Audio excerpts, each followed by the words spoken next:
showcase players in. All right, we are live, folks. Chris Ransom here. My co-host Joseph Potter's joining me. My other co-host William Yanish might be here shortly.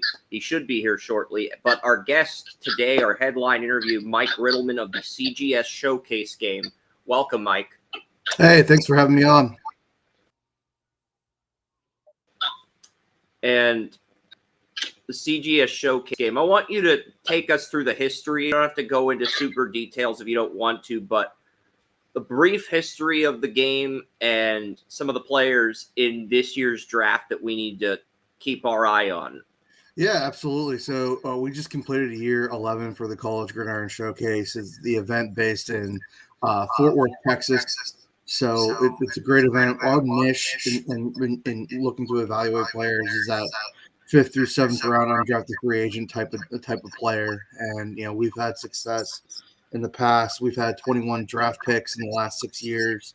The guys that to keep an eye on for all the people interested in the draft is Taylor Elgersma, quarterback from Wilfrid Laurier, who actually got invited to the Senior Bowl after CGS. So it was a great opportunity for him, and then to showcase his skills in Mobile. Is that the quarterback that was in Canada that got this? Okay. Yep. Tall, athletic kid, strong arm. Can throw the ball downfield real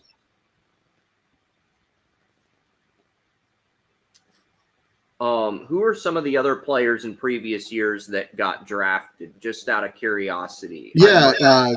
So Keenan Nwangu from Iowa State, who's with the Minnesota Vikings, he got All-Pro recognition for a kick returner.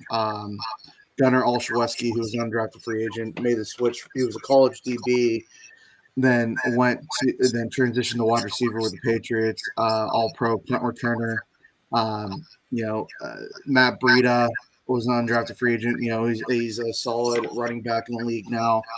Aaron Brewer, the starting center for the Miami Dolphins out of Texas State, was an undrafted free agent, came through CGS.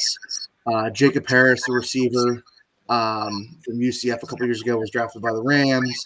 Lenar Coleman, offensive tackle from Massachusetts, was drafted by the Dolphins a couple years ago. And then speaking of the Dolphins, they have Keon Smith, who was a undrafted free agent at our event as well a couple years ago, and had some playing time experience this past year. And, it shows the athleticism for the position, really bright future for him before he got injured. And then, excited to see him how he rebounds from that. Yeah. Pretty impressive list right there. You got guys with either a lot of promise or you have. I'm sorry? My coach got guys with a lot of promise and some guys with experience. Yeah. Very impressive. Thank you. All right. So I know one of the players I told you about off the air this morning that I really liked a few years ago was Zachary Franklin. I was a big fan of his at UTSA. Yeah. I know the production hasn't been there the last 2 years as he's been in the portal with Ole Miss, Illinois. Yeah. But at the same token, I do think he's a good player. I do think he's good enough to get drafted in the 6th or 7th round this year. If he had maintained his production that he had at UTS, I do think he would be a day 2 pick because I think he might be the best route runner in this draft outside of the first round guys. Yeah, I mean, what impresses me about him is his catch radius. A solid producer at all the teams you mentioned as well. He's been at UTSA, Ole Miss, and now Illinois. I think he almost had an 80-inch wingspan as well. I think it was like 78, 79, but still a big frame, good size receiver.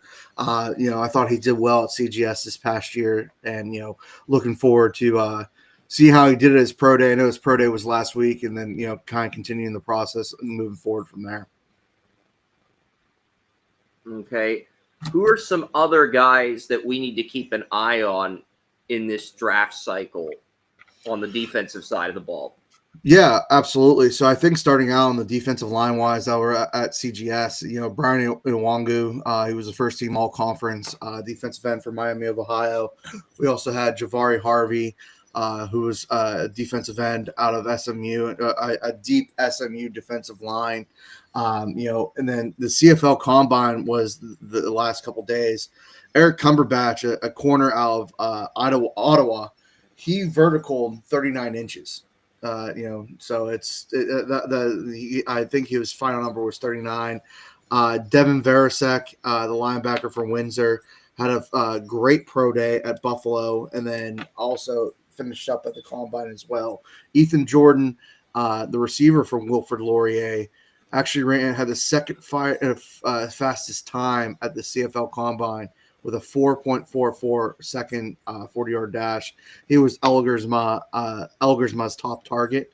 Now I know I'm going off the beaten path here, but going back to the defensive side, Anthony Latney from Walford, versatile defensive lineman. I'm getting reports that he ran in the 4.8s at almost 300 pounds. So very impressive. Also, we have from the linebacker side, I like Noah Martin from Sanford, instinctive linebacker that played sideline to sideline. Our safety group at the event, Tanner Volk from Central Washington had a great pro day. Jerron Joseph, Michael Flip Dixon from Rutgers, and then Desmond, I'm going to botch his last name. His brother is the corner at Ohio State, but also had a good pro day as well. So a very deep, talented group. And then also an edge rusher to keep an eye on is Jalen Gaines from Illinois State. Long, productive, hybrid type of edge player as well. Joey, what other questions do you have for Mike? Yeah, I love the MAC guys that you've got there. Are there any MAC guys that you didn't mention that are going to be at that game? I'm sorry, say that again? Are there any MAC guys that you didn't mention that were at the game? MAC, like Mid-American Conference. Yeah, so let me go down the line here. Let me bring up my list. I don't know how much time you got. So just looking at my list, the other Miami of Ohio, we had offensive lineman Colton Kelby Borders, offensive tackle, came in at 6'5", strong at the point of attack. I thought he moved well. Could be a developmental player down the road. Looking down here, Colby Borders, excuse me. And then looking at my list, we had Coleman Owen, the receiver from Ohio. Productive year, was a transfer from Northern Arizona. Good, I'm looking to see how he does at his pro day. Good ball skills. I thought he was quick in and out of his breaks as well. And then Northern Illinois, we had a good showing from there.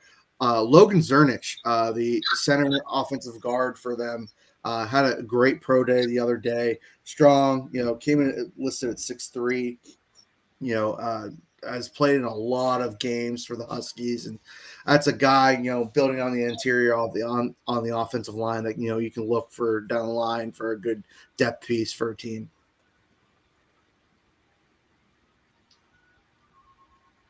Yeah. All right, that's awesome. And as a guy from Athens, Ohio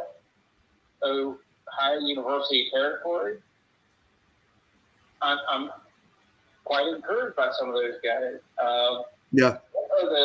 What do you think the chances of some of those guys from the MAC sticking in the league in some type of backup or some type of significant role?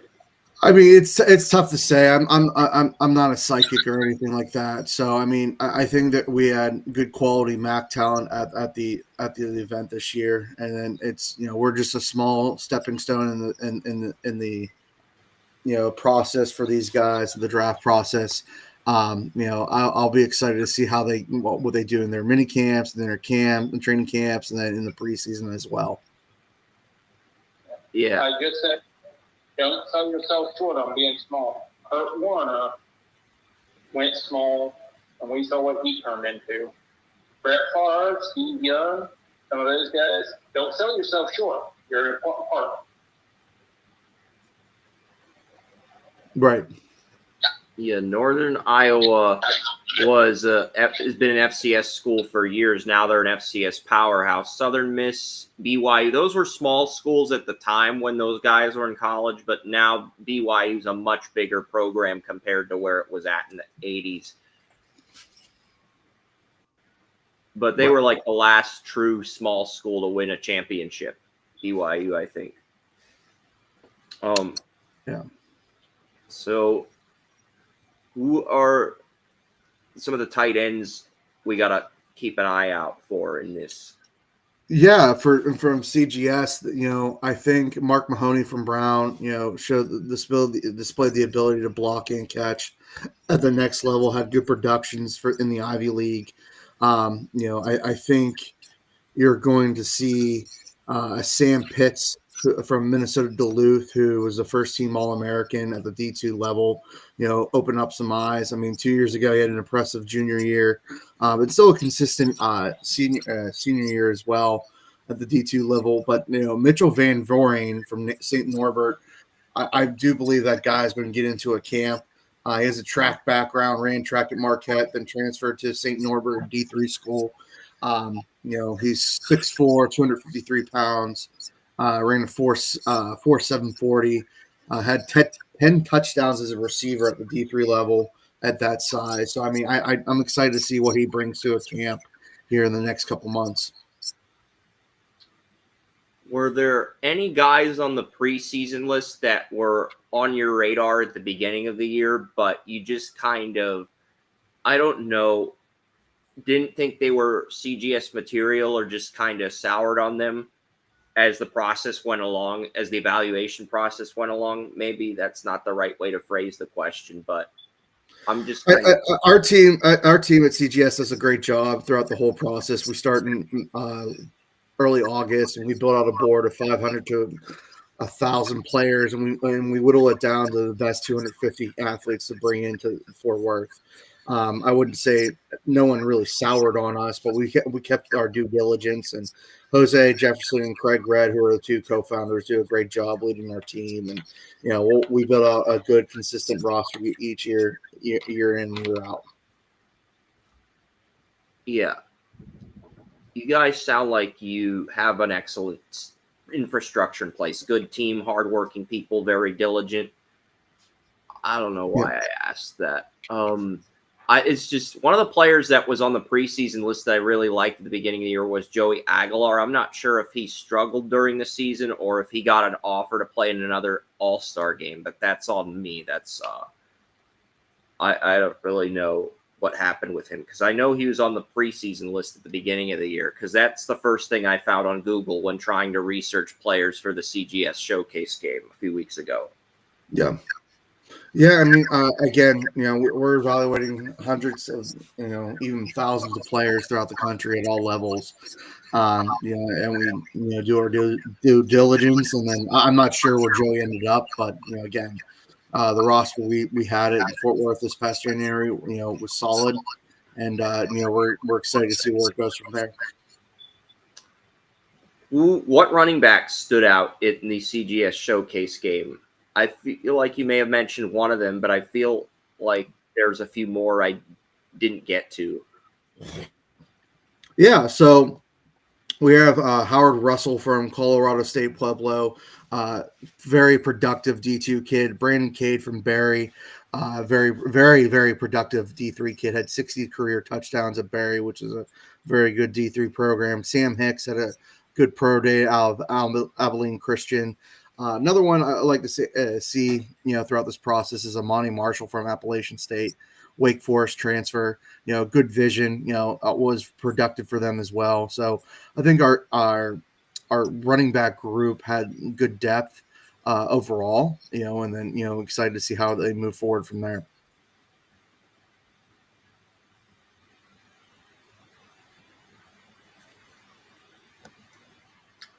Yeah, Amani Marshall from Appalachian State. I heard he had a good week. You just mentioned Russell, but take us through what you saw from Marshall at the showcase game. Yeah, so I mean, again, the vision, the ability to hit the hole with ferocity, so again, being that complete back, being able to catch the ball out of the backfield. So displayed a lot of things that he showed at App State. Looking forward to seeing how he goes throughout this process. I did pull up I do have a list of some of the players on CBS. I'm going to ask you about some of these guys, but Yeah. Kenneth Womack out of Western Michigan and Bryson Yep. Green out of Wisconsin. I'm kind of curious how they did at the showcase. They stood out. Bryson Green, for his size, I think he measured in at 6'1", 6'2" at his pro day, and he had a fantastic pro day. I mean, opened a lot of eyes. I think he vertical near close 38. I don't have it in front of me.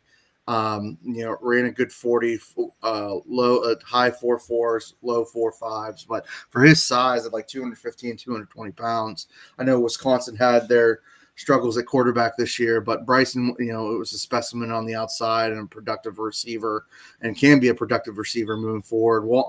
Womack, tough, instinctive receiver, again, going back to that catch radius, he's willing to do the dirty work with the blocking and everything. So did a lot of good things for the Broncos. Okay, I got to get to Iowa is known for having a track record with offensive linemen. There was a guy from Iowa at the showcase, Tyler Ellsbury. Can you tell us about him? So Tyler, put on a show at CGS. He was that 6th offensive lineman at Iowa, had a couple career starts, played in the bowl games, and I think played in the Big Ten, started in the Big Ten championship there. But Tyler put on display to be able to play center and guard at the next level. Was very consistent in his one-on-ones, good balance, can definitely be a good developmental interior offensive lineman at the next level. Again, that versatility is going to help him in a long way.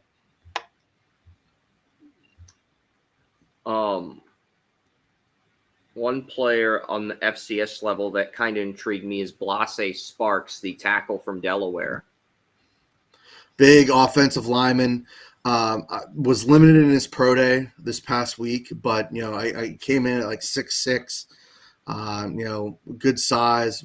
While at CGS, can move well for that size. Again, another developmental guy. Interested to see what he does in the next year or two.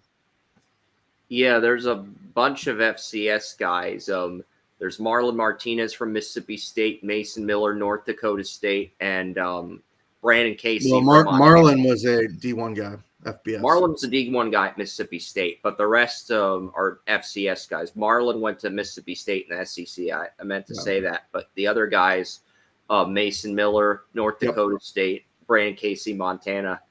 I do think it's a compelling group to a degree. So yeah, Brandon and Mason, are All-American level type of players at the FCS level. Mason was first team All-American. Started, I think 30, 40 plus games for, the Bison, came in as a 230-pound tight end, and they developed him there. And then, what he did on the right side and stabilized that line was a national championship winner. Brandon Casey, athletic offensive lineman from Montana. It reminds me a lot of another athletic CGS alum from Montana who's now with the Steelers, Dylan Cook, an offensive tackle.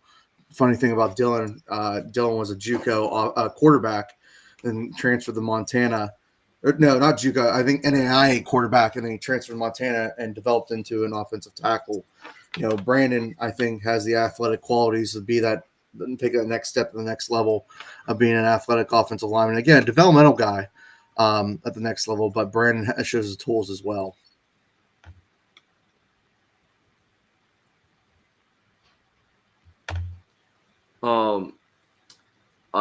There's some edge rushers that on this list. Joe Anderson of Purdue, Charles Lewis of Rice, some Division I edge rushers in this group that kind of intrigued me. What do you got on Anderson and Lewis? Yeah, Joe's more of an interior guy at the next level, in my opinion. He's around 290 pounds. They're running an odd front at Purdue, but strong at the point of attack, shows some mobility, the ability to strike, get in his pass rush quickly and effectively. Charles Lewis, Dartmouth transfer, tough, strong defensive lineman. Was at Rice, competitive, was consistent in his play. kind of that bigger type defensive end. You know, I don't have his weight in front of me, but I think that 260, 270 range, but I could be wrong, you know, off the top of my head, but you know, competitive, strong, you know, those guys, again, developmental at the next level, but excited to see what they're going to be at, you know, here in the next year or two.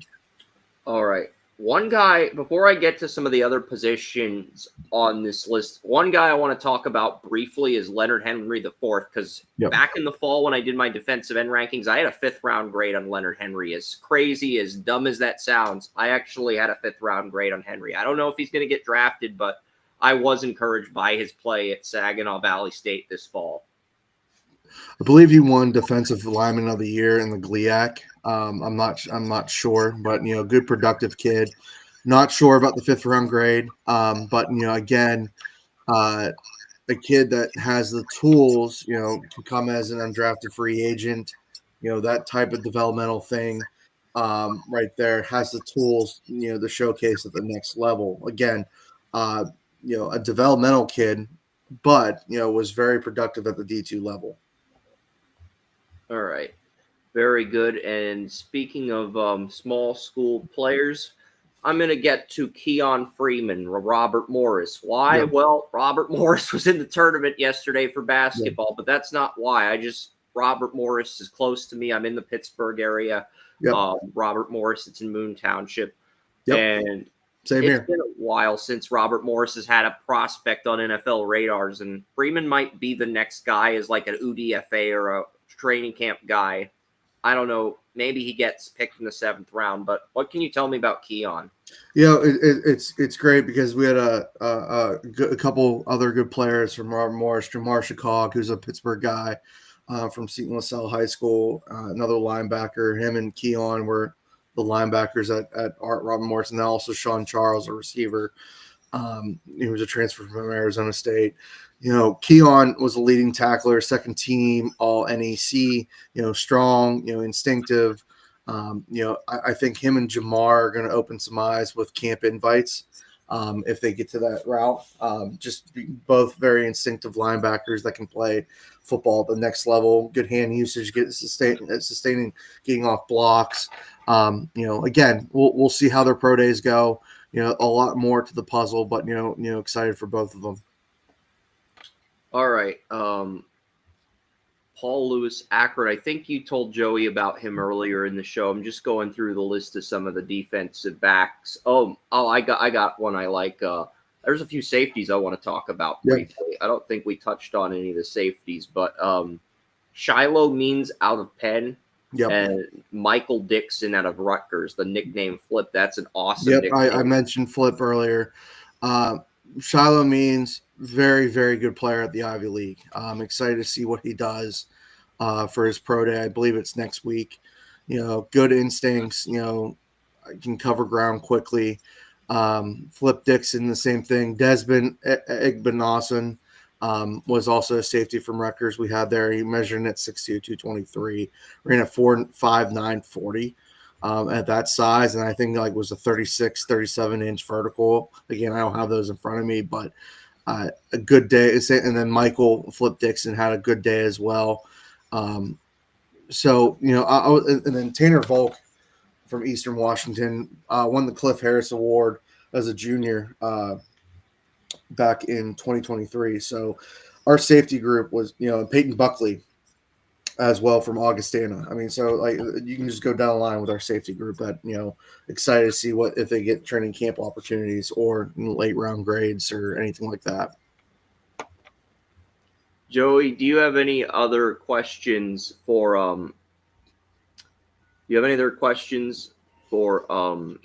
Mike? Yes.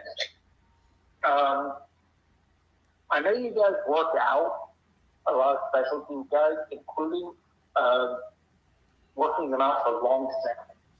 Is there anybody that stood out to you in the long snapping department? Yeah, I mean, we bring only a handful of guys in from the specialists, the kickers, the punters, and the snappers. You know, I think one snapper that, you know, if you were just talking about long snappers that stood out for me, you know, Jacob Garcia from Utah State, a very consistent player. I think he was a very highly rated long snapper coming out of high school. Worked with Chris Rubio, who's a private long snapping coach. So I think that's one guy to definitely keep an eye on.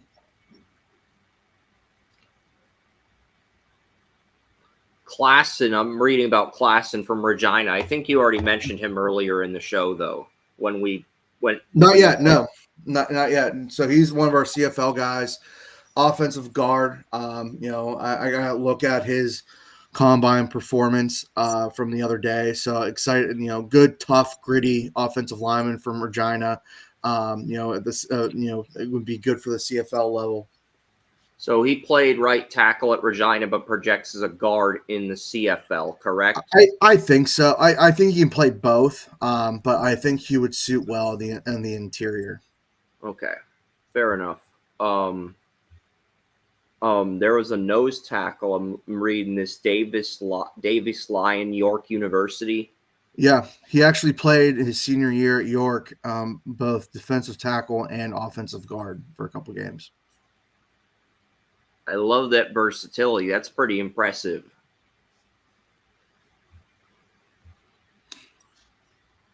Yeah, I was happy with the group overall. Excited for the next month or so to watch the pro days and kind of go through the process here. Yeah, there's a player from North Tech. Was there a player from North Texas at the showcase? We had two. We had Ridge Texana, the corner, a very productive cornerback, and then Jalen Smith, the linebacker, who's also Canadian, and then is also in the top 20 for the CFL scouting bureau for, I think he's like top 10. I don't think he's doing he didn't do the CFL combine, but very highly regarded prospect at the CFL level. Yeah, I'm reading about this safety, Finlay. I think Jackson. Yeah, from oh gosh, I don't here. Let me see. Is it the North Vancouver, BC native, but Western University? It's Western. Yeah, Western Ontario. Jackson had a good pro day at Buffalo, and then it did very well at the CFL combine. I'll be posting out those times here shortly for our CFL participants at the CFL combine as well. So overall, very good day. I mentioned Ethan Jordan had the second fastest 40 at the CFL combine. Eric Cumberbatch had the best vertical. And I think Eric was up there as well again. So, I'll make sure to keep an eye on my Twitter here. I'll be posting those today. Sounds great, Mike. Anything else you'd like to add, Joey? And Mike, where can people go to? Go ahead. Cumberbatch is an interesting prospect. I like him. I'm not sure if he gets drafted in the NFL. He'll probably get drafted in the CFL. But he's a guy I think will stick around and potentially be a pretty productive professional in the NFL at some point. I mean, he's a really intriguing prospect. I like him. Yeah, he came in at 6'2", verified at the CFL combine yesterday. So I'm excited. He came in bigger than I thought he was. Yeah. So it's and then Jackson Finley, I think he's like 6'1", or he's a bigger safety. And then Darian Newell, while we're on the CFL topic here, Darian Newell from Queens had a productive pro day, I believe, at Buffalo. I'm not sure, but only did the broad jump at the combine, which was like 9'10", which still, for good explosion from him from an interior D lineman perspective. Speaking of Queens, there's another player, Miller Melancon. He's a running back, I think. No, corner. Corner? Okay. Yeah.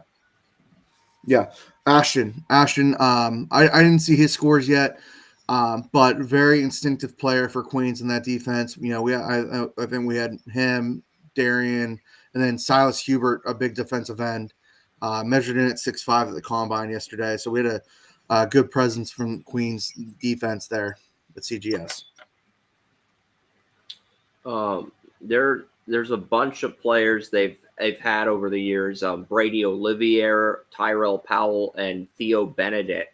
Few names. I'm not sure. CGS? Are you talking about CGS in general? Yeah, CGS in general. Yeah. Since the game was started. Brady won most valuable Canadian this past year in the CFL.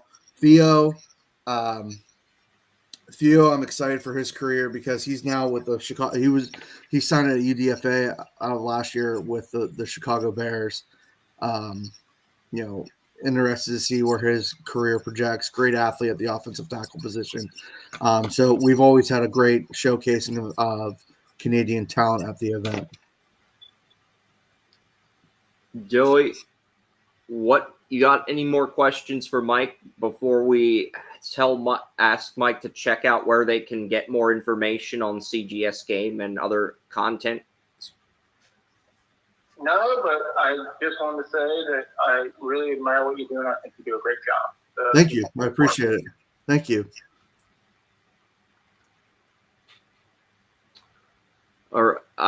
Mike, keep up the awesome work. It's great that you get these players an opportunity to shine because gives them a chance to prove what they can do for themselves. Absolutely. Teams. It's great. Absolutely. No, thank you for the kind words. Thanks for having me on today. We appreciate you coming on the show, Mike. Have a good day. Yeah, and then if you have any questions or anything, if anyone wants to connect, I'm on Twitter at MRITTCGS. Jose Jefferson, our executive director, is on Twitter, and then Gino Camilleri is on Twitter as well. He's our assistant director of player personnel and scouting, and then also Craig Red at Red Sports, who's also our co-founder. So, and then at CGS All Stars, our Twitter, we're on Instagram, Facebook, LinkedIn. So love to connect with people, and we're already getting started with the plans for CGS 2026. That sounds awesome. I can't wait, Mike. It's going to be a lot of fun. Media, we always love to have media come down to the event, so we do have a media day, and so you guys are more welcome to come down. Sounds great. Awesome. Well, thanks again for having me on, guys. Thanks for coming on, Mike. We really appreciate it. Anytime. Have a good one. You too. Bye-bye. That was Mike Rittleman of the CGS Showcase game. I thought that interview was very good, very productive. Not the only one we'll have today, though. I'm going to go on Donovan James' draft stream at noon to pick for the Patriots and Cowboys. Joey and William will be my director of college scouting for each team for day 3. I've already got I'll tell you what I did with those teams in the mock in a second. If I'm going to be director for the Cowboys, I'm going to need a lot of drugs. Okay, can I tell you what I did with each team, though, before we decide if I do make you director of college scouting? But for the Patriots, I got Will Campbell at 4. Travis Hunter went to the Browns. The Browns, they got Travis Hunter, and they traded up for Mikael Williams, and they've got Kyle McCord in the 3rd round. So the Browns essentially have a quarterback room of Deshaun Watson, Kenny Pickett, and Kyle McCord. I know you're not encouraged to hear that.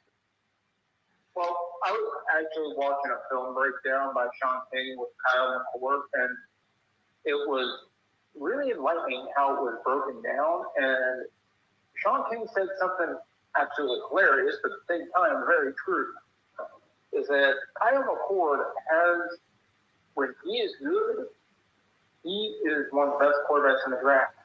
But when he's bad, he will get everybody in the building fired, all the way down to the guy that sells the popcorn. He is that far wide open. And that's why he's probably going to be a 4th or 5th round pick, is because when he's good, he's amazing. When he's bad,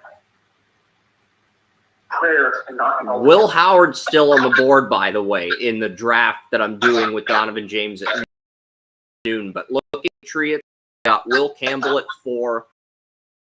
I got Javier Restrepo. He's our number 1 receiver now. And then in the 3rd round, I got her at 69. Nose tackle for depth behind Kairos Tonga. I think he could potentially take that starting nose tackle job from Tonga. And then 77, we got Clay Webb. So I will tell you something I've seen on tape from Howard. The reason his arm seems like it's not as strong, you see his release point. It is down around the shoulder, down around the armpit. It's almost like he's shot putting it, unless he's trying to throw it deep and then he goes up. but he does not have that ball handler. So he's no power behind the pass. It's just from the chest. And until the mechanics get fixed there, it doesn't matter how well he studies the ball. He's never going to have the arm strength to ski in the NFL. But he's got to get that ball up, at least to the shoulder. At least to the shoulder. Ideally to the ear, but at least to the shoulder so he can drive. And it won't be as much of a shot put. Yeah. And with the Cowboys, I made a big splash. I traded 12, 44, and 76 for 5 and 88.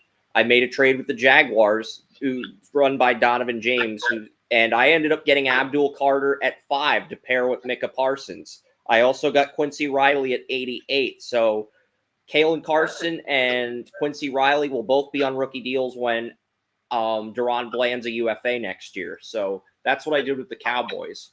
And Parsons and Carter, that's a scary duo to get both of them to have. You know why that's an interesting trade? Because I've heard the Cowboys are interested in trading up with the Cowboys. That's interesting. I didn't know they were actually interested in trading up with them in real life. That's very interesting.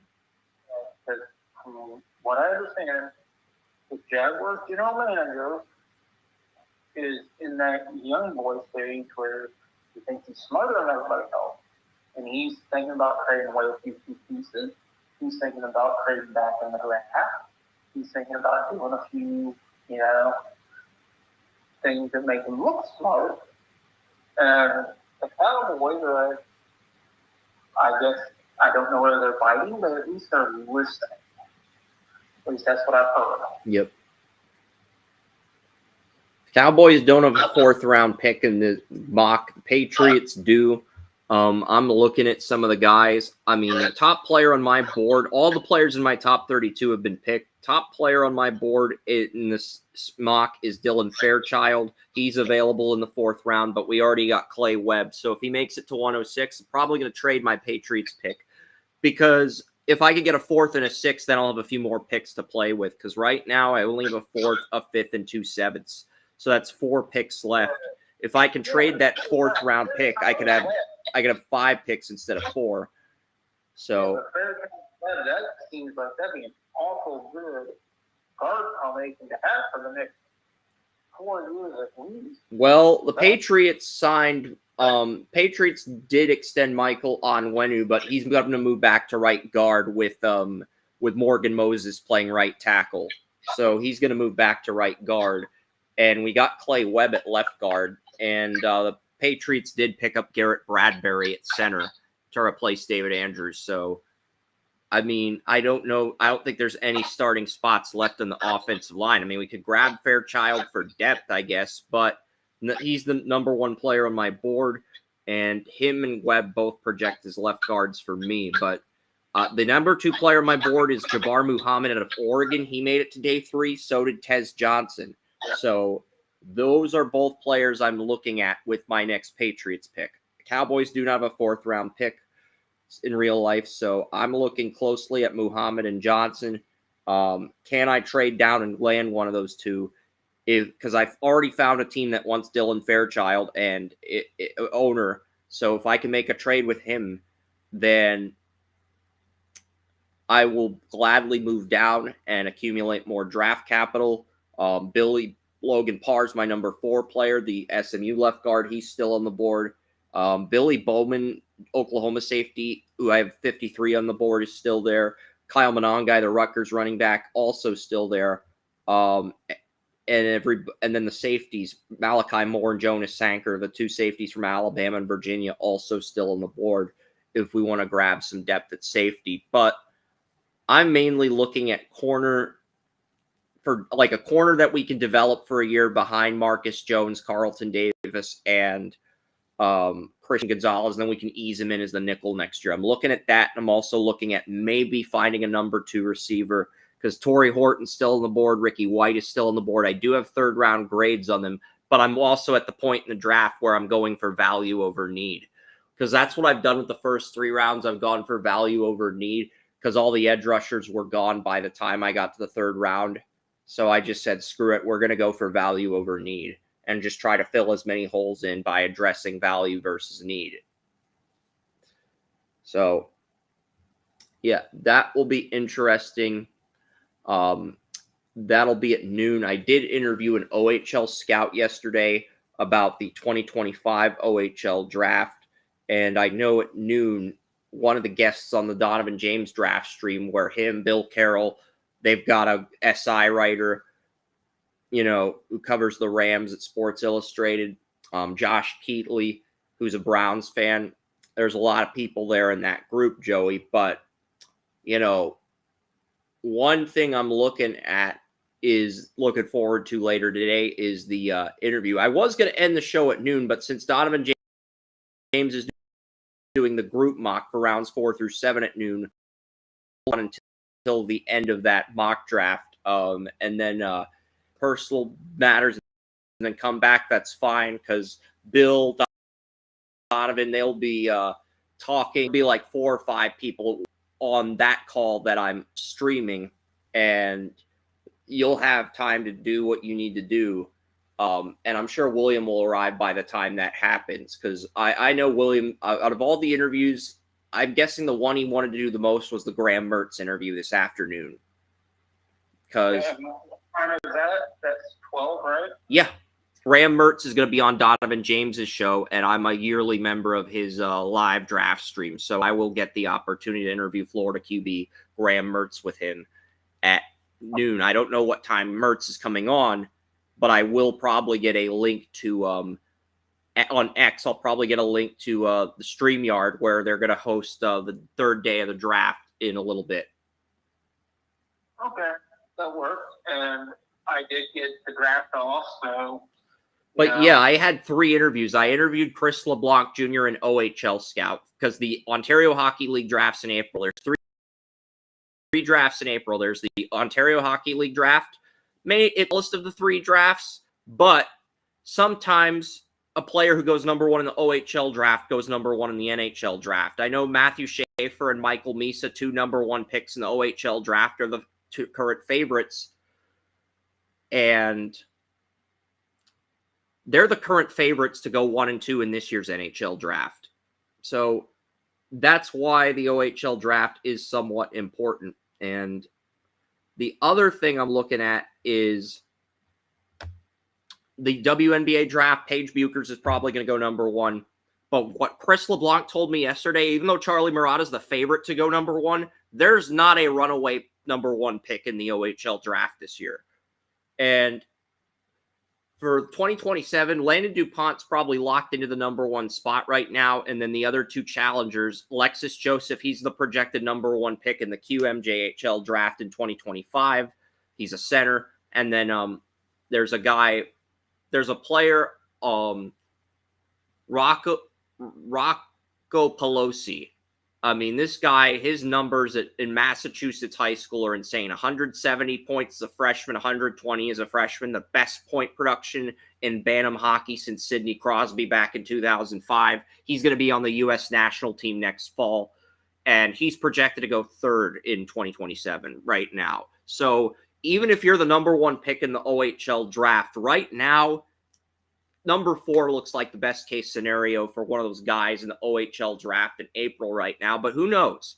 A lot of people thought, because heading into the 2023 OHL draft, a lot of people thought Ryan Ruberek, the number 2 pick who began that draft process as the number 1 prospect, was going to have the best career.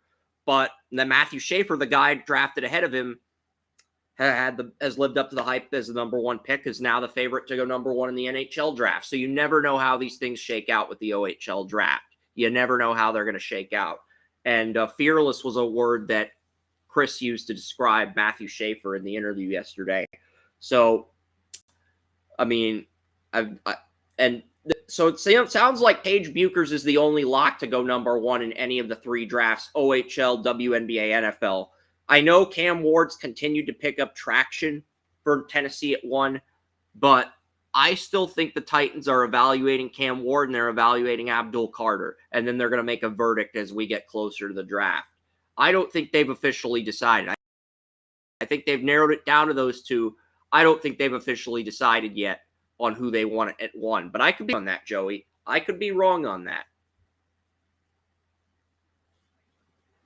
But you want to add anything to that? Because, I mean, there are 3 drafts in April, and I think right now the WNBA draft's the only one with any certainty at 1.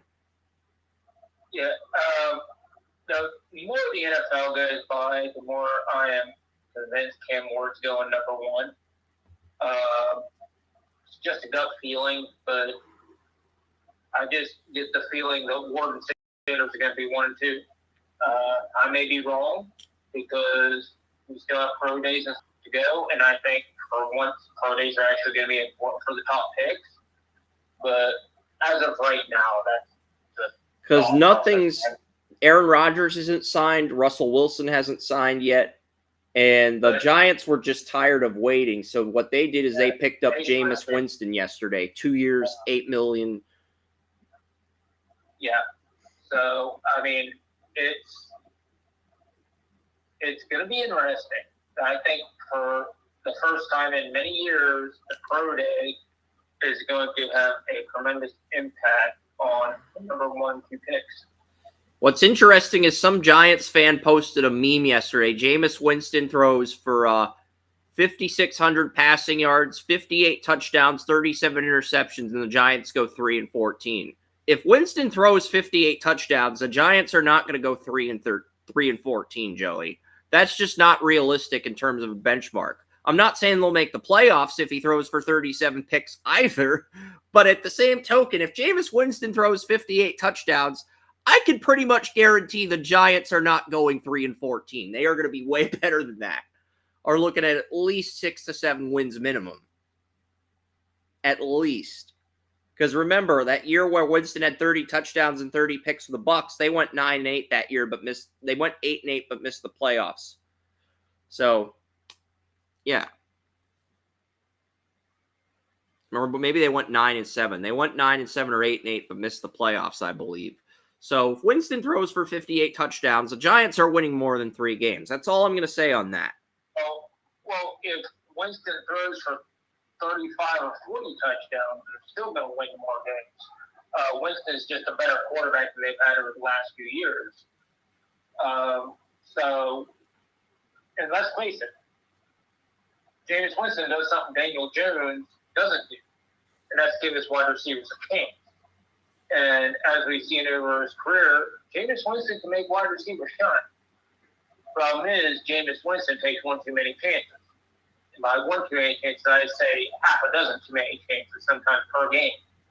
But he gives his wide receivers a chance to shine. So just like he did last year with the Browns when it comes to Cedric Tillman, you can probably see that happen. I think Winston's going to have a career year because here's why I think that's the case. Malik Neighbors is the best receiver Winston's had since Mike Evans.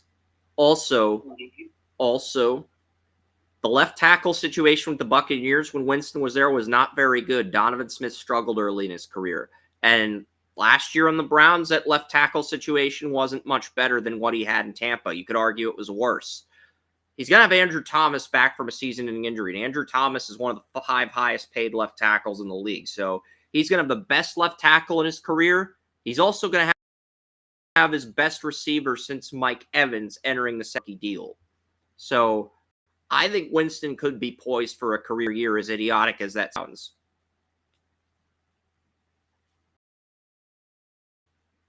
It doesn't sound idiotic because Jameis Winston is, as far as goes, a top quarterback in this top 15 quarterback in this league. I'm sorry.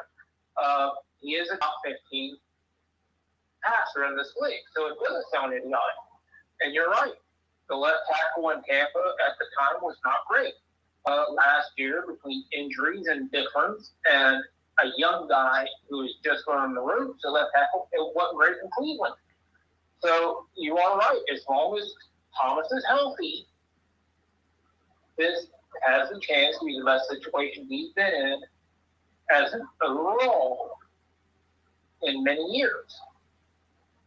The only better position he had was when that free stint with the Saints, where he was having that career year before he got injured.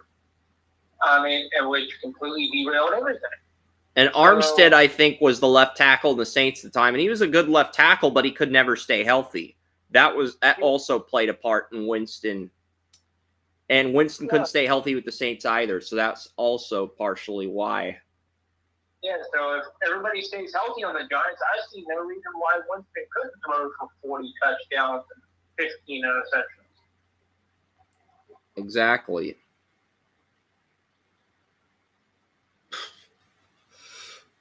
Oh my gosh. I'm sorry. I'm laughing because Rob Schneider posted a GIF for how many people attended the Snow White movie at IMAX. Only one person's in attendance. That's just bad. That's just bad. How I'm not gonna dive into the movie. It's not really sports related. I don't think it's appropriate for me to dive into that. I just think that's really funny that Rob Schneider would retweet something like that. Ugh. But Rob Schneider is a funny actor in his own right.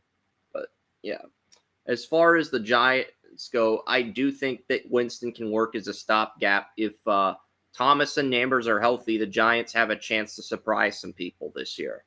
And they're going to have the third pick in the draft. In this draft, the Titans took Cam Ward. The Giants got Shadur. Browns went for defense with Hunter and with Mikael Williams, which is unconventional, but it could work out. They traded up at 26 for Mikael Williams, and they got Hunter at 2. And remember that Jameis Winston's not owned yet. So he's still got many years. If he has a career year this year, he could parlay that with the Giants to come back on a multi-year deal if he has a great year. Well, Winston's got a 2-year deal, so if he has a breakout year this year, it could turn into a Geno Smith type thing or Baker Mayfield type thing where he gets a 3-year deal and you can't really buy him out of the contract till 2027 at the earliest. Yeah, or it could be like a Myles Garrett thing where the new contract comes at the end of the current contract. So they'll have the current contract and then the automatic renewal of the new contract. So that's something you could look at too. Yeah, somebody in the chat room's asking me who I think the number 1 pick in the 26 MLS draft is going to be. I'm not gonna say. I do not know yet. At this point, it's too early to go. That's ways down the line. That's like 2 years down the line. Not really. Because the 26 MLS draft, if they have, be in December, but I'm not sure they were going to have one because the MLS is at 30 teams, and I heard rumors that they were going to stop doing the draft like the NWSL, the National Women's Soccer League, once they got to 30 teams. And 2, Apple TV didn't even air the 2025 MLS Super Draft. We were the only company that live streamed the draft, which is nuts. Like, Apple TV refused to air it. Oh. Not sure how. And MLS has a partnership with Apple TV, so I'm not sure why the league is just giving Apple TV a pass for that. I mean, that's a lawsuit. That's a breach contract. I agree. So I don't know why MLS would, let Apple get away with that.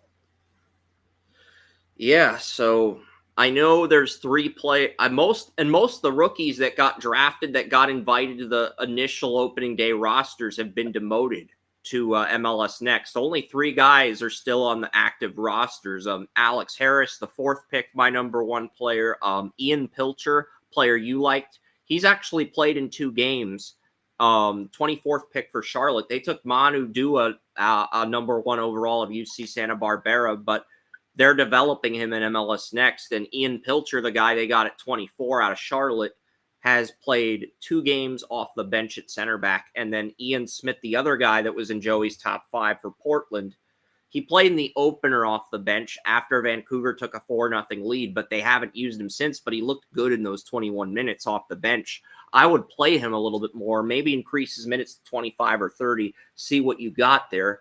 And if you think he's got starter ability down the road, you could start him down the road because Ian Smith's too good to be just wasted like that. So, I mean, those are the only 3 guys that – and that's not surprising. You like Pilcher and Smith, so you're not surprised by that. And Harris was a guy I saw multiple interviews of Harris, and they had background information on him at the 2023 NBA Finals. So I'm not surprised those three are the guys that are having the early success. I just want to see if that success is sustained over the long run.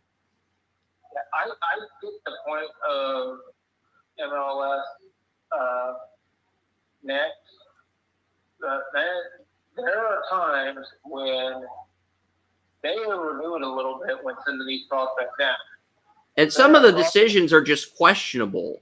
Like, Duncan McGuire didn't start at the beginning of the year because he's injured, but last week he came back from his injury. They kept him on the bench, and they only played him 3 minutes. He had 2 seasons of 10 or more goals. If he's healthy to go, you play him. You don't play him for 3 minutes off the bench. That's a disservice to him. You're doing him a disservice because he's good enough to start. I say if it's the first game, move 5 to 10 minutes to get your life. But in the next game, let him go. Yeah, if you don't let him go, have the decency to trade him to another team if you don't think he's a starter, because he could start on another team if you don't want to keep him as your starter. I know you got a guy overseas who might have a higher upside, but you don't trade away players who are you don't bench players who are consistent. I get it. If it was another MLS draft pick that struggled, I'd understand benching him, but McGuire has started 2 years for Orlando, and he's taken to the playoffs in both years. That's not a player I would bench. You said they have a player overseas. Yeah, they got a player overseas. They got a player. They're not going to help you over here unless they can pick up 4 continents away and into the goal. Yeah, that's not going to. It's not going to help you. And the way basically, Orlando is basically saying an overseas player has more value than a player that's drafted. But the thing with the overseas player is he only had 10 and 12 goals in each of his first 2 years. So very consistent player. That's not a player I toy with benching. If you're getting consistency at that position, that's not a player you should toy with benching. That's all.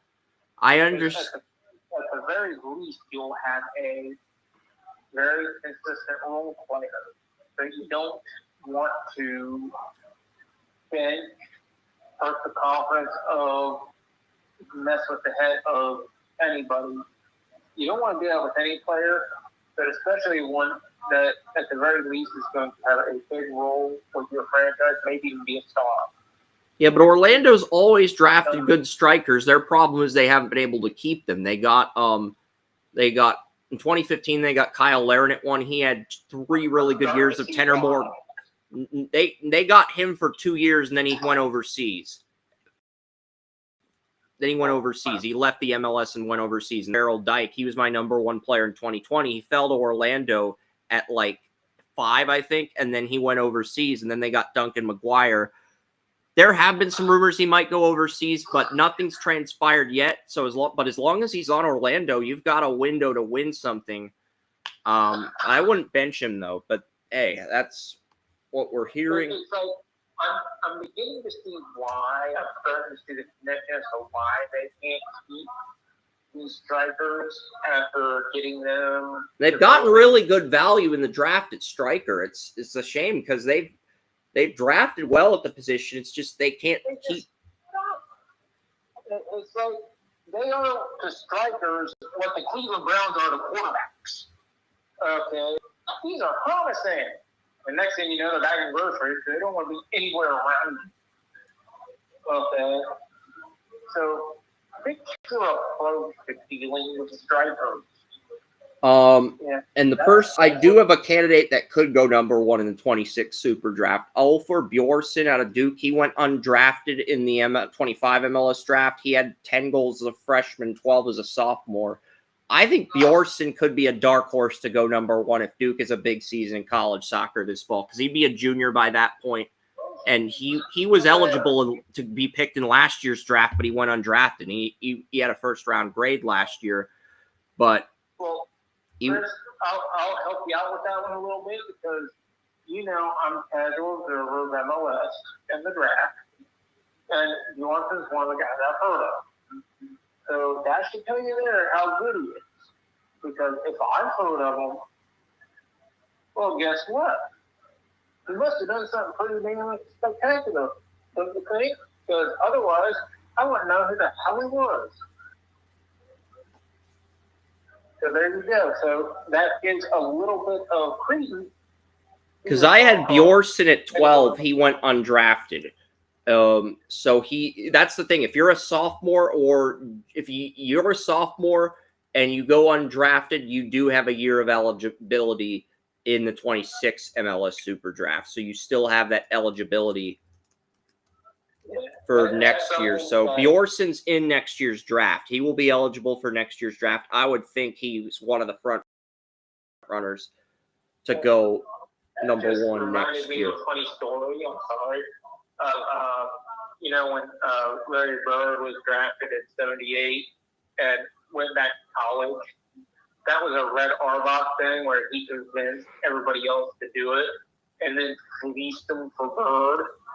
And then they reversed course the very next year, like, oh, hell no, we ain't doing this anymore. And that just brought up, that was just a funny story. That's yeah. Always loved. Alec Hughes is dominating in MLS Next. The only reason he's in MLS Next is because LAFC got Jeremy Ebobice, the striker, in free agency. But Alec Hughes, I had him in the top 5. Joey thought he was a mid to late first-round pick, and Magic Johnson ends up trading up for Alec Hughes at 22. But Alec Hughes has had a very good start in MLS Next.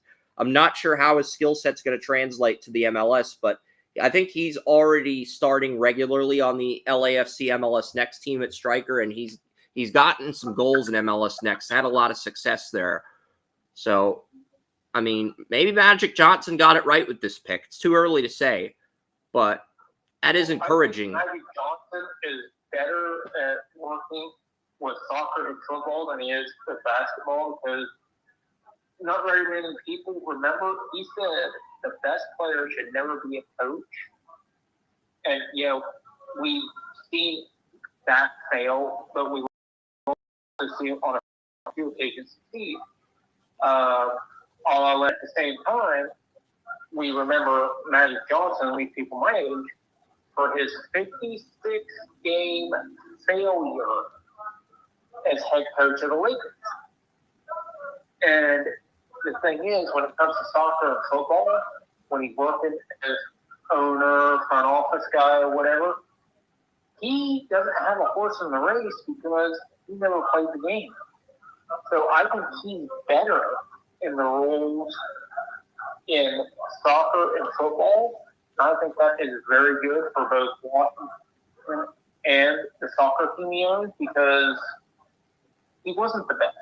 He wasn't one of the best. He wasn't one of the hardest players. I can't believe David Beckham traded that pick away to Magic Johnson, because they could have used the young striker to develop behind they got Suarez, but Suarez is like 35, 36. They could have used a young guy to develop an MLS Next behind him so that he's ready to play with Messi when Suarez retires. So I'm surprised he traded that pick away to Magic Johnson, but they got they got some allocation money out of it. Inter Miami. But yeah. The best players rarely make the best coaches in front office, man. Guys like Larry Bird and Pat Riley don't come along often. Beckham was the best. People argue he may have been the best of all time. Guess what? He's going to make a lot of mistakes based on Magic Johnson's thought process, which has proven true over the years at a probably 98, 99% rate. That the best players always make some of the work, coaches, and by extension, front office members. Yeah, did Marco Silva get drafted? I mean, he was in the Super Draft. I don't know if he got drafted. If he didn't get drafted, Marco Silva out of the Marshall Thundering Herd right winger could be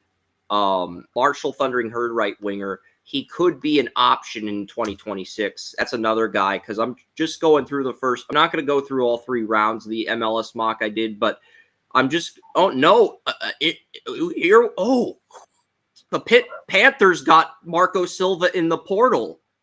This is news. Marshall right winger Marco Silva transferred to Pittsburgh in the transfer portal. That is a huge acquisition for Pittsburgh. They got all their defenders back because I think the only player that got drafted for Pittsburgh was their midfielder. So they got all their defenders back for next year, and they land Marco Silva, the right winger, in the portal. That is a huge acquisition for Pittsburgh. That is because Silva's a guy that I thought could have gone number one for Marshall, but he transfers to Pittsburgh, ACC powerhouse. Now Silva's probably going to be in competition with Olfer for that number one spot in 2026 because those two, I didn't think he would leave Marshall. Marshall made the championship game. They lost to Vermont, though, and Bazzini went undrafted. I'm still kind of shocked by that a little bit. Not completely shocked, but he was 25, but I thought he should have been picked. If you don't want to pick him in the first, take him in the second or third. I don't know. Just real quick, that groan you heard was because Daniel Perna just reminded me that both Shedeur Sanders and Harris Hunter will probably be better offensively in the NFL because his offensive coordinator was Pat Shermer. And Pat Shermer is, well, he was a good quarterbacks coach. Yep. He has not been very good in an offensive coordinator or head coaching position anywhere. Yep. And that's where that groan came from. So I don't want to confuse people. Yeah. I was groaning So I was groaning at the thought of Pat Shermer potentially grooming two of the top picks in the NFL draft. yeah, so Olfer, Bjorson, Marco Silva would probably be my top two for 26 right now. Those are the only players from the first round of my final MLS mock that did not get drafted, meaning they're eligible for the 2026 draft. But it's too early for that conversation. If you have questions on the 2025 drafts, any of them, I'll answer them. And if you have NFL questions, Joey will answer those as well. But please, we'd prefer 25 draft questions. We'll answer 26, 27, but we prefer 25. We prefer just the current year to enjoy, because that's the beauty of each season of Draft Utopia. Each season, it's a new draft cycle. It's a new draft year for the incoming draft eligible players. That's kind of... My draft process is always evolving because the game's always evolving. Chris's thought process normally, doesn't change a lot because he's paying.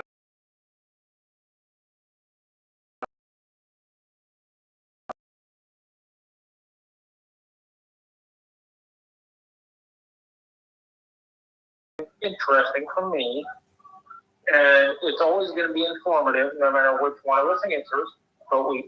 But after we get past the this 2025, once you get to 2026, it gets a little bit. We do work on 2026 during the 2025 campaign, but not as much. And once you get to 2027, I can tell you the number one pick in the 27 NHL draft, it's probably going to be DuPont and McKenna, because if you got Urinating Tree already talking about those guys, they're probably going to go number one in the next two drafts. And Maddox Schultz, who's the projected number one pick in this year's 2025 WHL draft, which had Gavin McKenna, Connor Bedard, and Landon DuPont go number one in the Western Hockey League. He's already the favorite for 2028. Maddox Schultz is already the early favorite for 2028. He's being hyped up as this Andrew Luck-type prospect for the 28 NHL draft. I know it's gotten out of control the last few years with the NHL, with how much hype some of these guys have gotten pre-draft process. Well, Urinating Tree probably made that prediction when he was walking over to piss on another tree. So let's just be honest about that part. But yeah, Maddox Schultz. Some of the comps, though, that I've read on HF boards are horrible comps. I mean, somebody compared DuPont to Bobby Orr. Another person on HF boards, they compared Gavin McKenna to Wayne Gretzky. I love Gavin McKenna, no offense, but it's insulting to compare any current hockey player to Wayne Gretzky, just like it's idiotic to compare Cooper Flagg to Larry Bird. It's just not smart. Okay, you gotta turn the volume down from 100 to like 7 out of 10. Gotta dial it way back on those I comps. remember back in the day, people were like, they're comparing people to Bob Moore, and it's like, do you have any clue what the hell you're doing here? You know, it's like, stop it. You know, I mean, very, very seldom that those comparisons ever work out. I think the best modern day comparison for a legend might have been Alonzo Mourning and Bill Russell. And Alonzo Mourning wasn't near the athlete Bill Russell was. Bill Russell was an Olympic athlete in 3 sports. Yeah. It's just, you've got to tune this stuff down. Exactly. Okay? When it comes to comparing the legends, just tone it down, because that is one almost relatable comparison in like 50 years for every sport. Yeah, and Gavin McKenna, probably the best left winger I've seen since Alexander Ovechkin. Could he break Ovechkin's record for goals down the road? Maybe, but he's going to have to play into his 30s, maybe his 40s. Like Ovechkin's 39, and he's 8 goals away from Wayne Gretzky, and he's been playing hockey for 20 years now. The next the Yamir Yager. Yeah, Ovechkin, it took him a while to get that first Stanley Cup, but he got it, and, you know, the Capitals, their coach and their GM are the front runners to win the Coach of the Year and GM of the Year awards. Capitals are the #1 team in the Eastern Conference this year. Capitals, so. He's been one of my favorite hockey players for years. And he is a bona fide legend. You know, don't plug the brakes, kid. Get off the drugs. You're not Master Yoda. You can't get away with that. Plug the brakes. I like McKinnon. Is he the best prospect to enter the draft since Ovechkin? Yeah, but is he going to play as long as Ovechkin? Is he going to have more career goals than Ovechkin? Probably not. Probably not. If he becomes 70% of the player that Ovechkin is, that's a success in today's era. If he becomes 50% of the player Ovechkin is, it's a good pick. You're going to get a good still success. It may not be as great as a success as 70%, but 50% of Ovechkin, come on. I mean, Ovechkin is one of the greatest of all time. Yeah. So, you know, you don't want to, just don't do it. Exactly. So, I mean, it'll be interesting to see what happens. I am going to check X for a second. I'm wondering if if Donovan's going to send a link to Restream or not, StreamYard. Do not have it yet. I'm going to message him.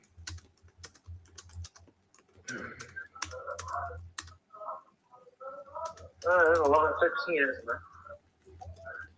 I could replay the interview of the OHL draft, but I just think that would be kind of boring for Joey, and we're just really waiting for the draft. But I did get a lot of knowledge. I did learn a lot from Ken, or Chris LeBlanc Jr., the scout yesterday, and I've had a good interview with Mike Rittleman. I really stepped up this week because I was worried about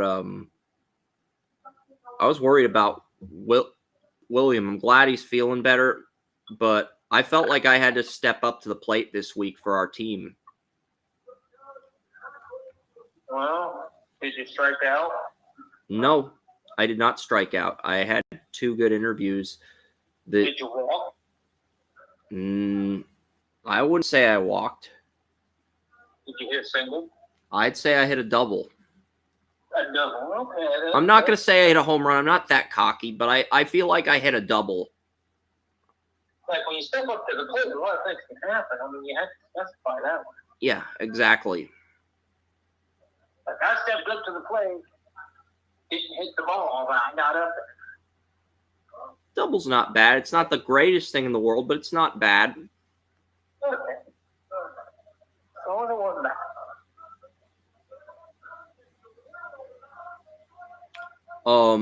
Tristan Keys, the number one receiver in the high school recruiting class of 2026, did commit to LSU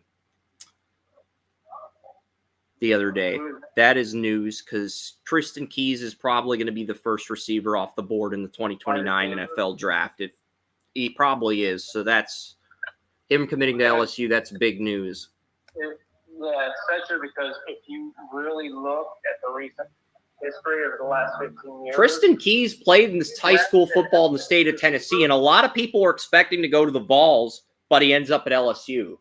I'm not going to blame him for going to LSU. Their track record with receivers is excellent in the past few years, with Jefferson, with Chase. So, Brian Thomas, Neighbors now. I read that one scout said that if you draft an LSU receiver, that's the closest thing to a sure thing at receiver.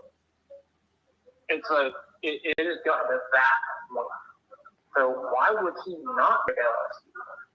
Yeah. I mean, just looking at it, it's like, hey, I'm already more talented. Even if, they're going to make me even more talented. They're going to guarantee I'll get drafted. I can blow out my ACL twice in 2 years. I'm probably going to get drafted. Yeah, Keys is the number one receiver in the 26 recruiting class, so he would not be eligible until 2029 at the earliest, but he'd probably start right away in the fall of 2026 LSU. But, at this point last year, Bryce Underwood was the number one recruit in high school football. He had a commitment to LSU, and then he decommitted to Michigan after Dave Portnoy of Barstool and some other people provided NIL money for him to flip from LSU to Michigan.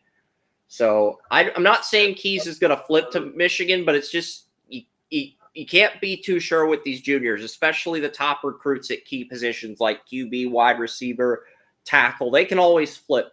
I don't think Keys will flip. LSU's a very good receiver school. Probably the best situation he could have landed in personally, but you never know with these guys. Well, here's the thing.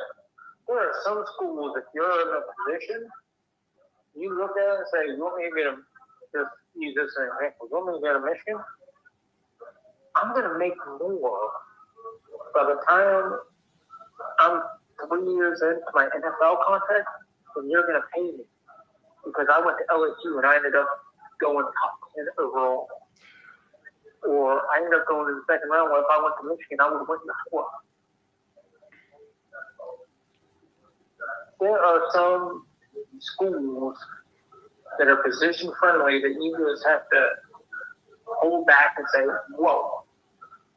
Just whoa. Because you got to look at your long-term future. Yep. Long-term future says, you're a wide receiver, you're going to LSU, you do not leave LSU. Same with defensive linemen in Ohio State. It's like, you're a defensive lineman, you're at Ohio State. You do not leave Ohio State. If you're an offensive guard, you're in Wisconsin, you do not leave Wisconsin. There are just certain positions in certain schools you just got to call. Mm-hmm. Because these positions, these schools, if you're a good prospect, not even a great prospect, if you're a good prospect, they will make your position very good to great. So you've got to look at it from a long-term perspective here. And what puts you in that position? Interesting. Damone Talbot of Draft Diamonds is reporting. Another thing scouts are telling me is Jackson Dart will be a first rounder. His stock is flying, and he has a Bo Nix-like comp right now when it comes to draft stock. He could easily go top 10. I don't see the Bo Nix comp. I have Dart at 68 on my board. He's my fourth QB behind Ewers, Sanders, and Cam Ward. I heard that a week ago. Jackson Dart is... I think Jackson Dart's closer to Paxton Lynch than Bo Nix. Personally, that's just how I feel, but... I don't even think he's anything close to Bo Nix. I mean, they're two completely different types of quarterbacks. Why are they comparing the Bo Nix? I don't know. That's what scouts are doing now. They just really love his floor. I just think that's really lazy because I don't think he has the floor Knicks had. Not even close. I think his ceiling might be higher than Knicks, but I think his floor is much lower than Knicks's. His floor is closer to Will Levis than Bo Nix, but his ceiling is higher than Knicks. But he's inconsistent and doesn't read the field very well. Yeah, exactly. It's like Bo Nix, he read the field incredibly well, was incredibly accurate, didn't have the strongest arm, and wasn't the biggest guy. That's the complete opposite. Okay, complete opposite. How does that get compared? It doesn't make sense. I mean, come on, dude. Yeah. I do have some college basketball news. Ryan Odom, the Virginia Commonwealth head coach, is heading to Virginia to be the new Virginia Cavaliers head coach. I heard about that. That's news. And I was losing 3 bets on the NCAA tournament yesterday. All my Final Four teams are still in it. I have Auburn, Duke, Illinois, and Colorado State in my Final Four. First time ever picking a 12 seed. Jason picked a 12 seed, UC San Diego, in his Final Four. They lost to Michigan. A lot of people were pissed at the refs for that, but, you know. I picked Akron, and they got their asses kicked. Well, to be fair, my mom picked Kansas to make the championship game against Duke, and Kansas got knocked out by Arkansas. So if your Final Four teams are still in the tournament, you're okay. 2 of my Elite Eight teams did lose. I had Marquette in the Elite Eight, and I had another Georgia in the Elite Eight. They lost to Gonzaga. It's pretty ugly, actually. I was going to bet against Duke, and I'm glad I didn't because that would have been another buck I lost. Yeah.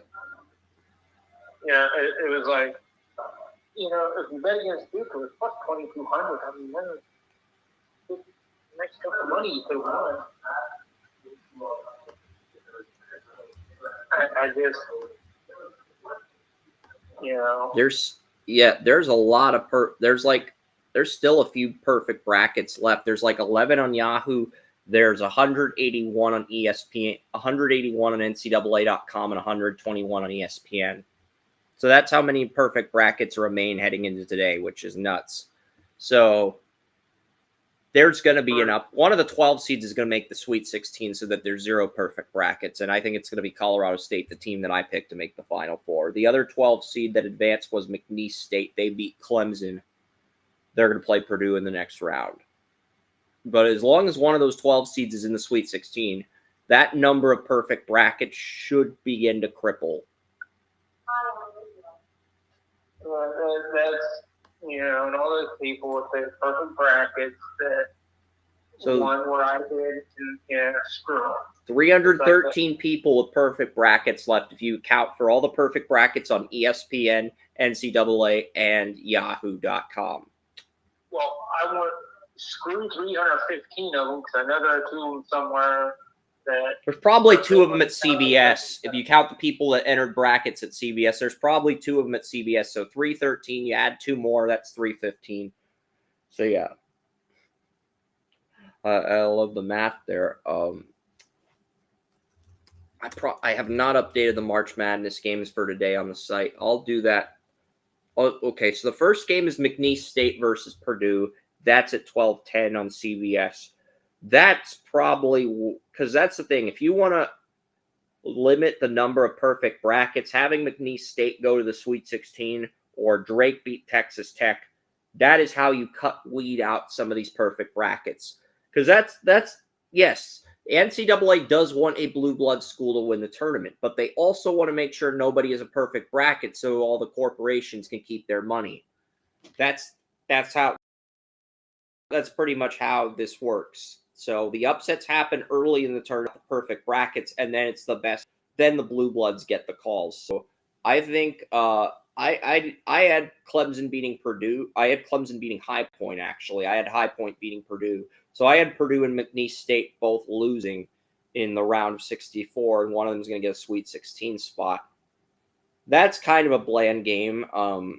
Arkansas St. John's should be fun. John Calipari versus Rick Pitino. That's at 2:40 today. I think that's going to be a very fun matchup. Not just from a player's standpoint, as Arkansas's got some first-round picks like Boogie Flynn. From a coaching standpoint, Calipari, Pitino, those two go way back.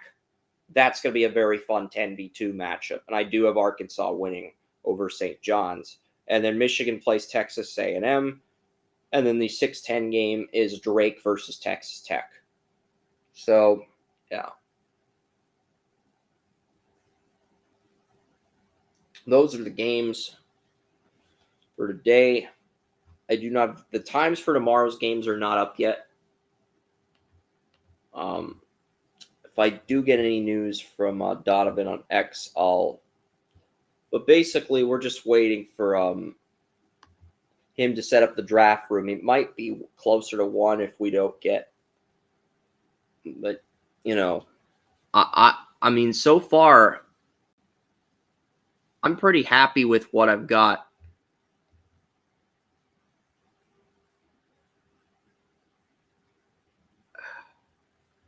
It's very early.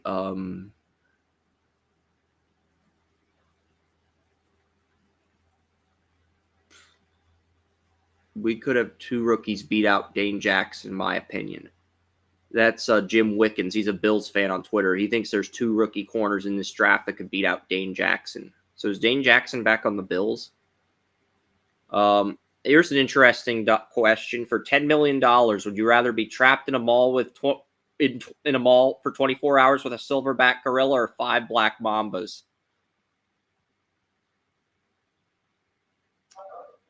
Depends on how much alcohol I have. I'm going to choose the gorillas. Just doing my beer will be fine. But one black mamba can kill you. I don't think.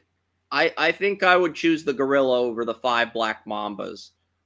Yeah, gorilla can break your spine, and it can eat you. I just have more fun with the gorilla. I mean, give the gorilla something to eat, give him some alcohol to wash it down with, and we'll have a grand old time. I think we would both pick the silverback gorilla over the 5 black mambas. Different reasons. Yeah, pretty much. And the mall you have to be trapped in, for hypothetical, the Mall of America, because the Mall of America is huge. You and the silverback gorilla in the Mall of America for 24 hours. The Mall of America would probably break some of the rides. The silverback gorilla would probably break some of the rides in the Mall of America. Interesting news. I've got spring training update. Jackson Jobe, 3rd overall pick in the 2021 MLB draft, has cracked the Detroit Tigers starting rotation. He was used out of the bullpen last year. So Tarek Skubal's the number 1, Jack Flaherty number 2, Reese Olson number 3, and Skubal, Flaherty, and Olson all have ERAs of under 4. Casey Mize, number 1 pick in 2018 MLB draft. Jackson Jobe's number 5. And that means they're moving Kenta Maeda to the bullpen, because Kenta Maeda was a free agent they picked up from the Twins last year. He is going to move to the bullpen. So that is news. I like Jackson Jobe. I didn't think he would crack the Tigers starting rotation, but he did, and that is news. So 3rd pick in the 2021 draft is now in the Tigers starting rotation. Jackson Jobe was a high school pitcher. He was not a college pitcher. He was a high school pitcher. So he went from the bullpen last year after 3 years in the minors to starting rotation this year. So he actually made it. Good for him. Will he keep that role throughout the year? That remains to be seen, but good for Jackson Jobe. So I got some news on Jobe. I do think the Tigers, the Guardians. I have Mariners, Dodgers in the World Series. And who wins? A lot of it's going to depend on whether guys like Kershaw come back from injuries. If they don't, the Mariners win. And if they do, the Dodgers win. I did get some news from spring training on the Guardian. What's his name? The pitcher that had the Tommy John surgery last year that was kind of inconsistent for some reason. There's 2. The Guardians have 2 pitchers that have Cy Young ability in Shane Bieber, but they also signed John Means, the Orioles' former number 1 starter, who was very good when he was healthy. The other one that had the young one that had Tommy John surgery. year before and came back in the middle of last year. Tanner Bibby? No, Bibby didn't happen. Okay, is it Tristan McKenzie? McKenzie, yes. I heard that he looked fully recovered. That's great. Because once Means and Bieber are healthy, they can move McKenzie to the bullpen if he struggles as a starter. That's how deep the Guardians will be. So you're looking at the Mariners, the Tigers, and the Guardians as the top three teams. If Garrett Cole is out, I don't see the Yankees winning the AL, let alone the World Series. Because there's a lot of people picking the Yankees to win the World Series, even with Cole out. I don't see it happening. If Cole's out for the entire year, I think it's a 3-team race. If he's healthy, it's a 4-team race with the Yankees, Mariners, Tigers, Guardians. But if he's out for the year, it's basically a 3-team race between the Mariners, Tigers, Guardians. I heard from Jason Lloyd of The Athletic that they're beating and McKenzie are both looking good enough so they can be a 1A and 1B in the rotation. And if that happens, right now, Gavin Williams is the number 2 guy in the rotation for the Guardians, and they have. That looks good. That looks good if that's the case. And Luis Roberts, who was the Pirates' number 4 starter, is going to be in this rotation. Shane Bieber could be back at some point in the season. Same with John Means, and Tristan McKenzie looks fully recovered. So yeah, they're talking September for Bieber. I saw that this morning. They're going to try to bring him along slowly because they're mostly wanting him back with only 4 or 5. I'm guessing they want to have him and Means back for the playoff run. They don't need those guys early in the season, but they want to have those guys for the home stretch. Yeah. So they're saying give Bieber 4 or 5 starts late in the season just to take off the rust, and then have him ready for playoffs. Do not force this. That's basic, because if Means and Bieber both stay healthy after they come back from injuries, it's a big if, by the way, but if they both stay healthy, Cleveland does have a chance to win the World Series this year. If they have 3 to 4 number 1 quality starters in the playoffs, ouch. Mariners have 5 starters with ERAs of under 4. So they're my number 1 team right now, but the Tigers are 2 and the Guardians are 3. But the AL East champion will probably be the 3 seed, and then the Guardians will be the 4 seed. And then they play the Mariners in the ALDS.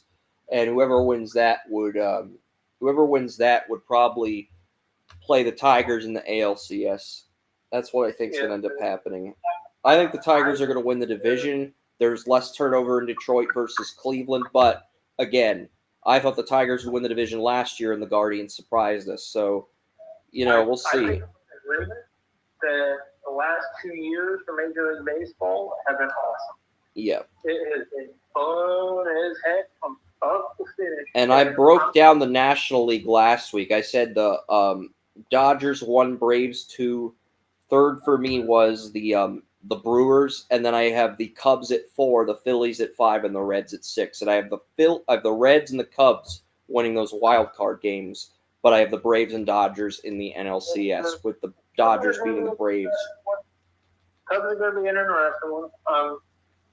I think they've got really good pitching, but at the same time, I'm a little worried about some of the shaky. They got Kyle Tucker from the Astros. That's a big addition for them. It is, and that helps stabilize it a little bit, but I don't think any of us really have to worry about the Cubs when it comes to a lineup.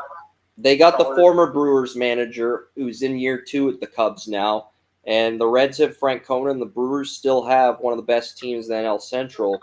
As much as I like the Pirates' rotation, the problem is they kept Derek Shelton, the manager, when they could have gone out and got Joe Girardi or Frank Conan. They could have made a big swing at manager, and they didn't. They stuck with Derek Shelton, who had a losing record with the Twins after taking over for Ron Gardenhire. So I think that was a bad decision, and I think until the Pirates replace Shelton, they might win 80 games, 81 games, but they're not a playoff team yet.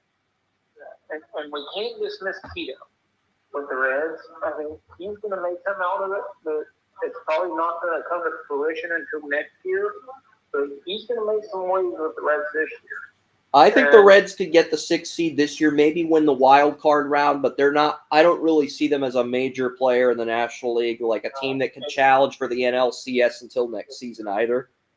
But I think they could win the wild card and get to the NLDS this year. And I say that because Tito is notorious for keeping the minor league prospects down in the minors 6 months to a year longer than most people would to make sure they're ready to play. Tito is very conservative with player development, just like the Dallas Stars. They do a good job at drafting, but they make the guys prove themselves in the CHL and in the AHL with the Texas Stars before they bring them up to Fort Worth for the Dallas Stars. That's the thing I've noticed with Dallas, and they've done a good job at developing talent in the draft. Wyatt Johnston, Logan Stankoven, Jason Robertson, Jake Ottinger. I mean, Dallas had the crap. I forgot the goalie from the 2020 Stanley Cup that retired. It wasn't Ottinger. They had Ben Bishop, and they had another guy who came in and started in the 2020 Cup when Bishop got injured. And they were a team that really had I had the Lightning beating the Blues season, but the Blues lost to Vancouver in the 2020 playoffs, and then Dallas. I said Dallas was the biggest challenger to Blues in the West. So once Vancouver knocked out the Blues, I kind of figured Anton Khudobin. But yeah, Khudobin and Bishop, they had those guys in play so they could ease Ottinger. And even though he's a 2017 first-round pick, and even though he just finished his 3rd year at Boston University, they had the luxury of easing Ottinger in to where he was a black ace during the playoffs, like a practice squad goalie during the playoffs. He ends up starting one of the games in the Stanley Cup Finals against the Lightning, and then he goes back to the Texas Stars, develops, while Khudobin plays out his contract along with Bishop. And then by by the middle of the 2021-22 season, Jake Ottinger's ready to start by that 5th year after he was drafted, by that 4th or 5th year after he was drafted, and he's eased in and he's not rushed in, and it worked out for Dallas. I mean, outside of the Lightning with Vasilevsky and the Stars with Jake Ottinger, how many teams? I don't think a team has drafted a goalie in the first round and hit on the pick. Outside of those two teams, I don't think a team's drafted a goalie in the first round and hit on the draft. I think those are the only two that got a goalie in the first round and hit on the draft pick. The Lightning and the Stars. So that is interesting, though. 8-year extension for $8.5 million, and then $12.5 million for 8 years. So, yeah, he got offered $11 million in the beginning of the year, and he turned it down. And the Rangers were like, "Here, we'll give you $500,000 million for 8 years," and they took it. So, yeah. But we'll see what happens. Yeah, that's when I'm not as. Maybe it's just my style. Maybe I'm too keto at times. That's one of the reasons I'm not worried about drafting team 1, teams 1, 2. Like, I'll just put them on the bench for a year and let them learn and knock out a lot of the bad habits. And I think they'll both be fine. So maybe that's just, the old. Yeah, and after Dallas took Miro Heiskanen 3rd overall, because Miro Heiskanen and Cale Makar both had huge upside, but were both seen as projects. Heiskanen, he was great defensively, but he was raw offensively. And Makar was a beast offensively, but he was very raw defensively. Both guys, Heiskanen goes back to Finland for a year. Cale Makar goes to UMass for 2 years and comes up for the Avalanche in the 2019 Stanley Cup playoffs where they upset the Calgary Flames. Both defensemen pan out, Joey, but both guys going in different routes, different timelines, and the rest is history. both guys ended up being successful defensemen, but both guys were raw and they needed another year or two of development, and they got it because the teams were smart. Dallas and Colorado were smart. They didn't rush those defensemen. Same thing with the QBs in this draft. You don't want to rush them. They could both be great, but you don't want to rush either guy.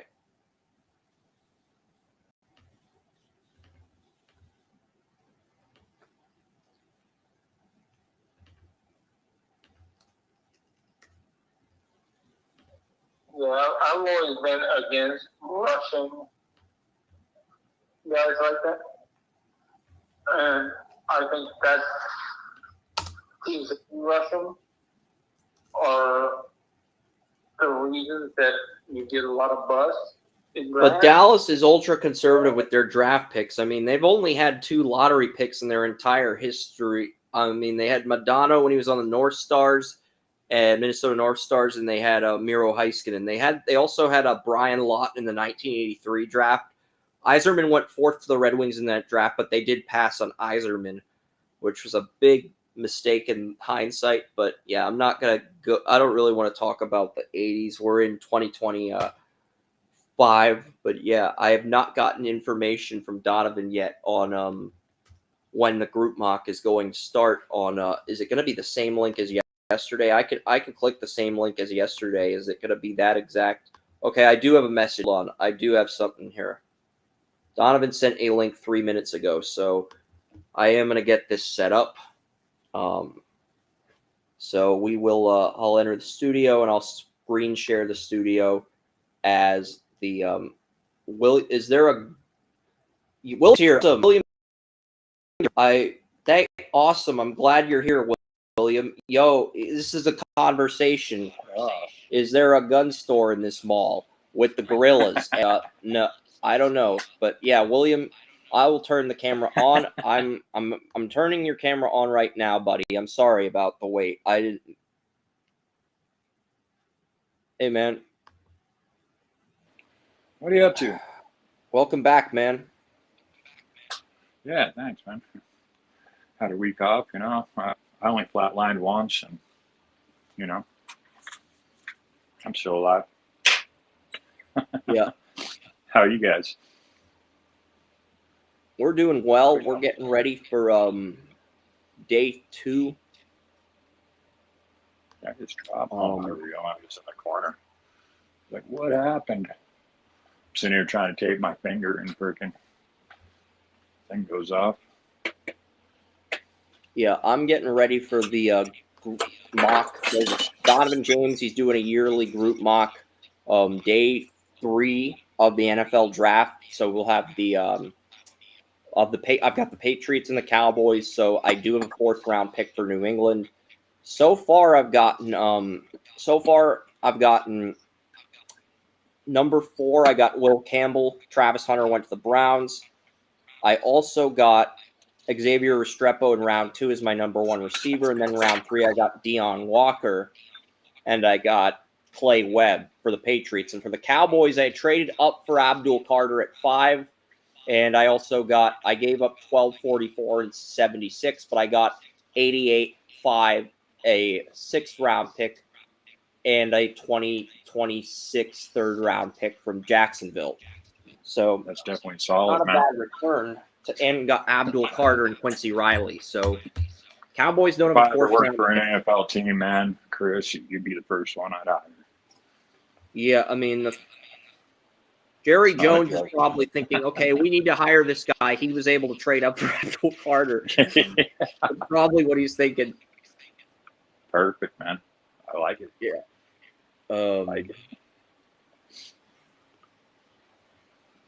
Maybe that sprain he popped him. You know, that little bit of an injury, Soren has popped him back a little bit. But still, at the top of this draft, Carter just, like you say, man, he just might be the top pick. You know, with all the others, I'm not sure. Like I said, I definitely like Travis Hunter, but I like him as a receiver and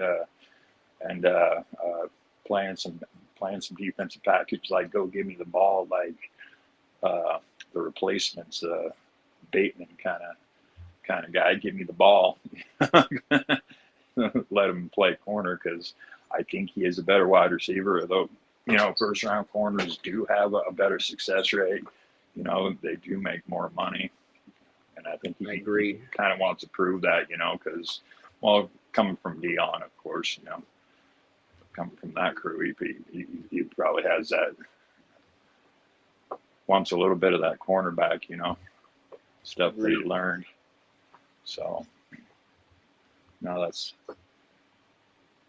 definitely a great sounding draft already, man.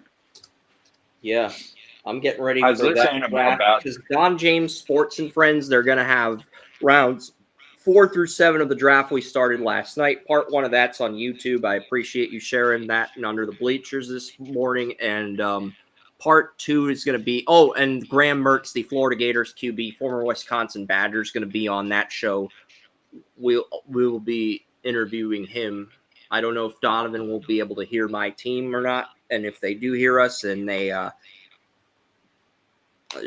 figure there's too many people on the call, but we'll see how they feel. And I'm just backstage right now.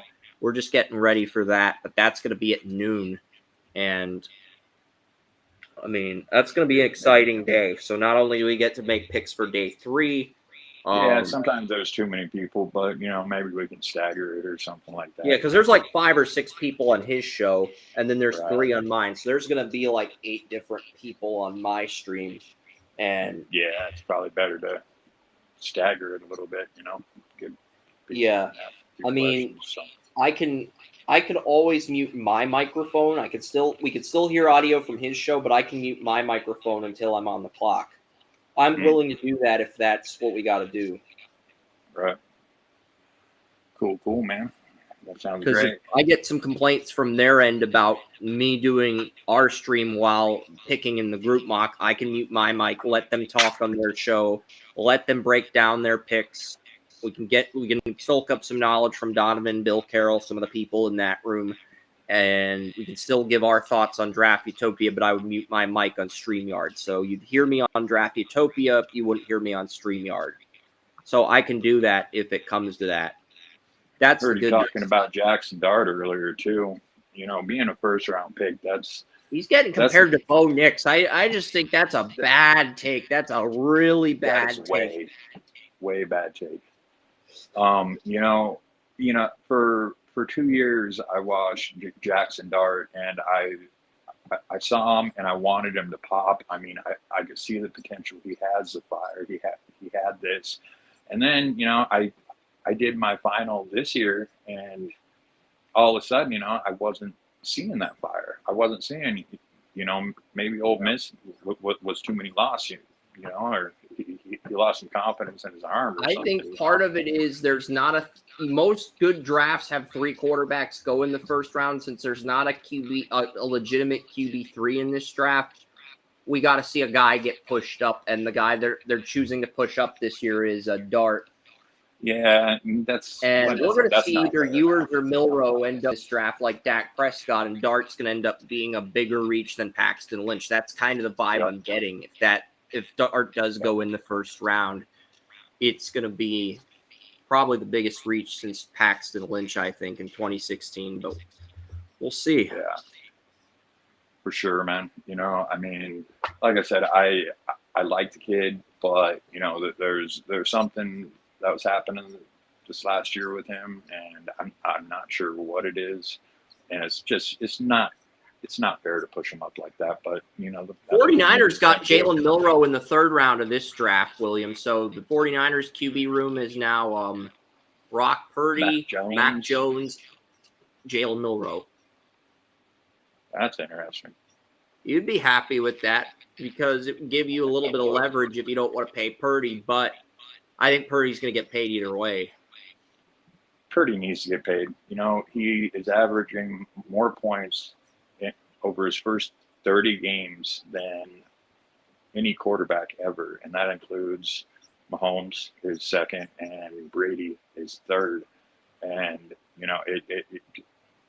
it's what, like 31 points a game, 31.3 or something like that. Yeah. And no one averaged that. And everybody talks about, it's his supporting cast. Who? Debo Samuel?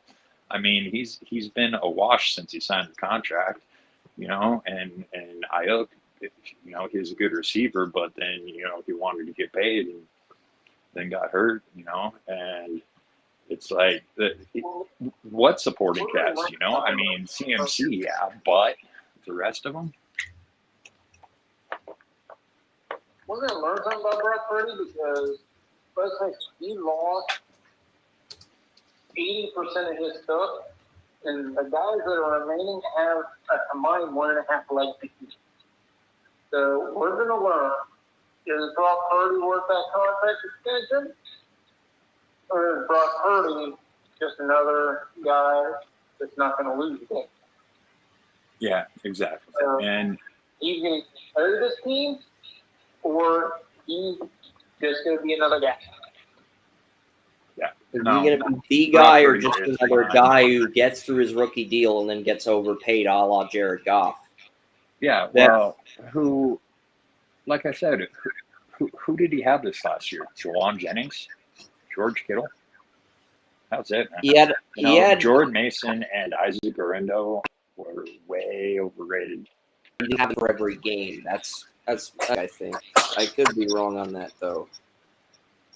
I mean, it's one of those things, and people force it. There's Nick Wrights of the world and Colin Cowards and them, and it's like, dude, you guys just need to knock it off and let the kid play football. He is very accurate. He's very freaking smart, and he does the job, And just because they thought the 49ers had such a great supporting cast, yeah, sure he did. And that makes the development of a young quarterback, so easy. And the Texans did address one tackle. They got Cam Robinson last week. Cam Robinson, he's now a Texan. So that's their replacement to Tunsil, Cam Robinson. And they're only paying him a third of what they paid Tunsil. So I would say that's good value if you're trying to save money. That's good value. Sure. Value's always good in this league, man, but it's always follow the money. And that's where the media is going to go. They're going to push players up that it's going to be very unfair to the players, because then there's expectations and there's hype and there's everything else and there's stuff that they can't live down, instead of just sitting there and developing. Jackson Dart could be, he's a third or fourth round quarterback, and I've got a fourth on him. I had to drop it because of that confidence, that I saw him lose around. I had him in the third round. I don't know if he's got a lot of confidence. One thing I heard with Jackson Dart is like that his dad slept with his girlfriend. That came from the Pat McAfee show. They told Schefter this at the combine. Maybe his dad was doing him a favor because he was thinking about proposing and he wanted to test the loyalty of his partner. I don't know, but I don't know if there's a confidence issue or what the flaw there is with him, or if there's no flaw with him. I don't know what it is, but I think maybe it was just Ole Miss. They always underachieve. They've got a good team, and they can win some games. I mean, Jackson Dart, took Jaden Daniels in that shootout, against LSU, and that was one hell of a game, and then all of a sudden you don't see that anymore, and I'm like, all right, got to do something. So it's just very unfair to him. Like I said, he is a third or fourth round quarterback, and it would be fair to draft him there and set him there and let him develop. Saints took him at 9 in the group mock. The Saints took him at 9 in the group mock, believing that he could beat out Carr for the starting job, and even if he doesn't, Spencer Rattler is a great quarterback. And I think Rattler has a high upside too, but at the same token, I don't think his upside's higher than Darts, but I think his floor is better than Darts. But there's people that think He's that got one Dart hell would be of an upgrade over Rattler, and that Rattler and Hearing that Jay Kaner and Joey. What do you got on Rattler? I was just hearing some stuff in the last couple of days that he may be on the trade block. I don't know why. I didn't hear any specifics of it. I just heard that Rattler may be on the trade block. hey, why is it telling me I'm backstage? I don't know. Let me check out Restream. It's weird. Let me. Okay, I think I'm Donovan hasn't started his video. Donovan hasn't started the video? I'm backstage. Okay. You're not backstage, Backstage. William. Chris is backstage. But yeah, I'm backstage waiting for Donovan because they're going to do a draft thing. Him and his friends, Bill Carroll.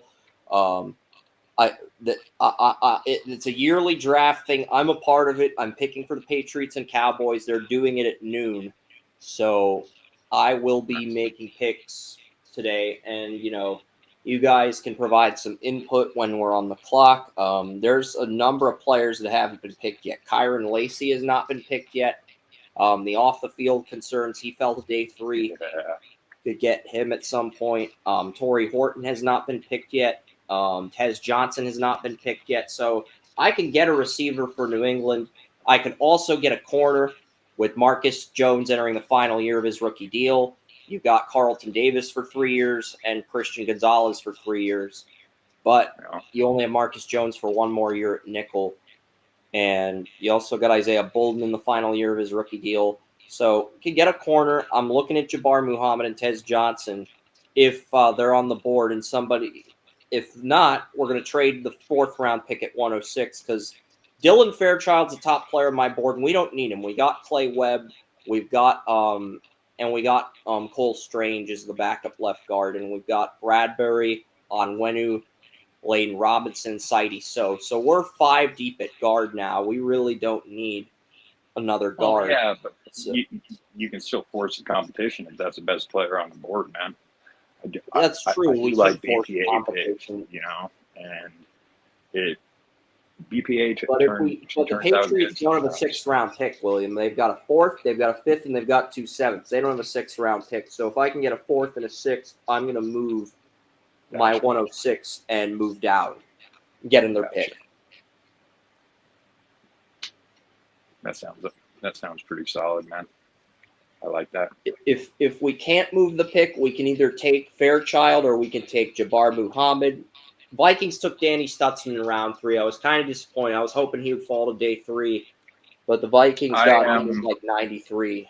With what happened with Dre Greenlaw signing with Denver, I want Stutzman on the Niners badly. Yeah. Very badly. And because, Greenlaw was a hard defense. Warner might be the leader, but freaking Greenlaw was. All right, guys. Donovan's about to go live. Need to settle down. You can still talk when I'm on the clock and we're making picks, breaking things down. I might have to mute my microphone. All right, guys. How's it going? Hey, there we go. Here we go. You're not gonna be able to see me. So sorry, but you can hear me, so that's cool. And you guys' faces are up there. I know Dak has got his, and Brock will come in later. I've got 2 of my co-hosts from the Draft Utopia podcast, Joseph Potter and William Yanish, on 20 people. And Donovan, nice. Take it away, man. We're ready for day 3. I'll take it away, and I'll make it go by fast because I actually have my godson's in town, so he's turning 5 today. I gotta go hang out with him at Dave and Buster's in the zoo and all that fun little kids Dave and Buster sounds like a blast. Yeah, man, I know. I'm excited. He's turning 5 tomorrow, so I'm excited to see him. But yeah, I'll go ahead and get this going. Also, I'm sorry, I didn't lie to you guys, but I'm gonna have to postpone Graham. Just because his agent wants to do the podcast after his pro day, which makes more sense. And honestly, I think I'll have you guys back on just to interview him because I know you guys have websites and interviews you want to do, and I promise that for you guys. So I'll have him on next week and just interview Graham Mertz and Ethan Garbers together, so y'all will have content for yourself, and because they have the same agent, so Garbers just had his pro day Thursday, and Graham Mertz is his Friday, and I'll actually be there in Gainesville. So I'll have a lot of content for you guys, and it'll be easier. And we could only have 30 minutes today, 20 minutes, and it had to be like right now. So I'd rather just get the draft done and then get those two guys on together next week. That makes sense. Yeah, that makes sense. Yep. All right, so I'll contact you guys if you're free next week, so you guys can get the interviews and you can post it on your site. Appreciate that. I'm gonna. Yeah, no problem. And with Graham, he can do an hour. I think Garbers can only do about 15 minutes. But yeah.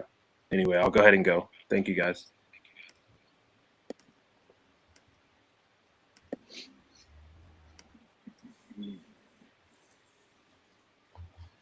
All right, welcome to day 3, I guess technically, of the Don James Sports and Friends podcast. We're doing our mock draft. This is rounds 4 through 7, joined by Bill Carroll already and Chris Ransom and Fanatic Dak. Thank you guys so much, and Brock will be on the show a little bit later as well. Thank you guys so much. I appreciate it. I know you can't see my lovely face. I can't show off the accelerator I'm drinking because I'm so last night, man. From that draft, my same Island Guava accelerator. I can only drink so many of these things. I promote it, but gotta be careful with the energy drink still. You know what I mean? But this one's clean. This one's good. Makes me feel good. Yeah, Williams told me I need to eat more Monster energy drinks. I need to just drink something else. I'm gonna send you guys some stuff. I'll send you guys some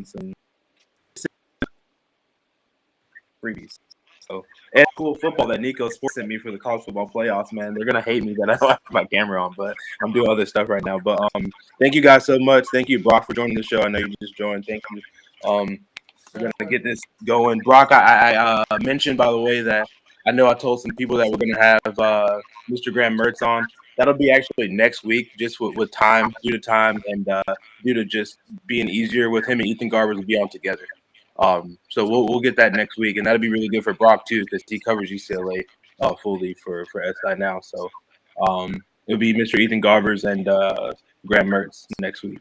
And we'll have a show just with the draft stuff and just talk to the two guys in the draft. So all right, thank you guys. We'll go ahead and start it off. I already have some picks in, so I want to get this going, get it right, get you guys to enjoy. It's like 75. I live right by the beach in Jacksonville. I'm trying to get out, hang out today, so I don't want to keep you.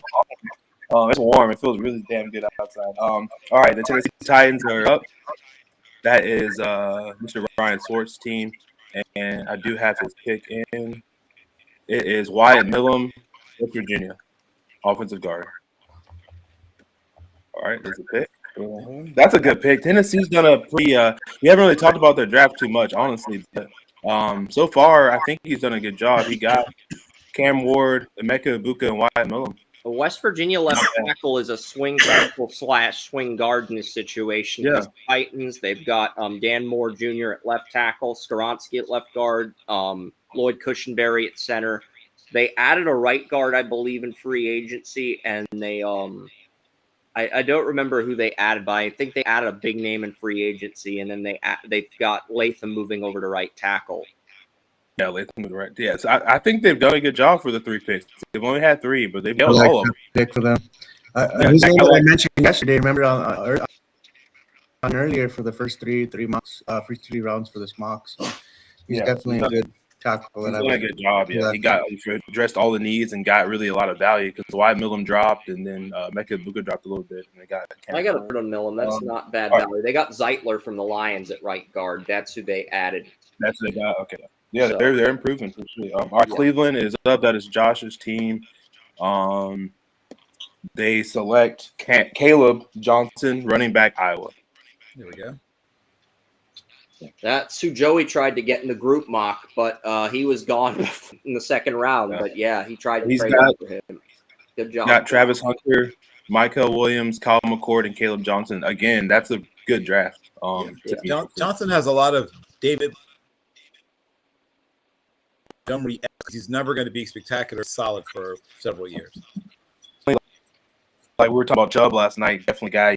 Go ahead and get going to replace him. All right, the next pick is in already as well, and then it'd be Chris obviously picking after that. But the New York Giants select Dylan Fairchild, guard, Georgia. Oh, I had a trade with Brock ready to go if he fell to 106, but it looks like I'm picking him. Looks like I'm picking my him. compensation for it. Thank So you. close. So You're close. close, Dylan Fairchild. Hey, the Giants too, man. They I can't think of all their picks right now off the top of my head. Let's see. Yeah, Joe Well, they've had a Sheldon lot is of picks. laughing at us like George Oreo Sanders. snags Dylan Fairchild at 103, 105.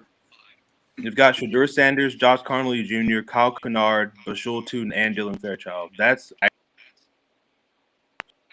all upgrades for sure. And then Are we picking on our selection? We go with Jabbar Muhammad, cornerback, Oregon. With Marcus Jones in the end of his rookie deal, we need a new nickel. I mean, we got Carlton Davis and Christian Wallace, but we're going to need that guy if we let Marcus Jones walk. So we're going to go Jabbar Muhammad from my board now that Fairchild's off the board. So we're going to get Muhammad, fills the position of need at corner, and Jabbar Muhammad's our 4th round pick. good pick. I like it. I figured you were going there if Fairchild wasn't there. So Jabbar, I like that pick. He's a good pick, Oregon Duck. I was like, yeah, gonna another Oregon. The Oregon's got a lot of people drafted. We've been saying that a lot, Dak. So that's your school, I know. Yes, sir. Yeah, man. All right. So I'm next with Jacksonville. Again, I want to just look at some of what I picked because I've made a lot of picks with Jacksonville with that trade. I got Barron, I got Golden, I got Tyreek Williams, and then I got Jonah. Help me out. His last name again. I can't pronounce. Jonah Savannah, Arizona. Yeah. That one's not actually hard to pronounce, but yeah, okay, that's what I got so far. So I got my next pick in. The Jacksonville Jaguars select Gunnar Helm, Texas, and it's another Texas player I know, I know people are saying he's slow or whatever, but I like him. We lost Evan Ingram. They brought him in for an interview recently, and he's a guy I just really like a lot, man. He was a top baseball player in Texas, one of the best pitchers. Yeah. Imagine that guy throwing 90. There was like 97 feet at you. He's a reverse James Casey. Yeah. That's a good, tall. He was lanky. He's put on a lot of weight since high school, but 6. I did not a shade under 6'6", right, Bill? About 6'5" and 7. He's like 6. I think he was a little less than that, but okay. But he, as you said, you look at him when he was 40 or almost 40 pounds lighter, and he looks like a pitcher. Yeah, he does. But I like him out of Texas. So another Longhorn, hook him. We got 3 of them. He's a warrior too with the injury he suffered and still around the 40, even though it was lower he cutted it out. Anticipated. But Yeah, that's what you want in a player, especially at the tight end position. Yeah, we need that ruggedness in Duval, man. We need that feistiness, that attitude. You want me to type some of the picks in the private chat, Donovan, for you to make things easier, to speed things up? Yeah, you can type some of them. That's fine. Yeah, if you want to do that, that's fine. Thank you, Chris. I appreciate it. Yeah, thank you. All right, so I have because I have so many other the picks I have to deal with too, so that'd be perfect. All right, the Vegas Raiders are next, Las Vegas Raiders, and again, I just want to go over their draft a little bit. They got Will Johnson, Xavier Watts, and Travion Henderson. Solid day at the office, right? Pretty good, I would say. Yeah. Pete Carroll, very Pete Carroll. That's very realistic draft. Some of these are very realistic. Yeah. Yeah, I can actually see all of that. This could 100% happen. Yep. Yeah, for sure. And I'm a little upset about the Travion Henderson to the Raiders though, because Broncos having to deal with that. That's not fun of a running back. You can. Yeah, he's gonna be special in that. That's so much, especially with Chip Kelly. Obviously. So, all right, I have their next pick, and the Las Vegas Raiders select Tez Johnson, Oregon. Tez Johnson was on the board after Muhammad got picked. That's a great pickup for the Raiders in round 4. That's for Al Davis right there, man. There you go. Just the piece. But no, that's a good. That's another pick. It's another good pick right there. There's a guy that he wanted that was picked. Jabbar Muhammad, that's what he wanted, but he just got selected. Yep. Just You're welcome, Raiders. You're welcome. that was his number one defensive player that he wanted. But all right, Buffalo's next. We've been saying that a lot. Also, Bill, you're picking a lot in one of these rounds. Like Philly picks like 5 times out of like the 10 picks or something. It's crazy. I looked at it. I snuck. I don't know. I think it's in the 4th round. Yeah, you pick at like 164, 165, 168. Like so. Hold tight. Bill's gonna be. Can't wait to see what he does. Or you could maybe move up too. I guess if you want to bundle those picks. If there's somebody we really want, but yeah, we'll see All what right. happens. I just We'll play see the what draft as it lays. Yeah, last night they traded with Brock, I believe. Orders, one of the two. I think it was the Rams. Everyone. So Aziri Thomas, Cameron Scattaboo, Jalen Royals, and again, it's actually realistic too. That's a pretty good draft. It was a little. They could have probably waited for Cameron Scattaboo a little bit, maybe picked him at 62. But I mean, either way, I mean that's pretty solid. I would say. And let's see who they have here for the pick. Give me 1 second, guys. And then the Jets are next, who we've all been talking about. Oh, well, I got Buffalo. Buffalo selects T.J. Sanders, South Carolina. What's the available player? That was the top-rated player still left on my board. It was on mine too. Yep. So they did. I mean, Buffalo can do that. Just take the best player available. They kind of got some of the needs and overdrafted a little bit earlier, but now they're just, hey, get the best player on the draft. All right, got their pick in. The Jets are next. Kind of people were a little salty about their draft a little bit. I thought they did okay. Josh Simmons, Tyler Shook, and Jack Beck. Like people didn't like it that much on the Twitter feed, but we'll see best what they do player next. on my board is low. The 7th round break.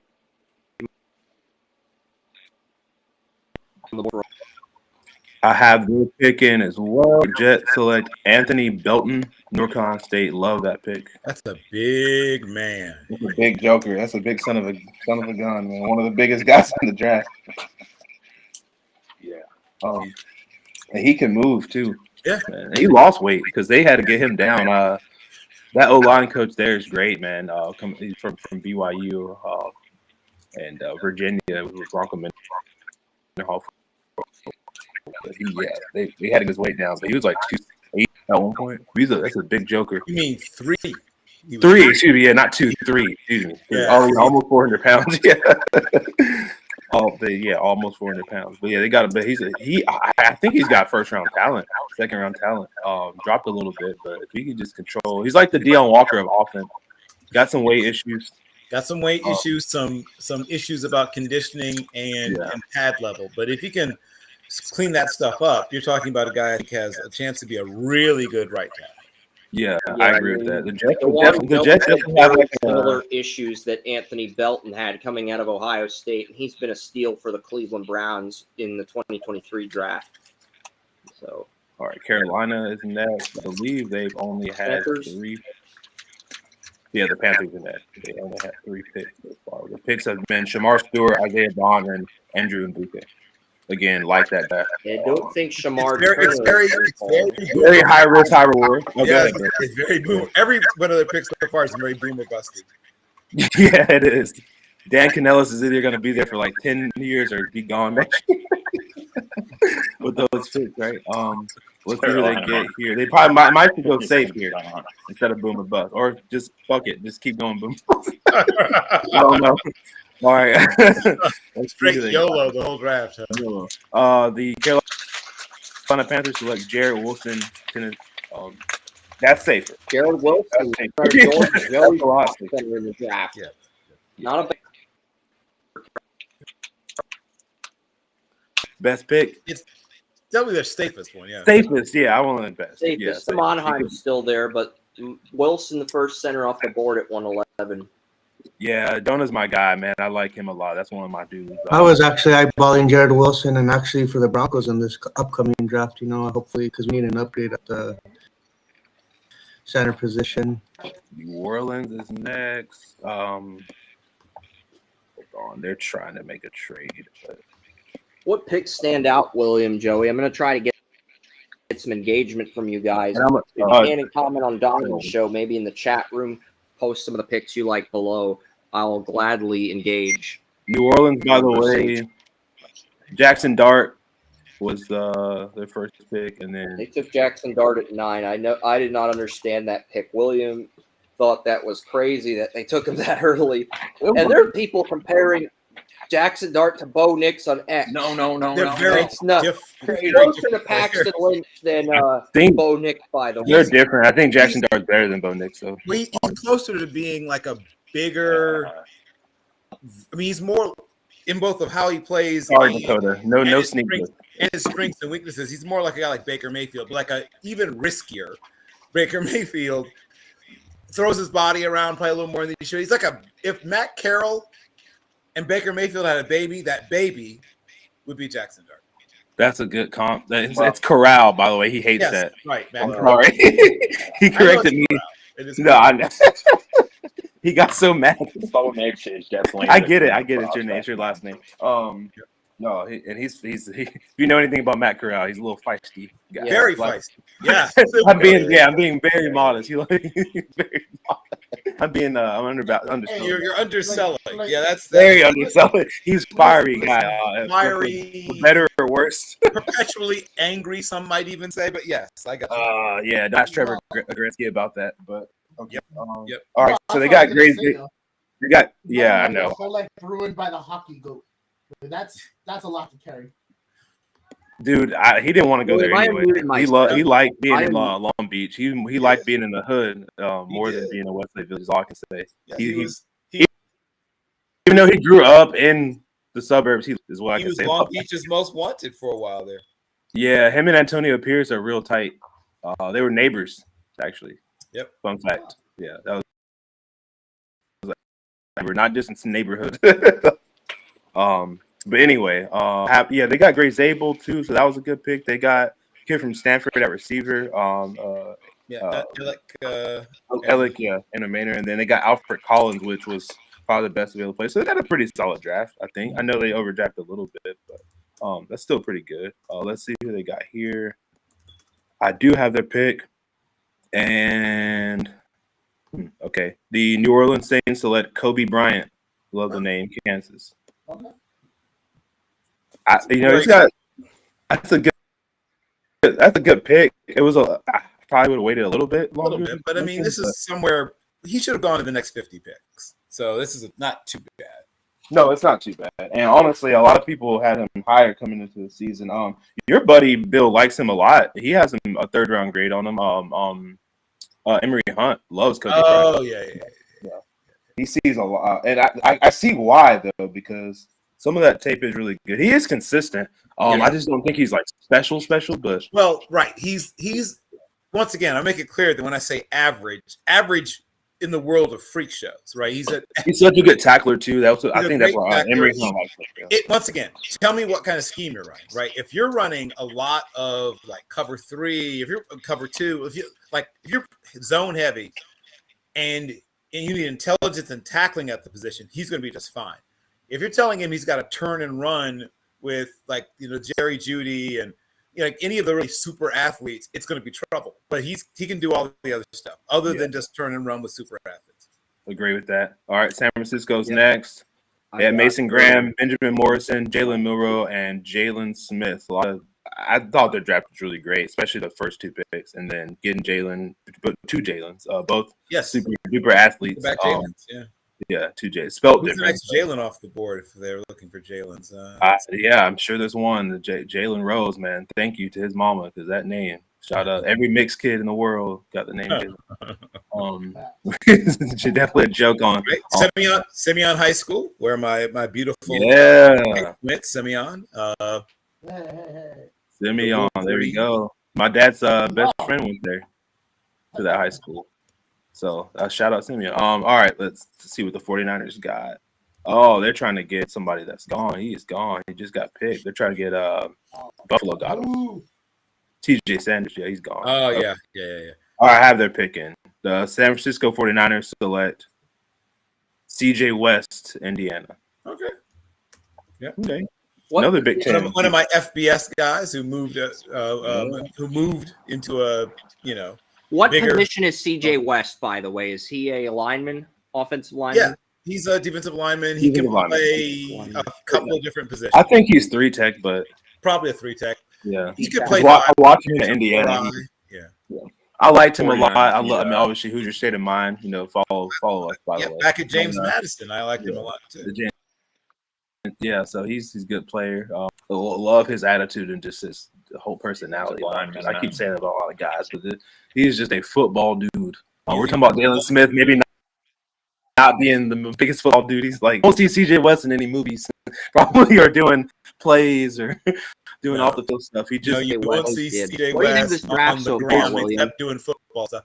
he said he didn't really have too many hobbies besides I playing muted football. I know he myself. likes video They games a can't lot. He's hear a big, you if you don't want them big to hear you. Minecraft guy. But it's fun. So, Just shout out to keep track Minecraft. all these picks. Minecraft. But he's exactly the kind of guy I could see Yeah. going into coaching Yeah. when his career is over. Oh, CJ West for sure. Oh yeah, man. He'll be coaching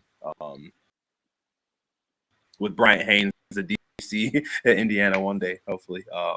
It's the Carolina Panthers out again. Minecraft. All right, Carolina. Shout out Minecraft. Yeah, shout out. I was like, okay. I hadn't heard a player say Minecraft was their favorite, especially defensive line. Thought it was like Call of Duty or like 2K or something like that. Yeah. Nope. Nah, you get to be creative. Yeah, exactly. He's a smart guy too. All academic team 2 years. All academic, correct. Both 2 different conferences, right? So Yep, right. All academic team for 2 conferences. Yeah. yeah, it's only on Indiana for 1 season, like a lot of the other Indiana guys. But all right, Carolina just got Jared Wilson. We're talking about their boomer bust draft. I have their next pick, and it is Ty Felton, wide receiver, Maryland. Nice pick.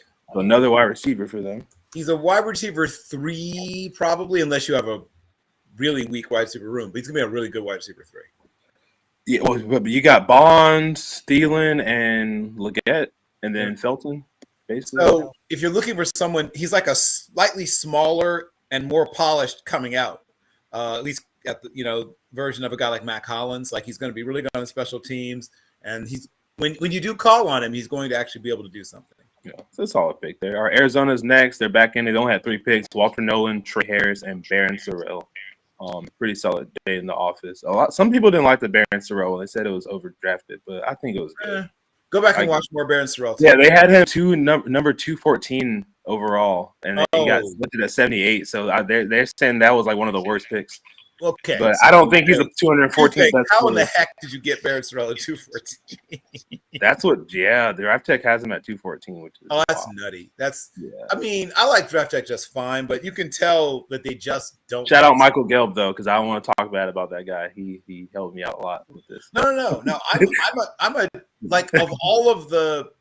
I like them better than most of the other sites out there. Like them, I mean, but some of their stuff is just a little arbitrary. They're better than Draft Buzz, in my opinion. They're better than a lot of them. Better than CBS. Better than several of them. But 214 for Barron Sorrell. Like I would urge them to go back and take a look at Barron Sorrell. Yeah, I agree. And then knock like 100 and something off of that. All right, their pick is in. The Arizona Cardinals select Jamon Dumas Johnson, Kentucky.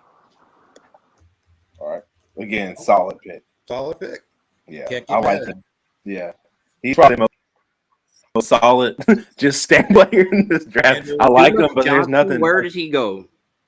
Kentucky. Okay. Yeah. Stat filler for sure. A lot of tackles. A lot of solo tackles. Well, kind of old schoolish type of throwback player, linebacker, I would say. So linebacker for Kentucky. All right. Yep. Yeah, so that was the Arizona Cardinals pick. Moving fast. Everybody's getting their picks. The Dolphins are next.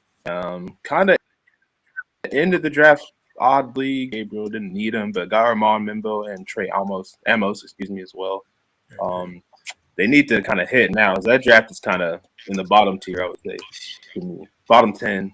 Yeah. Being light to me. And the Armand Membo pick was good. He kind of fell to them, but the other two, They, I like Trey. I definitely shouldn't have picked Dylan Gabriel at 98. the But group I'm on Facebook, Scouting Dog Group, Colton Edwards starts. Colton's making a case that Trey Amos needs to go in round one. They think he's got Pro Bowl upside. I could see him. He's got a lot of upside, but Yeah, there's a lot of upside. A lot. but starter, yeah, I don't know about Pro Bowler yet, but round one, I don't know. I mean, round one in the if you I would said, take him around. I think 48 is actually like I was perfect. gonna say 48's about right. 48's Yeah, I about wasn't really. Yeah, I wasn't really dissing that pick. More, it was really just the Gabriel pick. The Amos pick is fine. Dylan 'Cause Gabriel, the Dolphins took. They Dylan also don't Gabriel. really need a corner that bad. I guess they do for the future though, because of contract issues and stuff. But and plus injuries happen every year. yeah, You should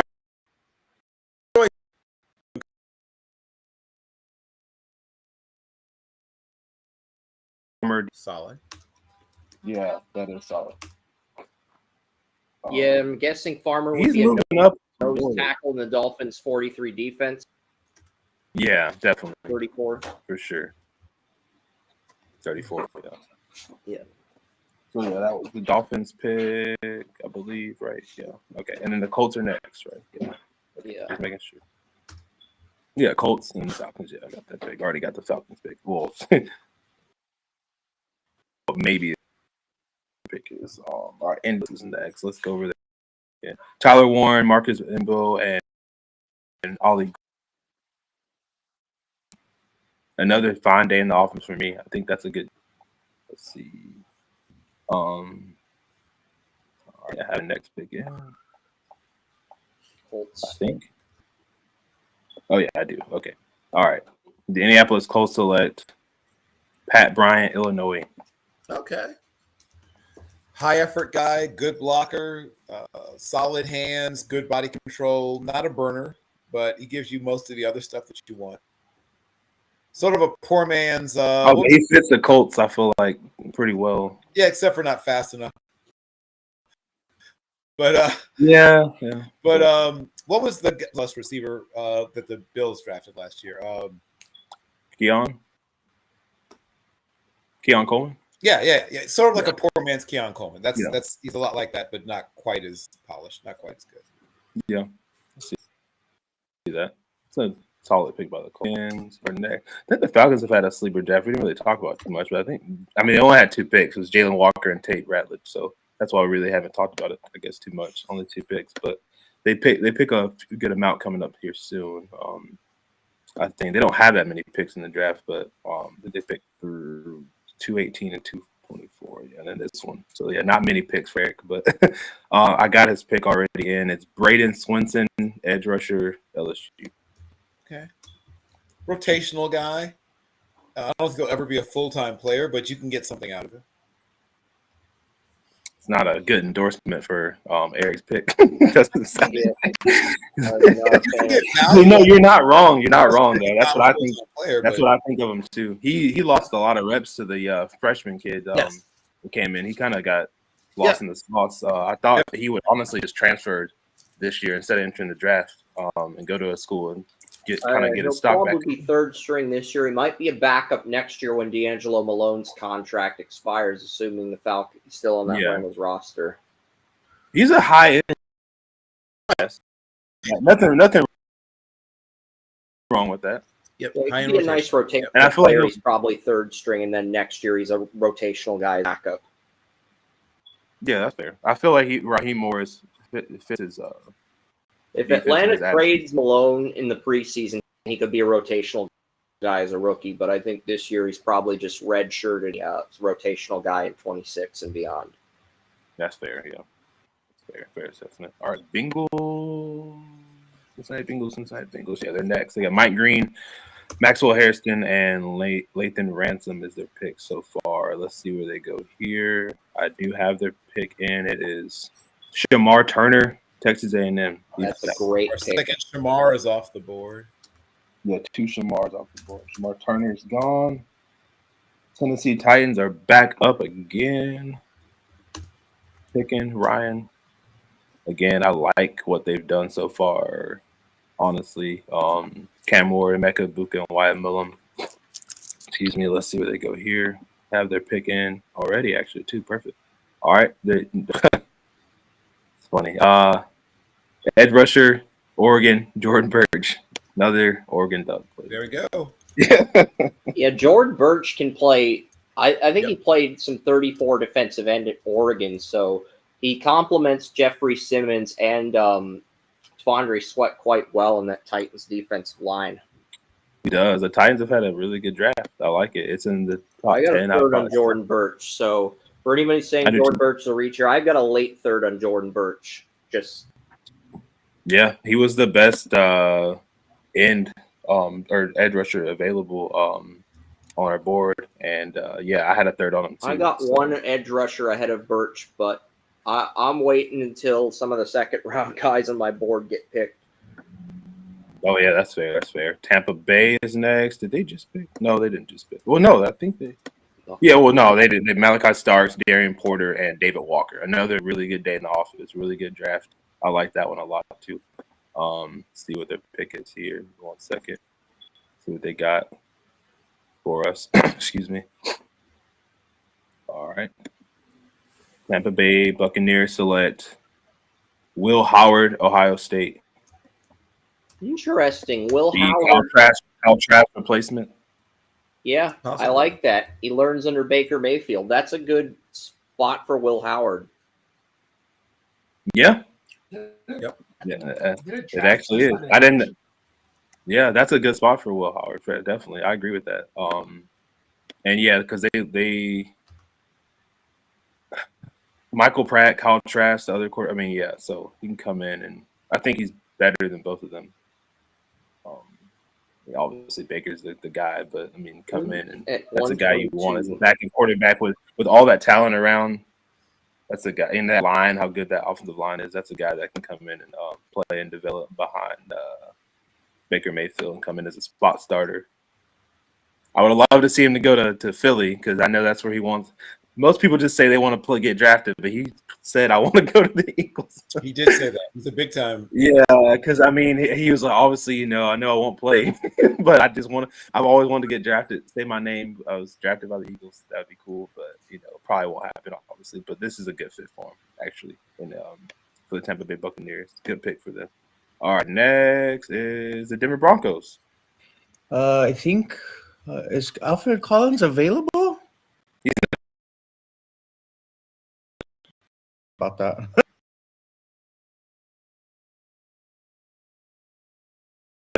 That's right. There you go. Sorry about that. I'll have the pick in here. No, you're good. We're flying through pretty fast, actually. Yeah, so no worries at all. Only 30 minutes in, and in the middle of the fourth already. Because you're actually up next, Bill. After that, and then Brock is after that. So we're all picking. And I'm twice. I picked for Jacksonville too. And then Brock, you pick again. Dak, you pick again. We all pick. All the next picks are us. Did you pick for the Commanders too? Okay, give me 1 second, bro. Sorry, I'm looking at my thing real quick. Thank you for all the viewers that are coming in. Appreciate it. But yeah, best player available on the board here for them is Jalen.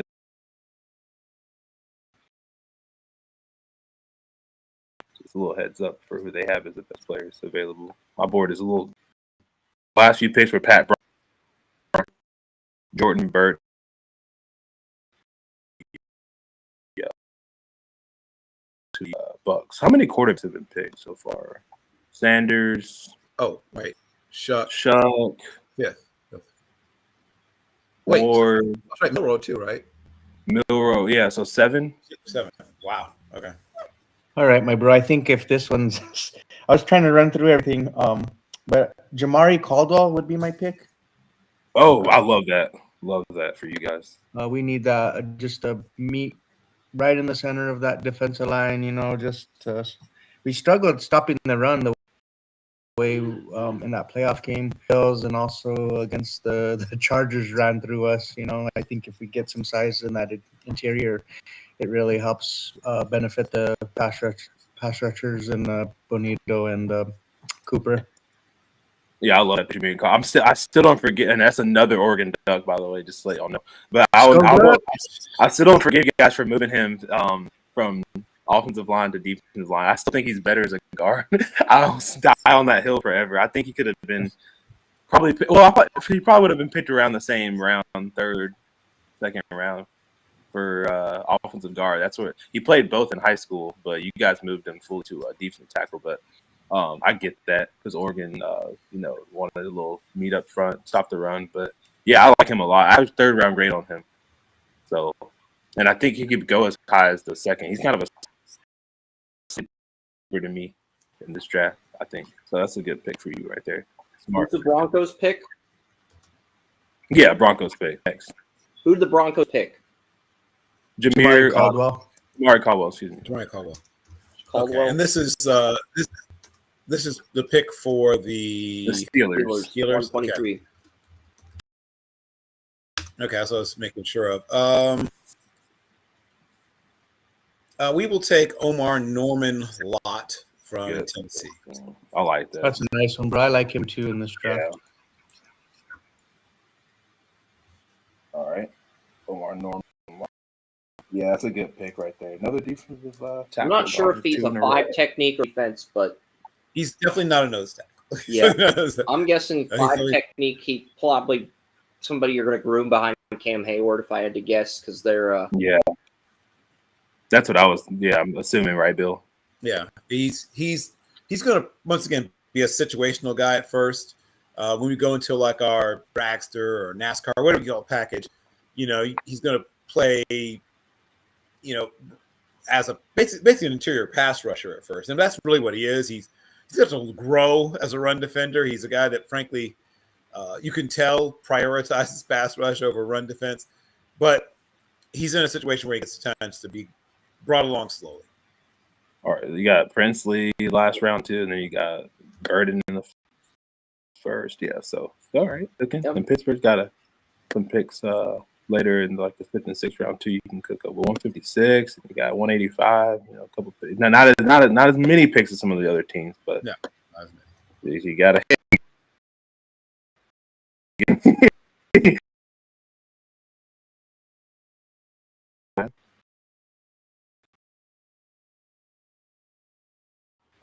I'm picking players right here.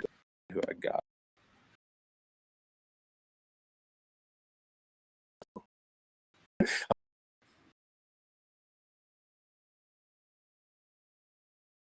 Let me.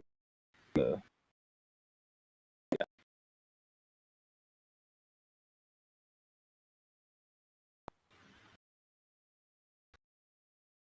somebody. And you can build because Bill took. I was thinking about him. I got my pick. The Green Bay Packers select Howard Cross III, Notre Dame. Had a really 3rd round grade on Howard Cross III. That is really good value at point. He was my top defensive tackle on the board. Yeah, he's just a Packer too. That guy just screams Packer to me. So it's like a Packer. So yeah, that was my pick. Yeah, I have a 3rd round grade on him too. I'm a little bit higher than some.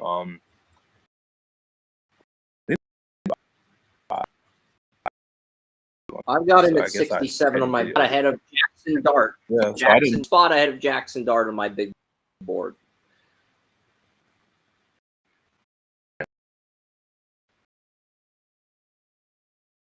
At 125, so I only overdrafted. So. Oh no, I didn't have him at 125. Sorry, they did, but I have him at like right outside the top 100. So I think that's good. Brock, you're next. Chargers at 125. Give me 1 second. I was got 2 drafts, right? Yeah, you have the Chargers at 26, and then you pick again with the Rams at 27. Logan Parr's available if you want to guard for depth. He's available. Billy Bowman's available if you Kyle Monongai, the Rutgers running backs available. The Chargers, they got Najee Harris and they brought back Dobbins. I don't think they're going I running think back. he just picked a safety in the first though, so I don't know about that. Yeah. Yeah, And I is picked, is Najee Bowman Harris. truly a safety also? I mean, he's kind of a, Jeremiah Owusu-Koramoah more than he is like a real safety. Yeah. Is just curious, is Luke Cadra still available? Yeah, he is. Then that's all I'll take. Not anymore, as Bill says. Yeah. All right. Yes, not anymore. Exactly. Luke Kendry. Yeah, somebody was talking about last night. They did. Luke Kendry is the pick. Yeah, I like him. Luke Kendra, right guard. Yeah. I All right, got a I'm third next. Luke Kendra. Jacksonville Jaguars. Jags are next. I just gonna helm. Let's see. How many picks left? Oh my God. 126.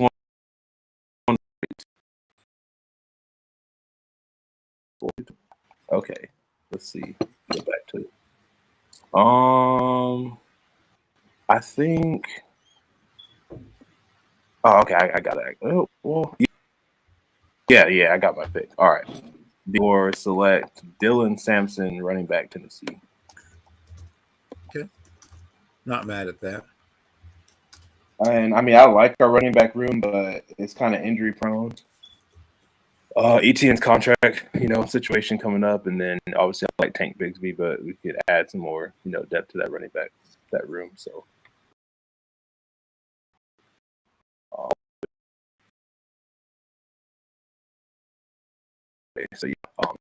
like that pick a lot, and the Rams.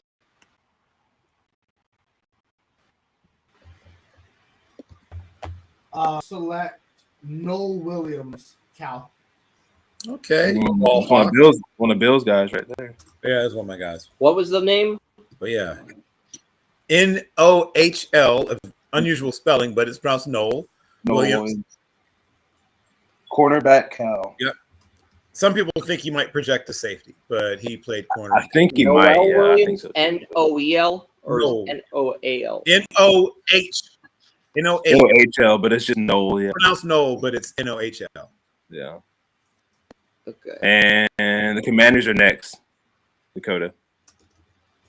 Okay, I got you.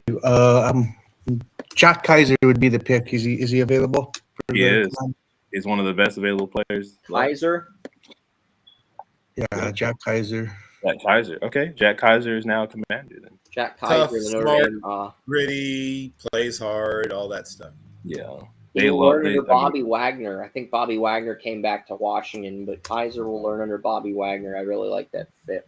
Yeah, that was the main reasoning going back to this pick, I guess. And you got Elijah Arroyo last night and Nick Scorton, and then now Jack Kaiser. That's a really solid draft for the Commanders. Yeah, I think so. Those guys can all play right now too, and I know they're just all in. Already trying to win, and that rookie contract with Jaden Daniels all in. So, thank you to the viewers going up a little bit. Thank you guys, appreciate it. Awesome. And then Jack Kaiser. Everything Bill said. I mean, that's just speaking of guys that's going to coach in 10, 12 years after he's done, straight to coaching. Going to be looking at him like, damn, I remember that guy playing football for Notre Dame in high school. Yeah, he looks like a coach right now. But he's got a long way to go before he coaches because he's going to be playing in the NFL actually this guy playing for 15 years in the NFL, like a long time. He's a for-lifer for sure. If he just stays. That scares me, but Right. Couple last year, so that's good. Couple concussions early in his career, but look at the way he plays. You can understand why. Next is the Baltimore Ravens, who, like I said, the streets are not liking their draft.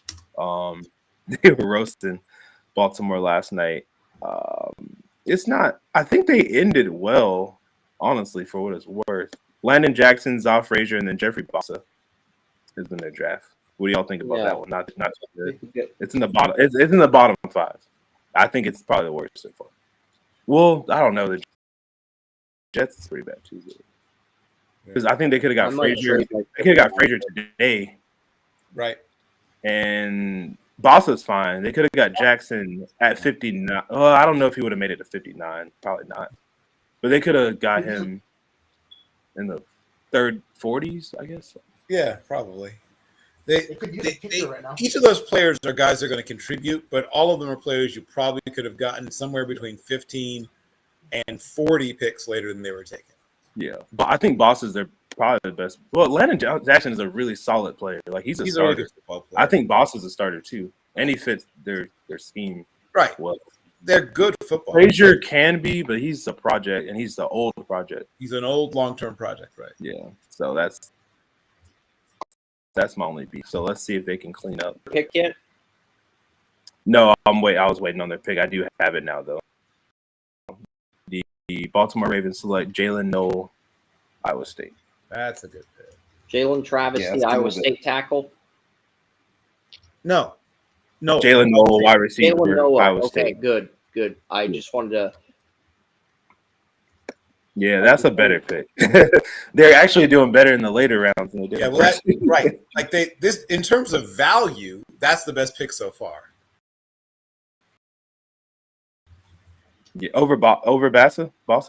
I mean, like this is I want maybe. Oh yeah, that's true because they had him at 67 overall, and they just picked him at 129. So value wise, yeah, I don't have him 67. That's a little Second round value I have on him. Is that Yeah, most people do have him the second. I have him second, like I have probably him, late. I have him as a mid third rounder, but still, this is good value.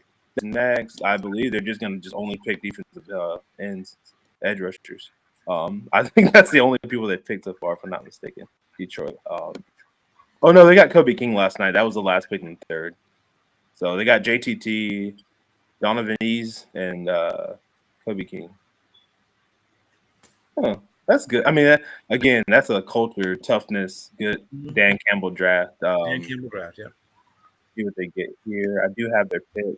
The Detroit Lions select. Hold on.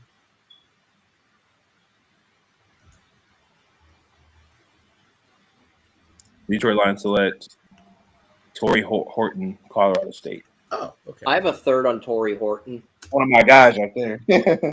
That's one of my guys, On man. my board since Tez Johnson got picked. That's good value at this point. Very good value. Yeah, I like that. He fits the Detroit Lions too. Yeah, That's he probably, but 4 probably first. He eventually becomes wide receiver 3 for them, but he's a good one. Yeah. Good Saints one. to back up again. I know they tried to trade last time. Looks like they're staying put. Their last pick was just Kobe Bryant. Mixed reactions from you guys, I feel like, with that pick, but I liked it. We're talking about Emory Hunt, liking him a lot. Kobe Bryant. Let's see what they do here. They also been picking 9 picks again too. So interested to see who they get here. Give me 1 second, I'll get the pick in for you. All right, I do have their pick. The New Orleans Saints select Charles Grant, William Mary. Good pick. Who's that? That's a really good Mary. Great pick. Team. Charles Grant's a great value here. He went to the New Orleans Saints. Thanks. Saints. Yep. All right. Yeah, that's a good value pick. Again, that you kind of were talking about. I forgot which team we were just talking Senior about. Bowl invite this draft cycle. Jim Nagy's final Senior Bowl. They're picking a little bit better at the end, more so, at least Bill's sake. Got another pick. Buffalo is next. Been hearing that a lot, obviously. They just picked not too long ago, and that pick was TJ Sanders, which was great. Great pick. Yep. Logan Parr still on the board. And the next pick for them is guys on my board. But the Buffalo Bills select Barrett Carter. Barrett Carter. I do have Barrett. Yep. Good backup to Matt Barrett Milano here. Yep, and it is. So, yeah, I like that pick. Team does really well. I like Kansas City's draft too. Kansas City's next.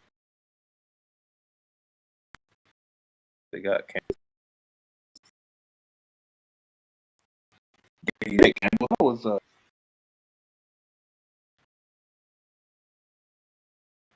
Mason Taylor, and a Johnny Cornelius is their draft. So their Yeah, pick Trevian Henderson long is gone, correct? Trevian Henderson, he's all correct. Just Yes. double Yeah. checking. Yes. Okay. I figured he was on. I just wanted to double check. the Kansas City Chiefs select Damian Martinez, running back, Miami. Okay. There is I still thought a that's- second round I running thought that's back gonna on be- the board, but it wasn't Martinez. I do have a third on Martinez. He is very good value, though, at this point. Yeah, but Martinez to the Chiefs is going to be better than what it was picked just because it's the Chiefs. I feel like it's going to end up. That's a really good pick. Yeah. I like that one. I like that one a lot, honestly. The Eagles, that's you. And I am trying to decide between two players who are very similar grades. I'm going to go with Jared Ivey from Ole Miss. Oh, yeah, he was the best edge rusher available. So. I'm not sure if Ivy would be an edge or a 5 technique in Eagles defense. So I'm going to put him as an edge at 34 because I know they have Nolan Smith. They're probably going to move Nolan Smith from left to right outside linebacker since he played right outside linebacker at Georgia, and Sweat is gone. I don't know who the second edge rusher next to him is going to be, but I'll just put that for now. So you got Jaheed Campbell, Darius Alexander, Cameron Not Williams, bad. and Jared Ivey for Philly. That's good. Yeah, that for picking that late. Yeah, it was the latest, obviously. Yeah, that's not bad at all. It's a good draft. All right. Miami, then Baltimore again, then Seattle, and then San Francisco. I haven't seen Seattle in a while. They did pick a lot yesterday, though. So Miami, again, questionable draft, but they did just get Joshua Farmer, who that is pretty good pick, actually, I think. And I have their next pick in. The Miami Dolphins select Billy Bowman, safety, Oklahoma. Or as Bill just said, maybe not safety. I got him as a strong safety. I don't think he's a free safety. I think he can play strong safety, but you could also convert him to nickel corner or linebacker if you wanted to. You kind of play him, a lot of different. Ball hawk, right? Jack of all trades. Number one defensive player on my board. My number one offensive player, Logan Parr, is still there, though. If he's there when the Patriots are picking, I'm trading down. I'm going to probably trade down and get a 6th. We'll see how this plays out, though. Yeah, I've seen him. I've seen people as high as a 2nd round grade on him, but I've also seen him in the 4th. So 2nd's too high for my taste, but yeah, because I know the versatility is a plus, but I feel like he's not that good at any position. He's so it's like not really a plus. It's like one of the few players that me in 2023, but his 24 tape was not as strong. I'll give you that. I agree with that. I agree with that. Yeah. I agree with that. And I do think he's probably strong safety is that if I had to pick one position, but he can definitely play a little nickel, a little linebacker. And with the Dolphins, I think he would probably play strong safety. Yeah. Ravens are next. Yeah, Ravens are next. I do have picking in. And then we got the Seahawks and the 49ers to wrap out the 4th round. Yes, sir. All right. And they're trying to trade down, but we're probably going to trade down too. Bill, Brock, anybody want to make a trade? No, you guys all straight. We good. You good? Okay. Yeah, I know you make some trades, bro. I had to ask. I know you made a couple splashes last night. The Colston Loveland one, especially. I loved that one. That was cool. See him go there. All right. Well, if not from you guys, I do have their pick, so I'll go ahead and just get the pick in. It is Josiah Stewart, Michigan. Edge rusher. All right, Josiah Stewart is gone. Not the edge rusher I had, but I think Joey's phone disconnected. All right, Seattle is next. The Seahawks, let's see what they're going to do. They had a few picks last night. I'll go over them. Ted McMillan, Jack Sawyer, Sebastian Castro, Quinn Ewers, and Mitchell Evans. So we got Seattle and San Francisco. Four 5 picks last night. And Mitchell Evans was their last pick. So let's see what they got coming up here. And I like Seattle's draft. I think it's pretty good. It's like right in the middle, I would probably say. Getting McMillan, Sawyer, Castro, Ewers, and Evans, I think they're all really good players. I really think McMillan and Ewers and Castro are like the prized possessions of that draft to me.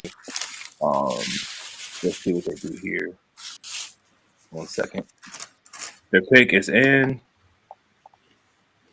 The Seattle Seahawks select Tommy Hill, Nebraska. I believe that's a cornerback because I believe Yeah. I have him as a 7th round player on my cornerback rankings, but I believe Tommy Hill is a cornerback. Got the Yeah, Tommy position Hill's correct. Yep. So good. All right. Physical cornerback. Yes. Very. Yeah. I Maybe mean, not too much. I gave Cam Taylor Britt an A+ for press coverage coming out of Nebraska a few years ago. I don't know if Hill's that physical, but we'll see. Not at close. It's pretty close. Sounds like you guys San plus Francisco's- from the vibes I'm getting. From the vibes I'm getting, it's just Yeah. vibes. Not an A+. No. Not an A+ No, yeah, like Cam Taylor Britt, but maybe an A in press. Yeah. That's the I'll vibes say I'm getting. Yeah. Bill For me, for Bill sure. might be leaning toward A-, Donovan A, but Well, whatever. yeah, it is more what like it is. B+ maybe. But yeah. Okay, yeah, all right, fair enough. Let's get San Francisco's draft. They just got CJ West at 113 with their last pick, and they're picking right now at 138. So give me a second. I will get their pick in. Please all take right, I got Logan it. Parr. If you take Logan Parr, I will not try to trade down for a 6th round pick. You guys, have you just left guard yet? Did the Niners get a left guard to replace Aaron Banks yet? They did not, and that's not their pick at all. So no, not even I that side think of it was. Parr is much the lower. San Francisco 49ers are selecting Jay Higgins, Iowa. Jay Higgins, the middle linebacker out of Iowa, good backup to Fred Warner. They do have Yep. D Winters, and they have Fred Warner as the starting linebackers. Higgins is up here, Mike. He might get rushed into a weak side role here if he can beat out D Winters for that roster spot in camp. We'll see. Sure, yeah. Probably back up to Fred Warner most likely. But, Yeah, I would think 5th so round too. started. Minnesota Vikings are starting off the 5th round. Should I just type Man, this round is- 5 in the chat so people know we're on? Yeah, round that's 5? Okay. we're so fast. This is Here we awesome. go. Yeah, this is Yeah, awesome. it's a good thing I'm typing the picks because if you were typing the picks and reading the picks, would be going a lot longer. Yeah, so I can't. I'm trying to do a lot, but I can't do everything. So I appreciate it. Thank you so much. No worries. Minnesota's only had 2 picks so far, I believe. Right. Yep. The first round pick was Tyler Booker, and then Danny Stutzman they got, and they only have 2 picks left. So we Yep. won't really be hearing about Minnesota too much. But so they need to make sure I've they only got 3 get picks right. left with the Patriots, and then I've got some picks with the Cowboys. And then Minnesota Vikings. Hold on, sorry. Me picking for the Broncos and Commanders. I'm just sitting on the dock with my fishing line in the water, just chilling. You know, waiting Yeah. to catch a bite. All right, the Minnesota Vikings select Malachi Moore, safety, Alabama. Okay. The other thing. One of my 5 second-round players still on the board in round 5. Very good value to start round 5. I agree with that, especially you're getting a high-end backup elite. And you're getting him as a backup for Harrison Smith for a year. Then he gets him. That's going to be really good value in my opinion. Yeah, it is, and he has starter. Yeah, written I all agree. over him. He has starter potential. Yep. Panthers at 140. Yes, Panthers at 140. They just got Jarrett Wilson and Ty Felton. Again, up and down draft, but getting a little bit better than me. But their pick is in. I already have it here, and it is Ashton Gillette. Okay. Louisville. Okay. Interesting player. Another edge rusher for them. That's 2. Yeah, Ashton Gillette is the pick. Tennessee is next. Really, again, just hats off to what Tennessee's done. That's been impressive to me. I really think getting Jordan Birch and Wyatt Millam the last 2 rounds to pair with Emeka Ibuka and Cam Ward is great for them. They need some more. They got to get more. Let's see who their pick is. I have it. The Tennessee Titans select Zy Alexander, LSU corner.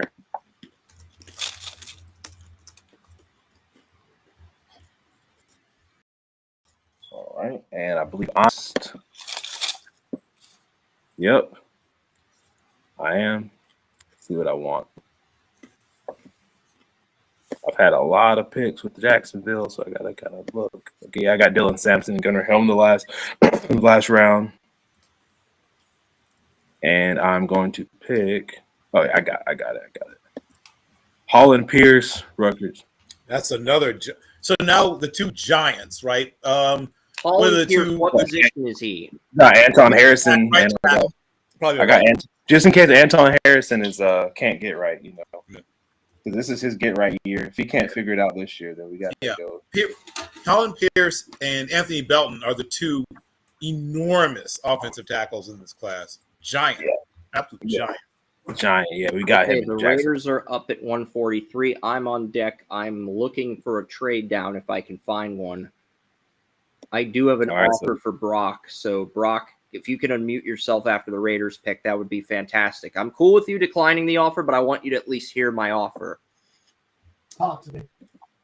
Thank you. All right, Raiders. What do we got for the Raiders, Donovan? I don't have the pick in right now. Hold on one sec. So if you guys want to talk about it, that's all right. Well, no, just kidding. I do have the pick. Okay. Sorry. Las Vegas Raiders select Riley Leonard, Notre Dame quarterback. So okay, my offer to maybe Brock is quarterback in the future. We'll talk about Riley Leonard after.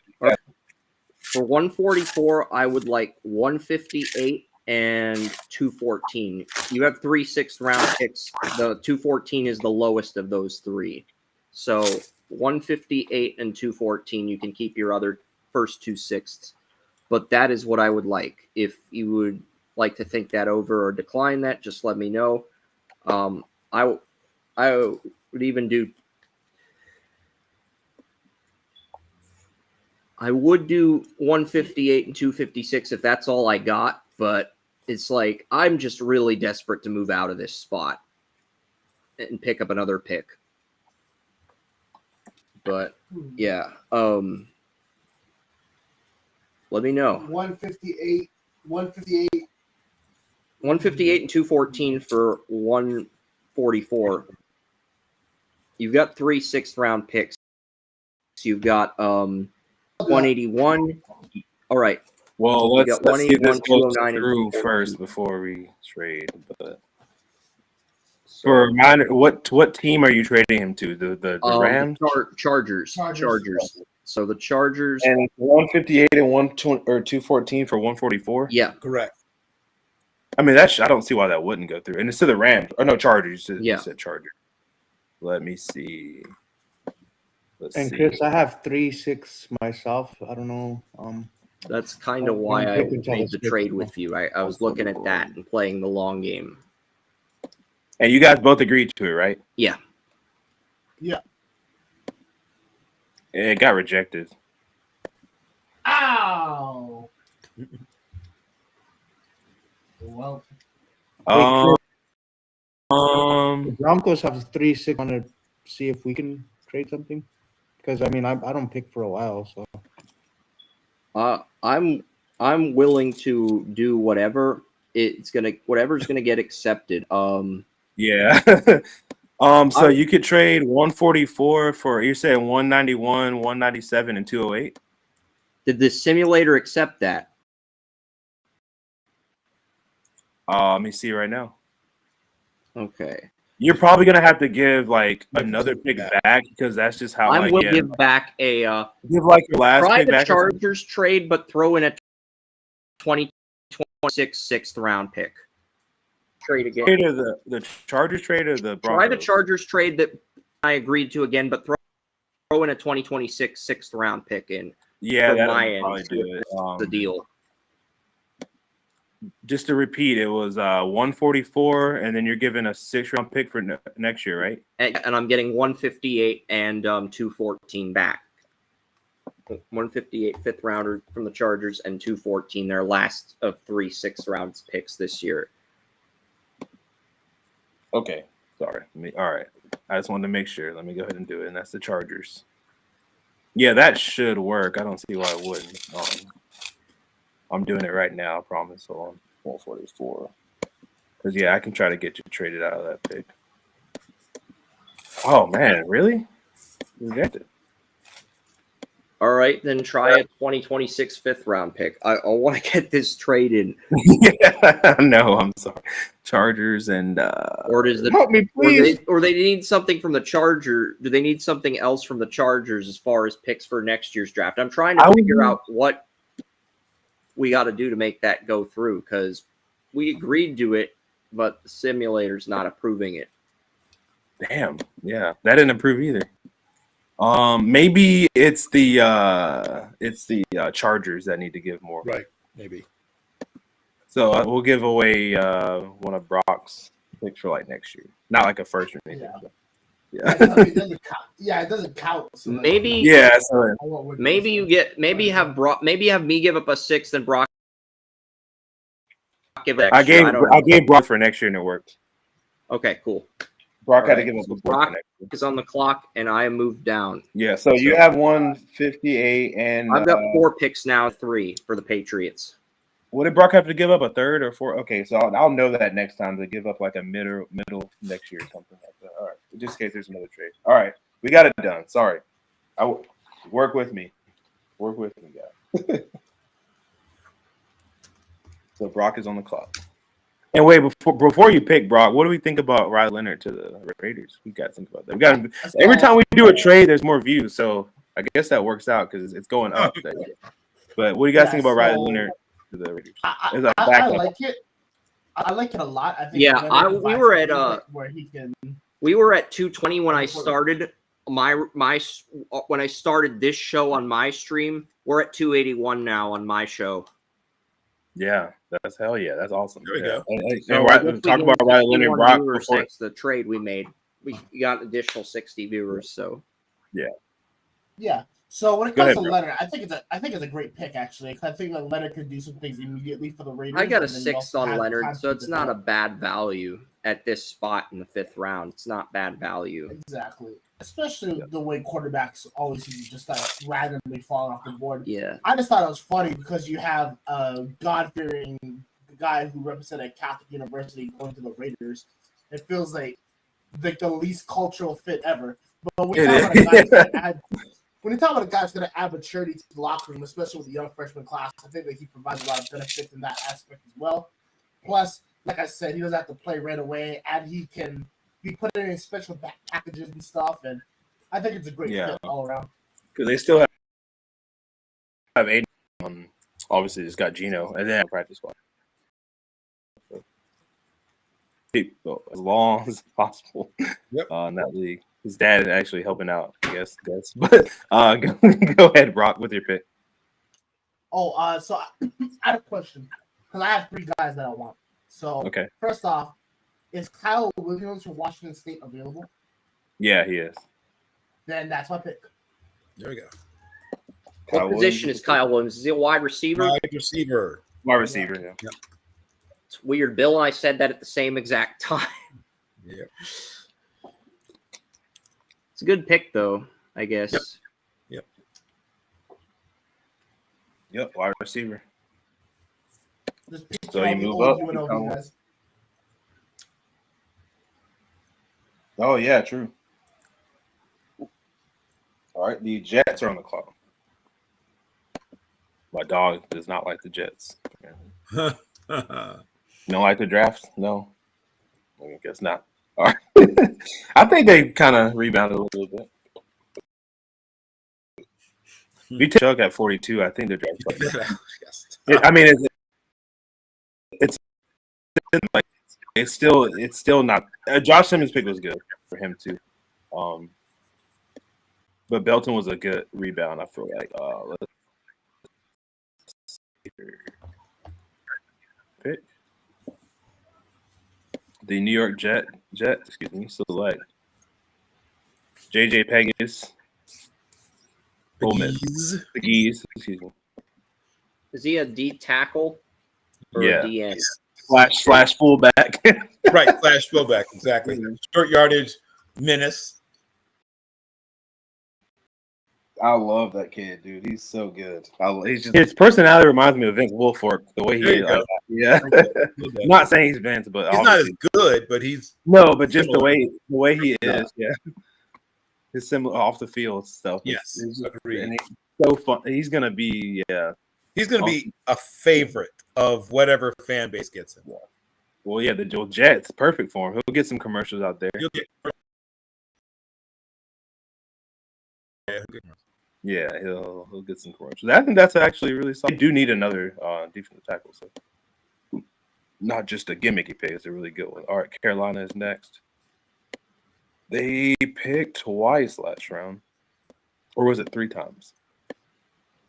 Could have been twice. No, it was 3 times. Jarrett Wilson, Todd Felton, Ashton Gillette. Got another pick and about 15 picks as well. So I actually have both on it, I think. So the Panthers. Yep, I do. I have their. Yep, Panthers are selecting DJ Giddens, Kansas State. That's a good pick.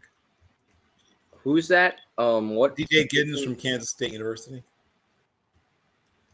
Running back. Yes. Yeah. Kind of reminiscent of Lamar from that first run of great North Dakota State. That's a good comp for him. Yeah.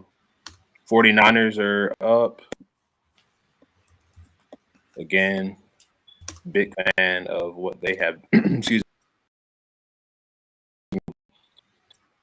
CJ West as well. So let's see what they do here. All right.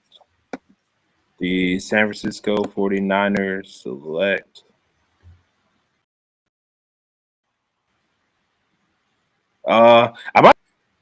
It's not that hard, but I don't want to mess it up. It's from Syracuse.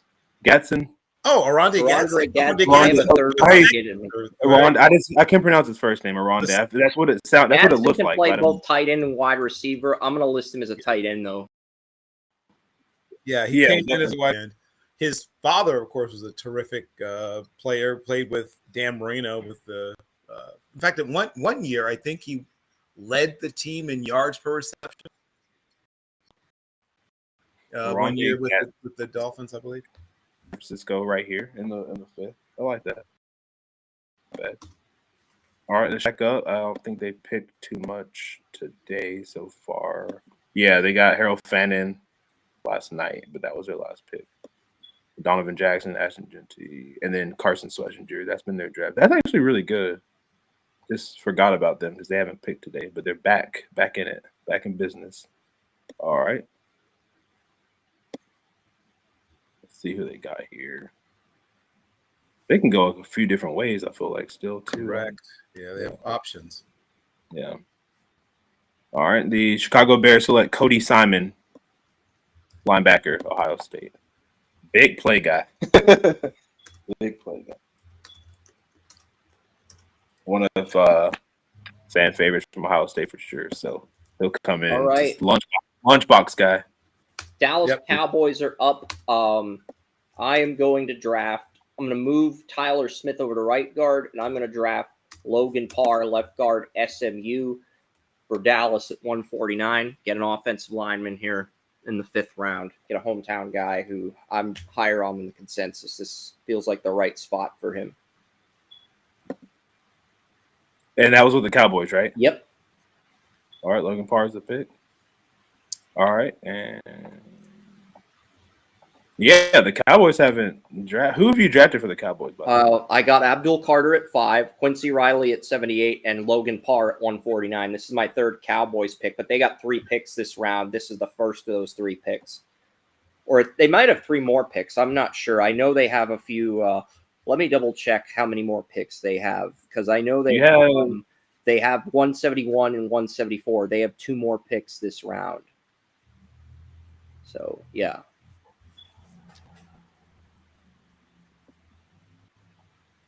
All right, yeah, you check that out for. And is he listed as a guard? Yeah, he's a guard at S. He was left guard on SMU. Yep. Right, okay.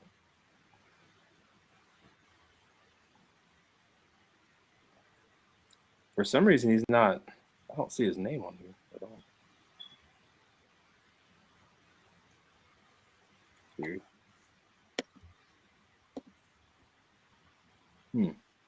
Okay, well, just you have. I think you have 3 picks, if I'm not mistaken. Yeah, this was the first of those 3 picks with Logan Parr. I've got the Patriots picking in the 170 what is it? 158. Yeah, 158. I've got the Patriots pick at 158, and then I've got the 2 fifth-round comp picks that Dallas has. Right. Okay, got it. All right. And there's only 2 round 2 guys left on my board, and then I can start looking at some of the round 3 guys and trying to get that premium value. All right, and Miami is next. Yeah, got it. All right, Miami Dolphins is next. I do have them in the Colts. All right, the Miami Dolphins are selecting Woody Marks, Jaquavius Marks. Yes, Jaquavius Marks. There we go. Whichever you prefer. That's your third down back. Yeah, I like Woody Marks. He really good tape at South Carolina, and then going to the real USC too. So Yeah, he's got a little D'Angelo Williams-ish quality to him. I like that. Yeah, and physically just chiseled, man. Yes. Well, so was D'Angelo Williams. I don't know if you remember what he was rocked up. Yeah. So, okay, Miami, they're bouncing back a little bit. They might have got dissed early on, but got Billy Bowman, Josh Farmer, and Woody Marks in the past few picks. So, okay, they're kind of getting back to normal again. The Colts are next. Their last pick was Pat Bryant was their last pick. I forgot who you comped him to. You said poor man's who, Bill? Poor man's Keon Coleman. That's right. That's what you said, yeah. Can live with that. That's just on brand, but accurate. Oh, I have their pick in.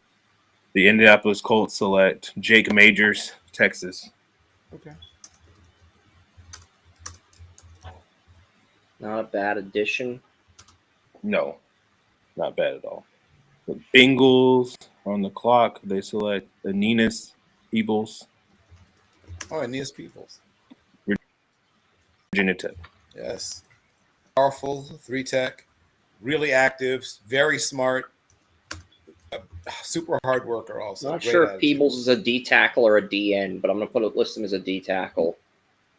I mean, you can kick him outside in certain situations, but he's done most of his damage on the interior. Okay. Yeah, exactly. So I didn't screw that up. I knew it was D-line. I didn't screw that up. All right, good. Bengals pick is in. The Cincinnati Bengals select Nick Nash, wide receiver, San Jose State. Go. Wait, the Bengals have 152 and 153? That was the Peebles was Cardinals. Peebles was Cardinals. Okay. Yeah. The Bengals select Nick Nash. Another, hey. There we go. It's a good receiver to have, especially behind Jamar and T and Andre. So, right. Yeah. You were wide receiver 4, I guess, for the classic possession receiver, former quarterback, very smart, great hands, quarterback friendly. Yep, most productive receiver this year, so that's a good pick. All right, the Giants are picking. I did like their draft, honestly. I think the last pick. Who was their last pick? Yeah, Dylan Fairchild was their last pick. They got Tootin, Kennard, Connor, top half of the draft picks so far because they just addressed a lot of needs. Yep. Agreed. Did everything they need to do. Yeah. Let's see who they have here. Give me 1 second. Sorry about that, guys. All right, I do have their pick in. Oh man, sorry, they tried to pick. He just got picked. Damn, they were 1 off. I'll still get him if they want. All right, the New York Giants select Jimmy Horn Jr., Colorado. Oh, okay. Well, you just got Shadur Sanders, so I get it. I mean, it's still he probably would have been there around later, but he's a good football player. Yeah, 2 receivers back to back. See if Miami picks one because they are up again.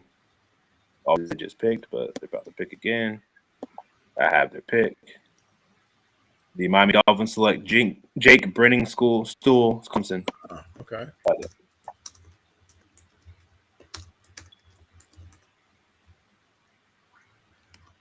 And I like him, but he's kind of like a little overrated, I feel like. There's just some people that have been hyping him up in the process. Is the only reason I'm saying that. This is honestly where he probably should go. Yeah, because all right. I've seen him in the third round, and that's too high, especially in this tight end class to me. I like him though. He can block really well, catching the red zone, do a little bit of this, a little bit of that. Kind of just a backup tight end to me though. Journeyman backup tight end. Yep. That's fine. The Steelers are next, actually, Bill. So Yes, indeed. And we're going to select Ozzy Trapillo from Boston College. good pick, Ollie Trapillo. He was the best tackle available on their board. So He was my number 2 tackle on the board. My number 1 tackle still on the board. But yeah, I do have a third on Trapillo. He's my number 2. Tampa Bay is next, and then obviously that trade making Yeah. Patriots at 158. So let's get Tampa's pick in. They picked a quarterback last. Yeah, Will Howard. That's who their last pick was. All right, let's see who they got here. Give me 1 second. Sorry about that. All right, the Tampa Bay Buccaneers select Jordan Phillips, defensive tackle, Maryland. Okay. All right. It is time. The time to pick a running back has come. Get another running back to complement Ramondre Stevenson. The New England Patriots select. We had this guy ahead of Devin Neal, so we waited for him to fall to us, and he did. Kyle Monangai, Rutgers. Definitely a Patriots pick right there. Yes, definitely. Well, Belichick pick with the record. Yeah, Kyle Monangai. I figured that's where you're going. That's a really good pick. That's definitely a Chris Ransom pick for sure. That's a good one, and that fits. And he moved down for him. Yeah, Yeah. so smart. And what some of running back just had got picked, right? What was their running back pick right before? Didn't someone just get a running back? I thought someone. Oh yeah, Woody Marks was the last running back. Marks Yeah, Marks. So yeah. All right, the Packers are up. Me. All right. The Green Bay Packers select Curtis Rourke, Indiana. Okay, there we go. Quarterback off the board. I mean, yeah, I'm in love with him. And I know what he is. I know he's gonna give me. I know, everything about Curtis Rourke. I feel like we all do. He's gonna come in. I think he's healthy. Finally, from that injury playing with the ACL all year, but he's gonna come in with. I like my quarterback room. Malik is my backup. He came in last year and did some good things for me. Jordan Love, I got started, and then I still got Sean Clifford. I'm a fan of. I know I got 4 quarterbacks now. It's a lot, but I can still practice squad Clifford and Curtis. Probably Curtis would be the guy. Let him come back and be healthy, and then have them battle it out for that third spot. Because I think Curtis Rourke is a little bit better than Sean Clifford, even though I do like Sean a lot as like a person and solid guy, but Curtis gives me a little bit more juice at that position. If I need a backup third string quarterback, then Sean Clifford. So, but yeah, that was my pick there. San Francisco is next, and then Bill, you're with Philly coming up soon. Yeah. And yeah, there is a lot of quarterbacks going actually, like surprisingly. Best one left is Brosmer on our board, and then Brady Cook. So, then after that is kind of drop off, but we'll see. 49ers are picking. 49ers select Jacob Parrish, Kansas State corner. That's a cornerback, I believe, correct? Yep. Yeah. Nickel. Probably well play. Classic nickel. I'm a big fan of his. Well, you're picking a lot coming up. You pick back to back, which is always fun.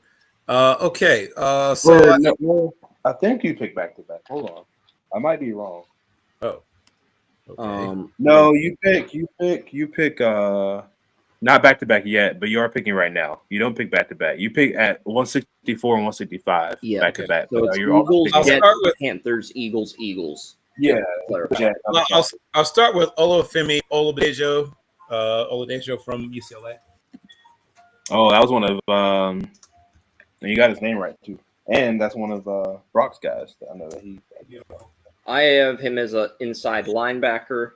I know he can play edge rusher, but I have him as an inside linebacker. So that's what he's going to get picked as, since Bill's already stacked up with edge rushers. It depends if you're in a hurry. But okay, hold on. No, the Jets are next. I skipped over them. Sorry, I didn't mean to. skip out on them. The Jets already have their pick in. The Jets are selecting Logan Brown, offensive tackle, Kansas.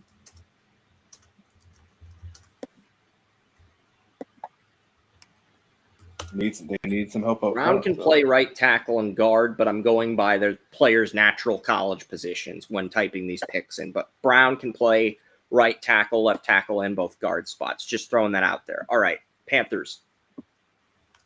True. Yeah, and the Jets have already. I feel like they just picked a tackle. Yeah, they picked Anthony Belton, but yeah, and Josh Simmons. Yeah, they have a lot of tackles. And Olu Fashanu, 25 Yeah. minutes. last year's first All round right. pick. So, Carolina there, Panthers. 25 minutes, half an hour probably. All right, the Carolina Panthers. Give me 1 second. Here. Okay. Carolina I got you. Panthers. I don't have their pick yet, so just give me a second. Hold on. Because the last two people that got picked were like top people on their board. No, they just got DJ Gittens too. But all right, I do have their pick actually now. Yeah. All right, the Carolina Panthers select Seth McLaughlin, Oh, okay. Ohio State. Yet another member of that Ohio State National champion. line unit. If he gets healthy again, it'd be nice to see him. Right. As Right. you said, healthy. For And first Bill, now you're picking back to back. Okay. Well, the first one I'll take is Smell Monda from Georgia. Ooh, that's a really good pick. And then after that,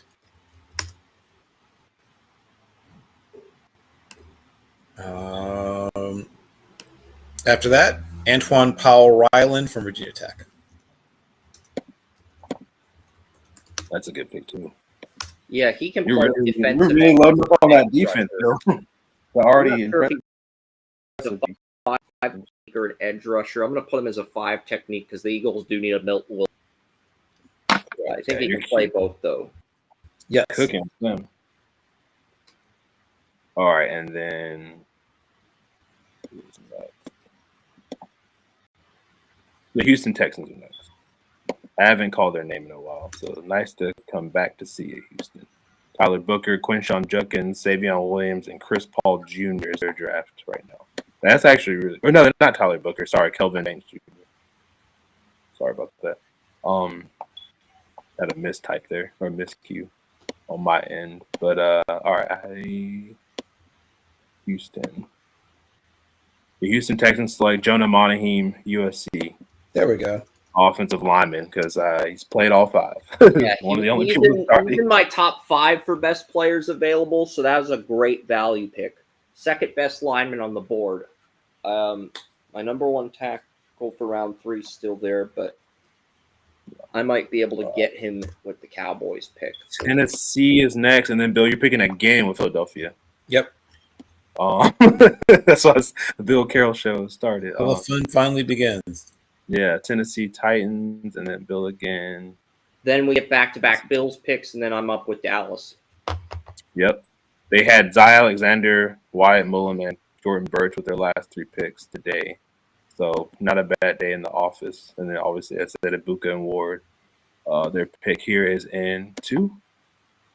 Who? The Tennessee Titans select Raheem Rocket Sanders, South Carolina. Oh, okay. Raheem. I got it. Raheem Sanders, South Carolina.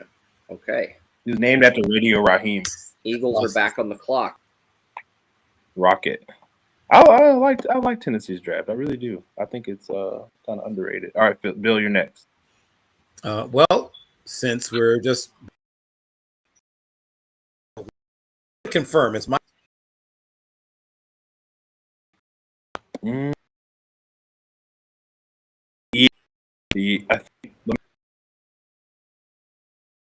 Let me double check.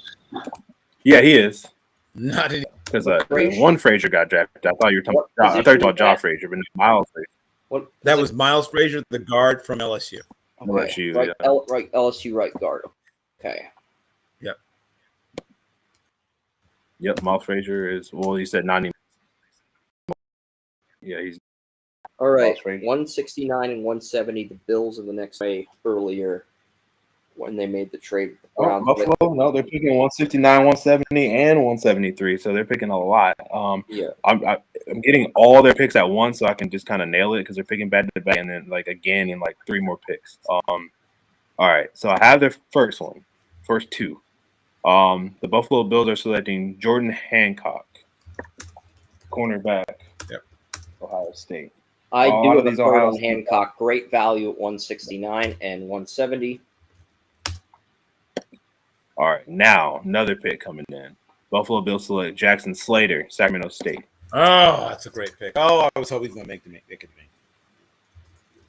All right, so, and then like I said, they have another pick soon, but we'll get to that in a second. I'm picking next with Jacksonville because of that trade. Yeah, I've got 171.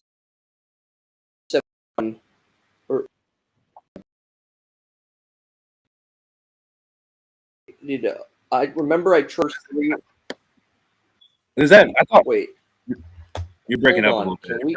Yeah. I thought I traded the trade 171 or 211 to Jacksonville because remember I traded a pick. I thought I traded the first 3 rounds of picks and then got 88 in the 3rd rounder back.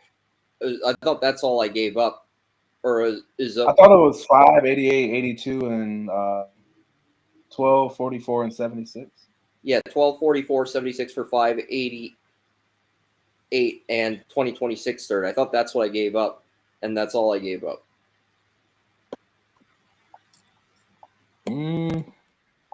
Let's see. Hold on. Do you have the Dallas. trade archive? It says you have 174. Okay. Is the next pick.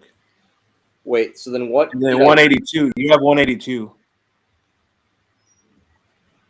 Okay, so I got 182, but I gave up 171. All right. Yeah, you have 182. Right. So I'm picking next number Seattle.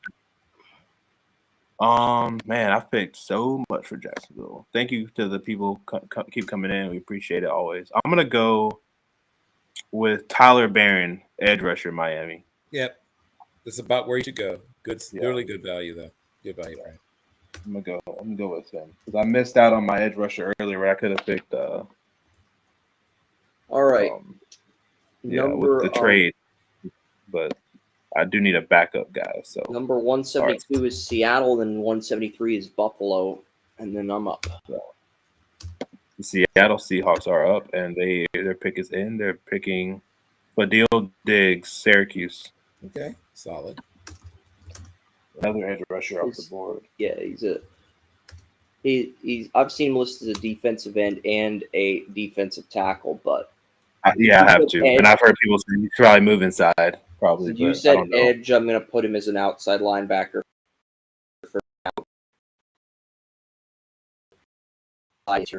And Buffalo's picking again. Go over some of Buffalo's picks for some of these people that are interested again, because there's been a lot of them. I think they've picked the most, if I'm not mistaken. Ozzie Thomas, Cameron Scadaboo, Jalen Royals, Denzel Burke, T.J. Sanders, Barrett Carter, Jordan Hancock, and Jackson Slater. And they're picking right now, and then they pick again in 4 picks. So, yeah. The Buffalo Bills select Jackson Haas, Georgia Tech tight end. Oh, tough guy, right? Intellectual tough guy. Yes. Likes to block. He doesn't have to block. He likes to block. Strong, not super athletic, but a decent athlete. And like I said, I mean, tight end 3, you definitely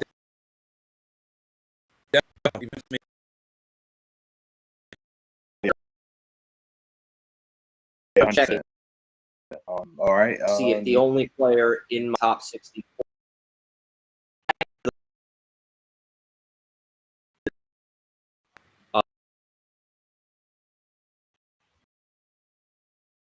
Make sure he will lock in that. I think we're having some. Yeah.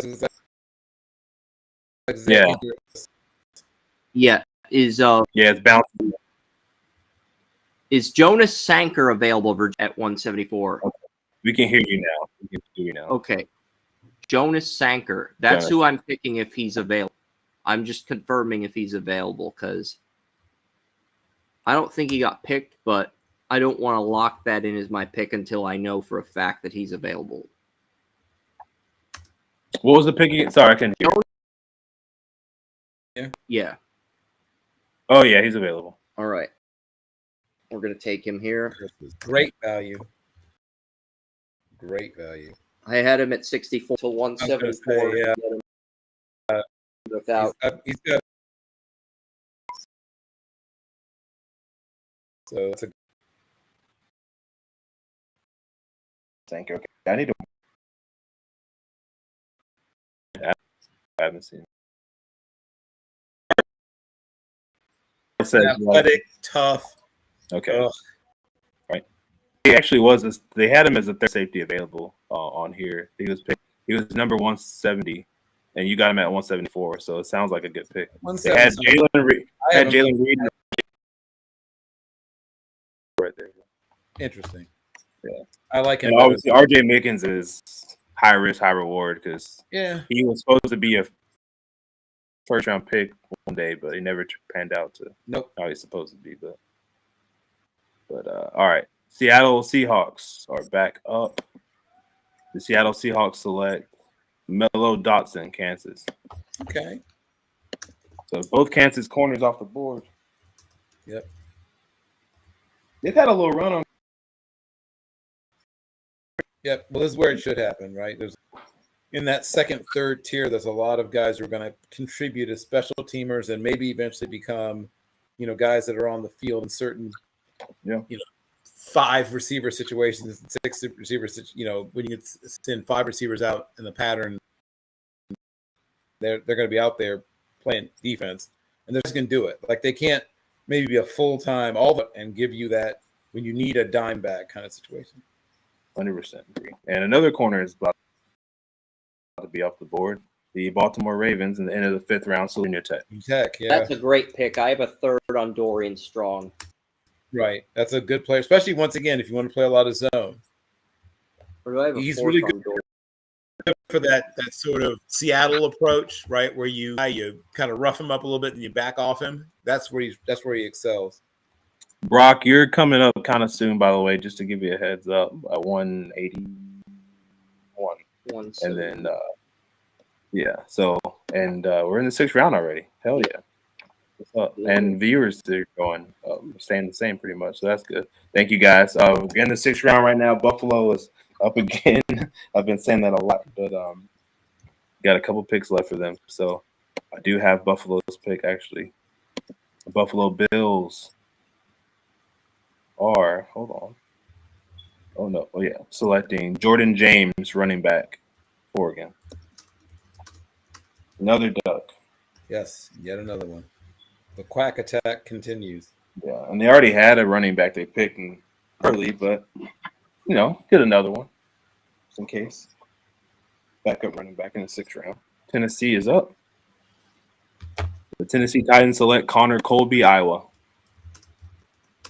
I have a 5th round grade on Connor Colby, but I do believe he has potential to develop into a starter. Nice value for the Titans at 178. Agreed. 179. Is going to be the Browns. Yeah, the Browns are up. The Cleveland Browns are selecting Hugh Robinson, Alabama. Another solid contributor, guy that. What position is that? Edge. Yeah. Okay. Once again, a rotational contributor, a guy that will probably never be a full-time starter, but he'll get on the field. Yeah. Upside, I feel like. Raiders at 180. I have the Raiders pick in. The Las Vegas Raiders select Jaw Joyner in Minnesota. Okay. Jaw Joyner, I have him listed as a 43 left end, so basically he's a backup to Max Crosby. Yeah. Yep. Exactly what I was thinking too. Yeah. Correct. The Chargers are up. That is Brock.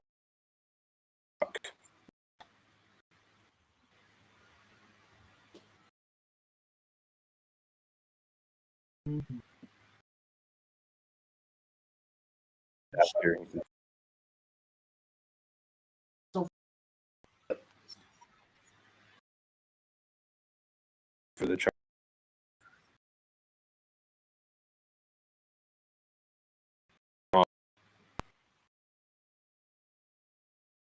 Cincinnati.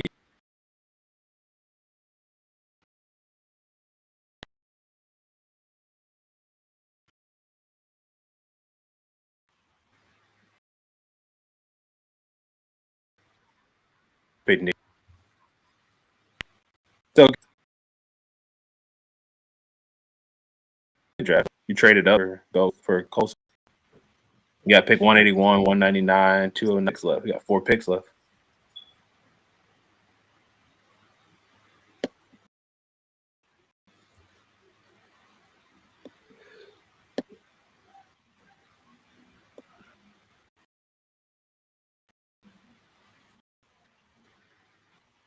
Best available player is Kyron Lacey. Yeah, no. All right, we're gonna go Ahmad Hussein.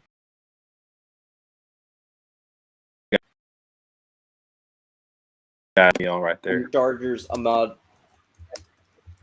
Ahmad Hassan. I'm still live on reading, but TalkShoe, the podcast that we used for my iPhone, that just cut me off a few minutes ago. So if you were listening on TalkShoe, I apologize. We're still live on Restream, though, and I'm up with the Cowboys pick. Okay, so the number one player on my board is an offensive tackle. I better pick him and give the Cowboys some depth at tackle. I mean, right now we've got Guyton at left tackle, and our right tackle is Lael. No, not Lael Collins. It's Terrence Steele, I believe. Terrence Steele. Terrence Steele and Tyler Guyton. I'm going to take Jalen Travis out of Iowa State, and he will play swing tackle. Petition for Tyler Guyton in case Guyton currently on the second team on, but I think he's going to remain the starting left tackle. But we'll get Jalen Travis for depth at swing tackle here. Jalen Travis, I had him ahead of Trapillo. That was the guy. I figure this is the right spot for him. There is a running back I'm also looking at, but there's multiple running backs I can get. The GM does. All right. Don't rush to the podium. You do you, Jerry Jones. Ignore my advice. Jerry Jones.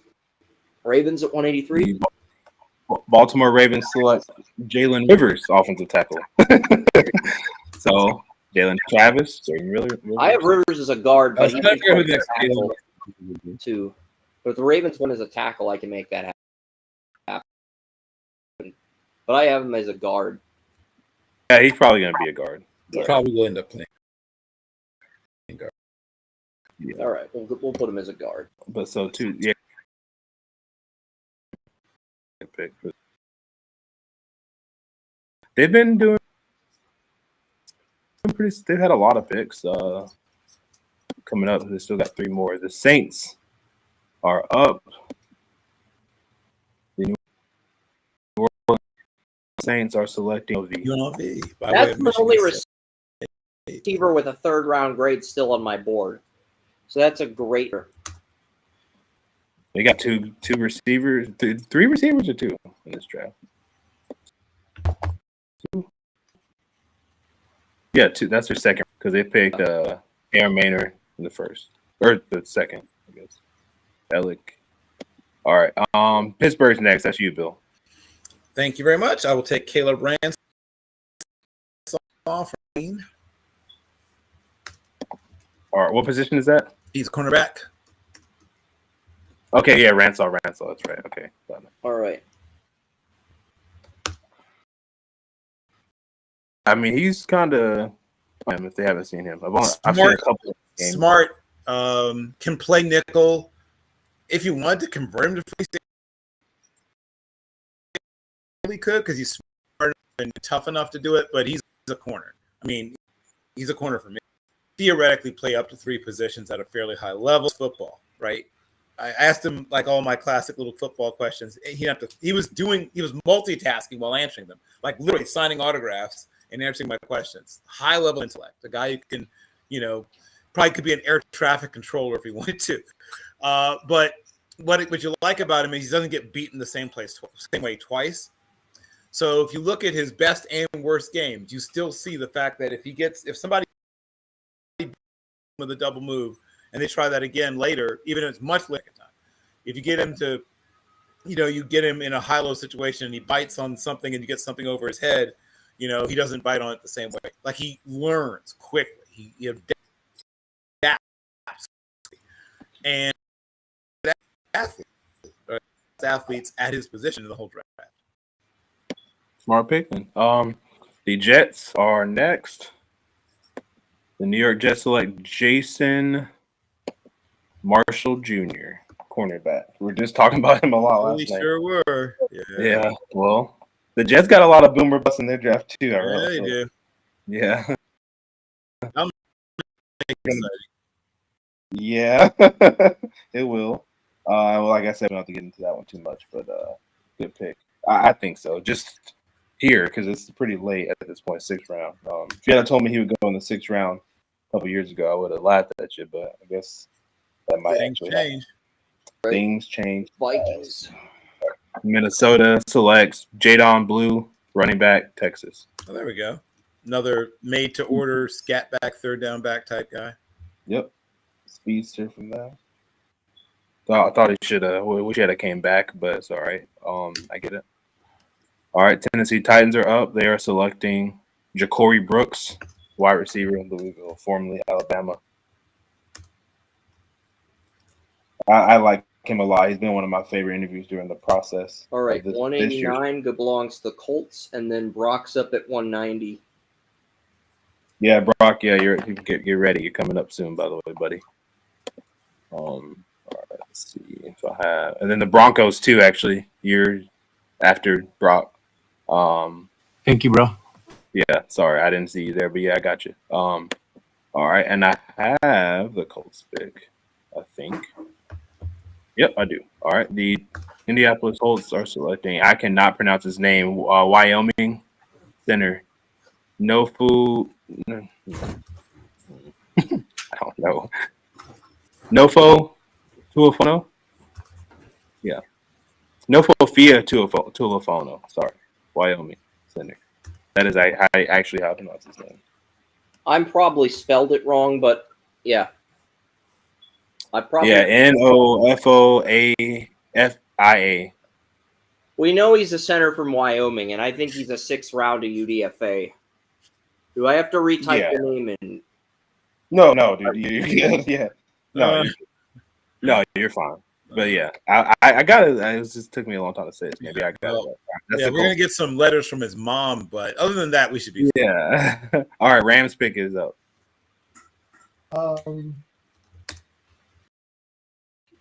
Let me get the Rams have selected Siobhan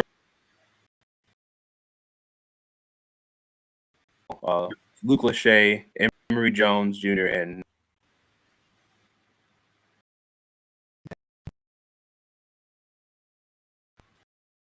let me get a riser. What position is that? Tight end. What's and a the last decent name? senior Thomas. Thomas Fedone. Yeah. Thomas Fedone. Yeah, Thomas Fedone. Yeah, my bad. I missed out on that one. Yeah, he did have. I really did hear he had a good comeback. He did, and like I said, he's helped himself a lot. He went from being a guy that people saw as borderline draftable coming into the season. Yeah. All right, and Denver is next. Coda. Receiver, Arkansas.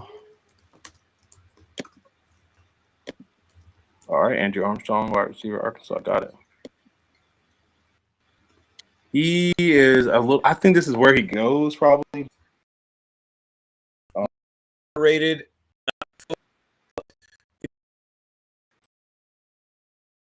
Receiver 3.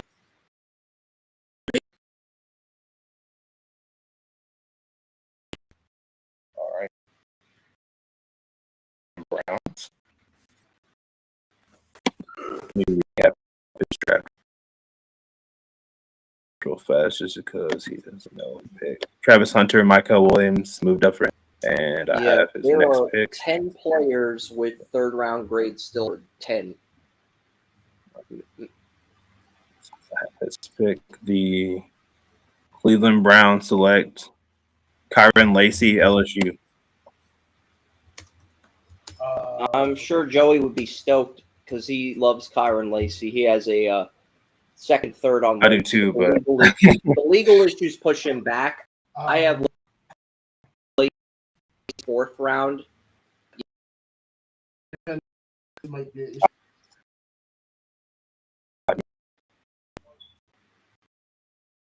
it's looking. He's got a really good lawyer. I can say. He has the same lawyers who Henry Rosen really didn't get much time. Coming to what he should have, honestly. So he might get less time than Henry Rose. Yeah, you got a scouting report on the lawyer? Yeah, a little bit. He might he only get like a year in jail. I feel about that. I don't know about that one, my boy. I'll be real honest with you. I mean, Henry's getting out next year. Yeah, he is.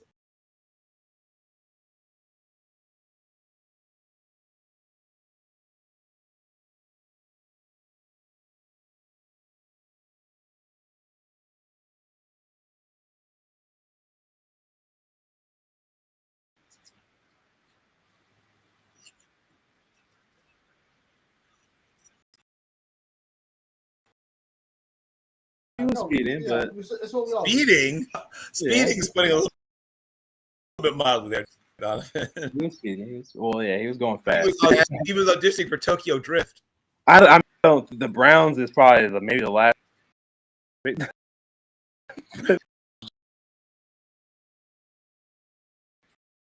Yeah. I guess about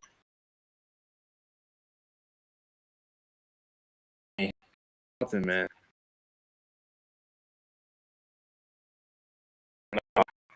Some hate.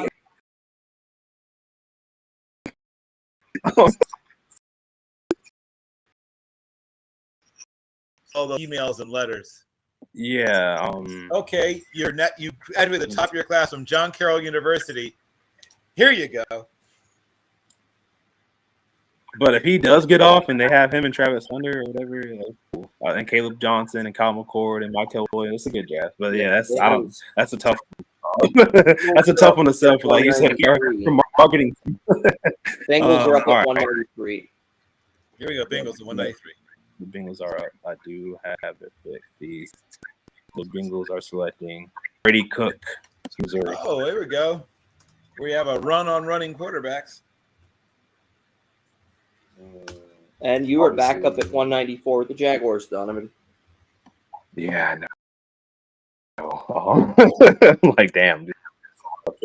I like Dallas, but I feel like you're just tired. This would be your last. Like you just want to go for your picks at this point. I do like the Brady Cook pick, by the way, because they don't have a third string quarterback, girls. So that's nice. Well, it's a nice little pick for them. Yeah. Jay Brown is a really high end backup, and I think Brady Cook would be the third guy and very athletic, like you said. I like that. Yeah, I got a guy I can pick. The Jack select Cam Miller, North Dakota State. There you go. Nicely done. Cam Miller, what position is that? He's a quarterback. Quarterback for North Dakota State. Yeah. Okay. Had a nice week at the Shrine game. Yep. Okay. Yeah, we just lost Mac Jones, our backup quarterback. So, and I hate CJ. I hate CJ Beathard. So, so sorry, but he's gonna hate me if he ever meets me in real life. But remember all those shitty things you said about me? I don't know. We need another backup quarterback. Well, at least phrase it this way: you want to create. Even though Cam Miller is almost the same age as Trevor Lawrence, but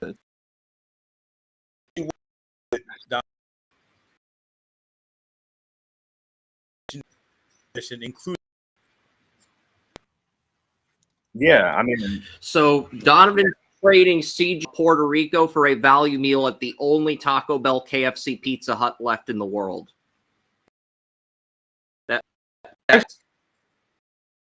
We actually released him again, but we released him. But so maybe the joke doesn't work. So yeah, I don't know what it is. All right, but our quarterback here right now 195 is the Nick Rams. Mullins. Clock is back on the Nick clock. Mullins and Trevor Lawrence is our There you quarterback. go. room. Nick So I think Mullins, Cam Trevor Miller. Yeah, Lawrence, Brock's and now back on the Cam- clock. I think Yeah, Cam Miller is good. he's an For- upgrade. Yeah, For for which- sure.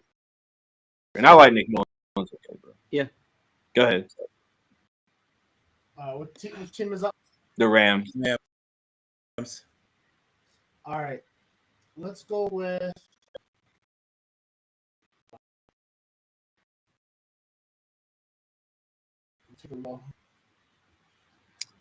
Dakota, you're picking in 2 picks, by the way. Thank you, bro. Appreciate you. Yeah, no problem. I pick after you, the Packers. Yeah.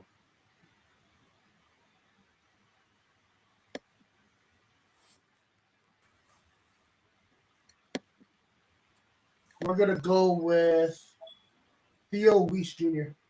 Oh, there we go. I almost picked him. Well traveled wide receiver. Yeah, very. A lot of high schools, a lot of colleges. A lot of high schools and a lot of colleges. Exactly. He's racked up a lot of frequent flyer miles. Yes. Yeah, I like that pick though for you. Yeah, he's a good football player. That's the Rams. Especially here, for That's here. Rams pick. Yeah. Yep. That's a good. Last year, he really kind of got right because it kind of fell off a little bit, Kind of, yeah. but not as bad. No. Yeah. All right. So 196 is this Detroit, and I don't think we've heard from Detroit in a minute. That's Josh's team. Yeah. Because we're talking. Oh well, yeah. Torrey Horton was our last pick, so it's 137 pick. It wasn't that long ago, but it feels like it is. All right, I do not have their pick, but let me see 1 second who he has. I do have it. All right, the Detroit Lions select Benjamin Yorosek, Georgia, formerly of Stanford. Formerly of Stanford, yeah. A traditional inline Y. I think he's going to be a 2-3 type guy, but there's a place for him in the NFL for 5 or 6 years. 100% agree. He kind of reminds me of another Georgia tight end. I know Ben was only there for 1 year. He reminds me of Isaac Nada a little bit. Obviously, not coming in with the same level of hype. Broncos are up at 197. Not quite. He was a solid recruit. Thank you, bro. I got my pick ready to rock. Here we go. We got a pick coming in. Go ahead, yeah. Jason Marshall, Florida cornerback. He just got picked. Yeah, sorry. you missed him by a couple. I guess I missed that. Another corner on the board. I've got a third round. I like him though. He's really good. I missed that one though. Yep. Yeah, I mean, we were talking about him last night, and I was telling Bill that we were talking about him just in circles. A lot of people have been talking about him in circles. The guy that could be a steal in day 3 because of the first round talent he has, but he's just so up and down. But he's gone. Went to the Ravens? No, the Jets. Is Brashard Smith on the board still? Yes. I think. I'll take Brashard Smith. What position? Out of SMU. I really used to like you, Dakota. SMU, is he a wide receiver? Is an edge rusher? He's a running back, but he can play wide receiver. He is, yeah. He's still available. I thought he got picked, but he actually didn't. Big time pick. That's one of my guys. There's 3 third-round running backs still on my board. I'm probably going to pick one with Dallas at 204 if one falls to me. Might wait till 211 too. I'm just weighing my options right now. If the Smith, sounds like Bill wanted him possibly. Oh God. I like the duo, the combination in Denver of Brashard Smith and Hampton too. Would definitely elevate. 198 Green Bay, Donovan James, and then Brock is back on the clock with the Tom Brady pick at 199. Y'all can finish talking because I'm still looking. So finish your thoughts. Sorry, go ahead. Go ahead. It's your perfect smash and dash combination. Yes. Okay. All right, I got my picking. All right, the Green Bay Packers are selecting Chase Lunt, UConn, offensive tackle. Not bad. Yeah. Brock is up at 199 with the Chargers. Already. The Chargers select Jackson Woodard, UNLV. Oh, I like that one. He's moving up a Jackson lot. Woodard, what position? Linebacker. Linebacker. What That's a what college? good pick. From UNLV. UNLV. All right, good. Okay, His alma mater too. pretty cool. Good job. I was at the UNLV practice for the East West Shrine Bowl in 2023. That was fun. The Browns are up at 200. Browns. And then Brock, you have and then back Brock to back. back picks at 201, 202. Yep. All right, the Browns. I don't have the pick yet, so give me 1 second.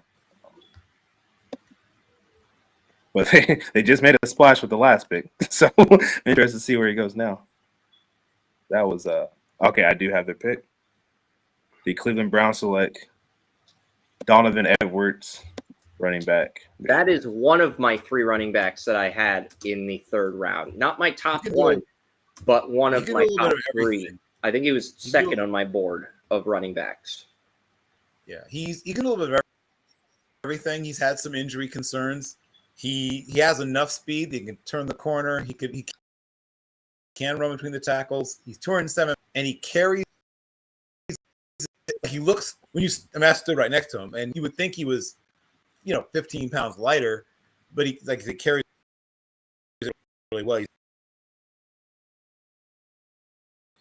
good qualities.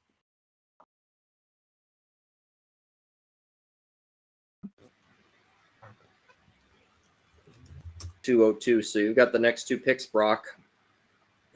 Already. Let me get.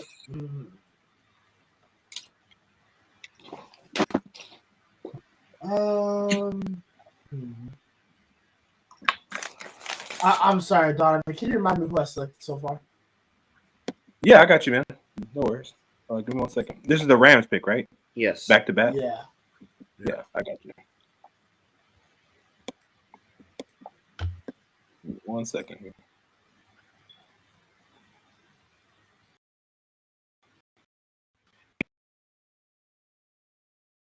Just listening, still checking us out. I really appreciate it. Haven't dropped off. Kenneth Grant, Luke Lachey, Emery We've Jones. gotten 30 more listeners since we were at 280. Oh, yeah. We're at That's great. And Theo Jr. was your last pick. All right.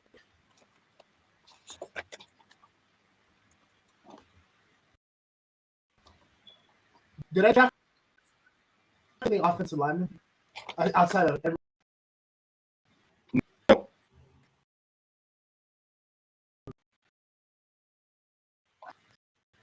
Nuts.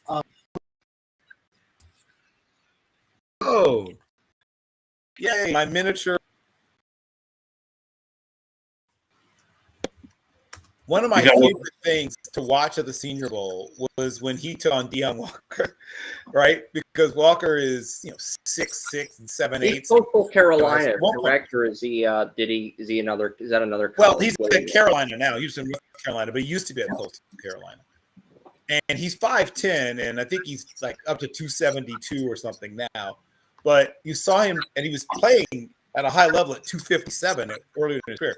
But you see Walker, who's almost 6'7", and at one point was 400 pounds. He's slimmed down now, and at one point he had him stalemated. Right, he stalemated Walker. It was crazy to watch, but leverage matters, people. Yep, and you're back. You're on the clock again. Let me get Dan Jackson out of Georgia. What position? I love Dan Jackson so much. Yeah, safety. Yep. Should have got invited to the combine, by the way. No. Dan Jackson. What? Yep, Georgia safety. Oh yeah. Played a lot of high-level football. Made a lot of big plays at Georgia. Former roommate. Wait, what's funny? His roommate was Bennett. Oh, I just realized what. there you go. All right. Is the Reunited, and it feels so good. who is the two? I don't know if it's a think they are reuniting, but that's for other reasons that I won't talk about. The Ravens have 203, and then I'm up with Dallas 204. Yeah, the Ravens are 203. But Dan Jackson, I love that Dan Jackson pick. Hell yeah. Yeah, Ravens are next. See who they got. Give me 1 second. I do have the Ravens pick in. The Ravens are selecting Jamari Harris, Iowa quarterback.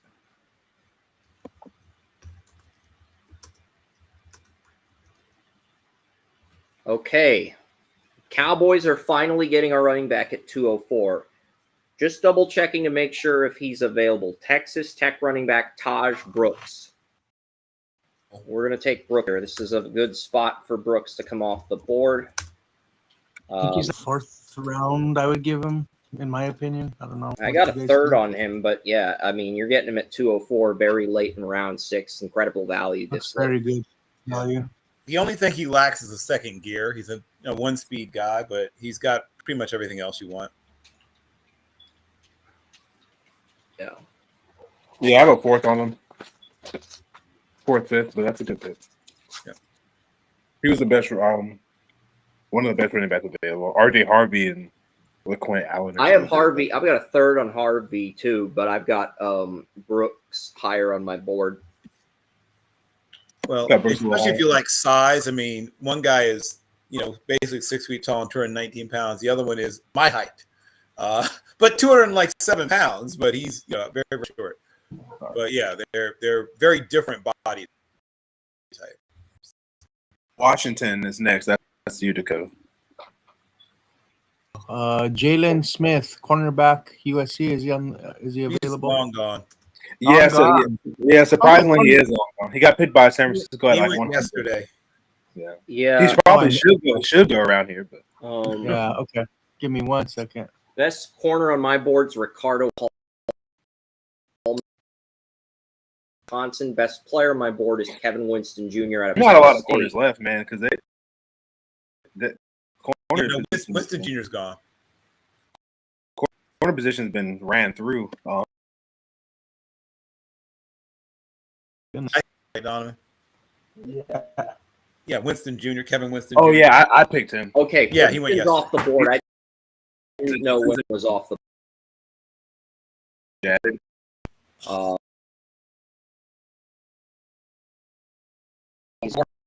He's now my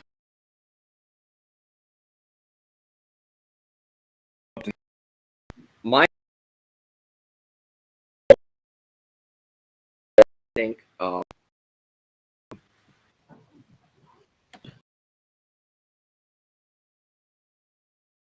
What's that, Chris? He's still available. He's available. Yeah, let's go with him.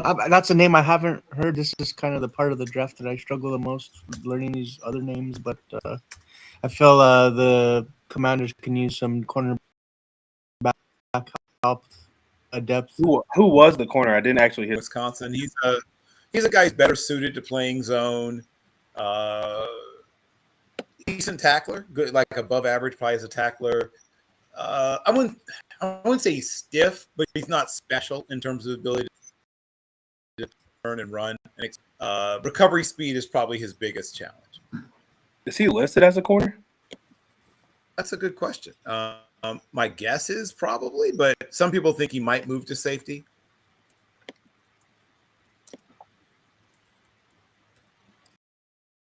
He's not even on there, like not even on. Yeah, he's like I said, there are people who think he ends up playing free safety, but I in the right system, he could definitely play corner. What was the last name?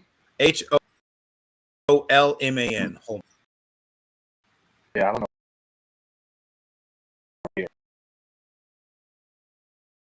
Yeah, right in picked him. So. Oh, sorry. All right, that's a pick.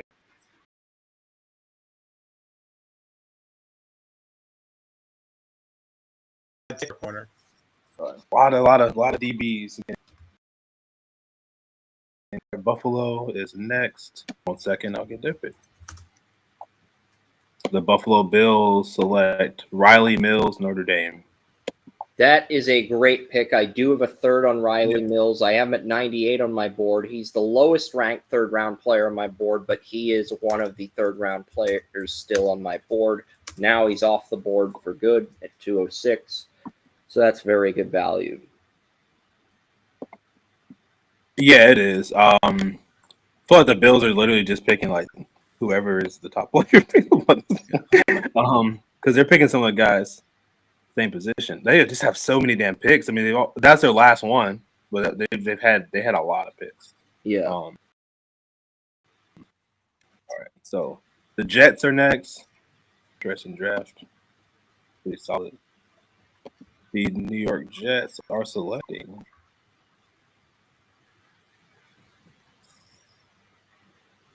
Savion Jones. Oh yeah, so I was thinking Savion or Savion or whatever off the board. Yeah, I heard it is Savion, but yeah, he's a Savion. The other one's a Savion. Yeah, Savion Jones.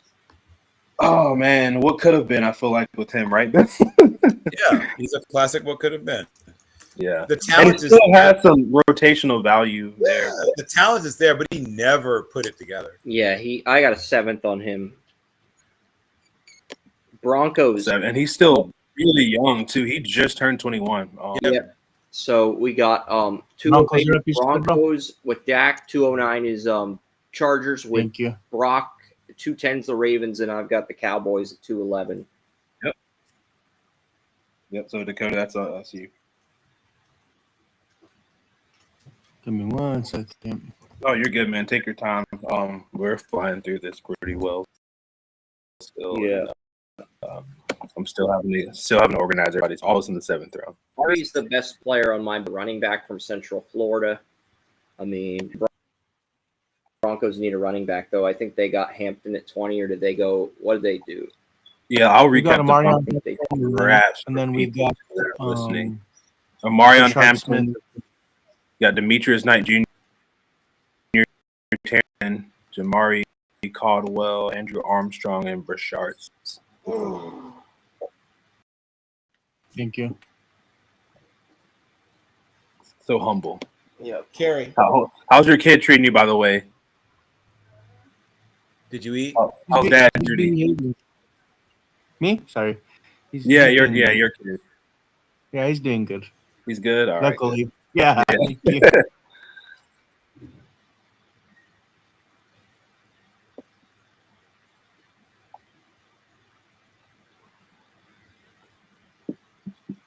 Who do we got left over as guards? Let's see. I was eyeballing Jackson Slater. I saw he. Garrett Dellinger is really good, and Marcus Tate. I feel like those two. Clemson Ellis. There's no 3rd round guards on my board. 4th round, I'm looking. Anybody that can play center and guard? Let me see. Yeah, Colby was my 5th round guard. Jalen Rivers. Caleb Rogers out of Texas Tech. I have him at 183 on my board. I think he's raw, but I do think he has enough potential to develop into a starter. But, yeah, Caleb Rogers out of Texas Tech, the right guard, is available. I have him at 183 on my board. But, yeah, he's available if you want him. He can do the left guard as well, you think? Or he's mainly a right guard, but that's the only guy that I think is a guy who could be a starter. Give me 1 second. But maybe corners. What do you have left on corners again? With Hallman off the board, all my 3rd round corners are gone. Strong was my top 4th round corner. Azaria Thomas I have next. He's long gone. He went round 1, I think. Jason Marshall, my next corner. Maya Vaughn and Justin Wally are both available. So Vaughn is here. Okay. What about safety? What do you got? There's a lot of good safety. I got Hunter Wooler at 89 on my board, the Wisconsin strong safety. I've got that's Hunter the guy, bro. If he's still available, I'm taking him. Yeah, Hunter Wooler. I believe he's available. Yes. Yeah. Safety's not gone in a while. Yeah. All right. Hunter Wooler is the pick then. Okay. Thank you, guys. 209 Brock Chargers. Alrighty.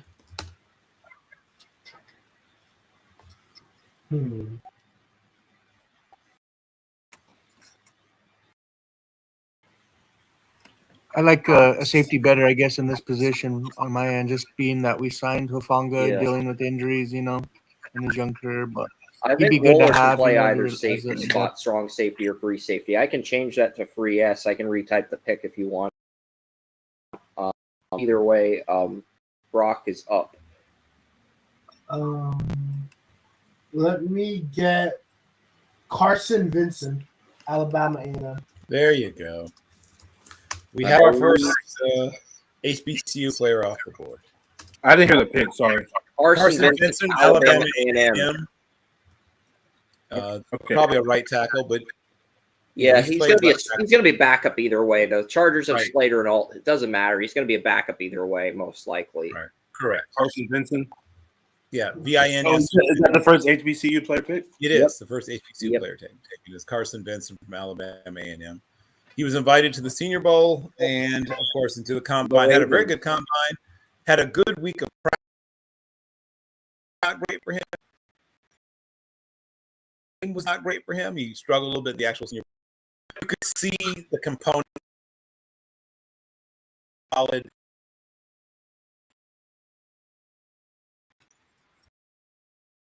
He's something. It'll take him maybe a little while to get there, but he's going to be something. Boogie. Antoine Boogie, I believe. His nickname is Wells Juice. Another one of his various nicknames, Yeah, and then Juice.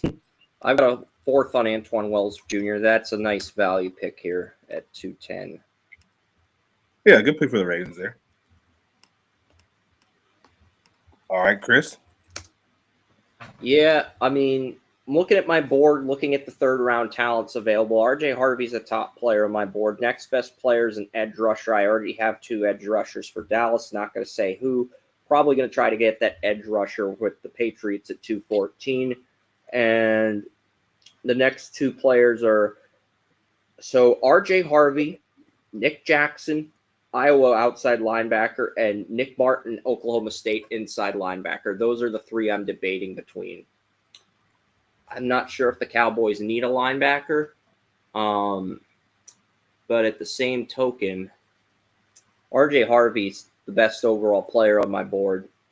I'm going to double dip at running back. Screw it. I'm going to go RJ Harvey. I'm going to double dip at running back for the Cowboys. I think that's smart. He's too good of a player to pass up at this point. So, nice pick there. Yeah. Looks like Baltimore again, right? Yeah. All right, Baltimore. Let's see you. And then I've got 214. I really like RJ Harvey. Yeah, but we got Harvey and Brooks now. So, and they're both going to be on rookie deals. They're both going to be super cheap. So, I don't have to get a running back in free agency for years. Harvey's kind of a poor man's Maurice Jones-Drew. Someone is saying in the comments, by the way, that they still think the Ravens have the worst draft because they said Jalen Rivers, Jamari Harris, and Wells are not good picks. I don't know about that. Not good. I mean, Right. 6th round. I think Dorian Strong was a good pick, and Josiah Stewart.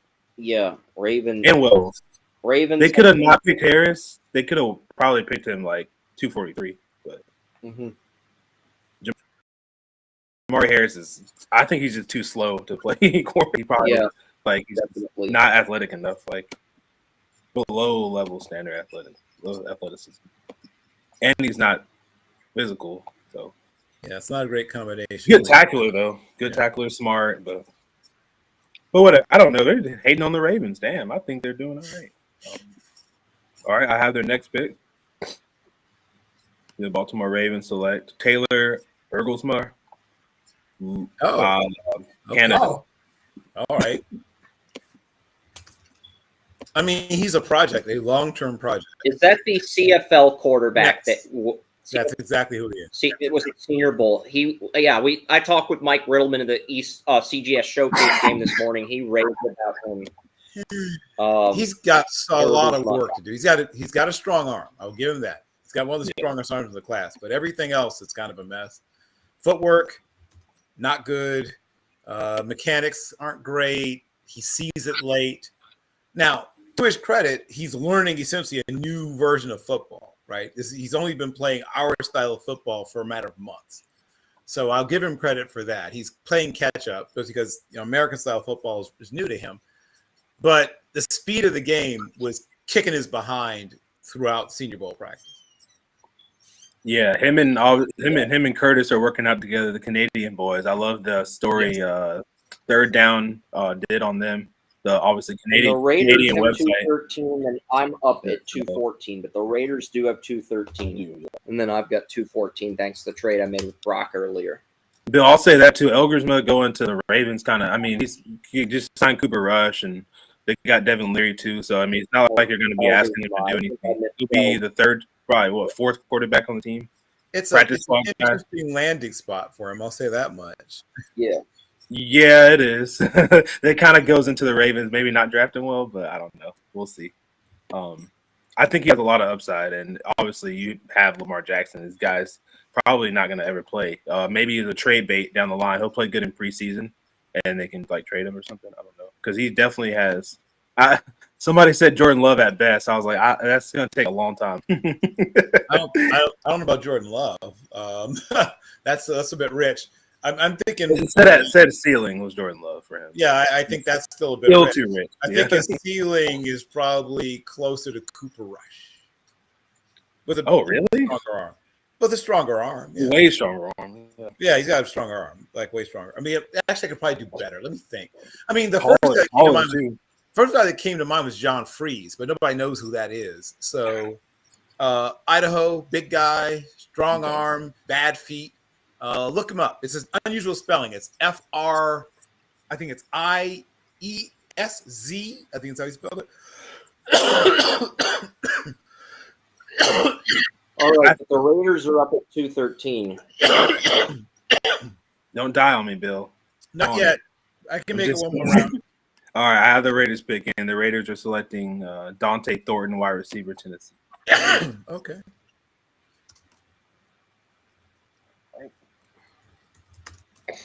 And the Patriots are next, and then the Raiders are again. All right. Finally getting our edge rusher here. Top player on my board is Kamon Rucker out of North Carolina. I had a preseason first on him.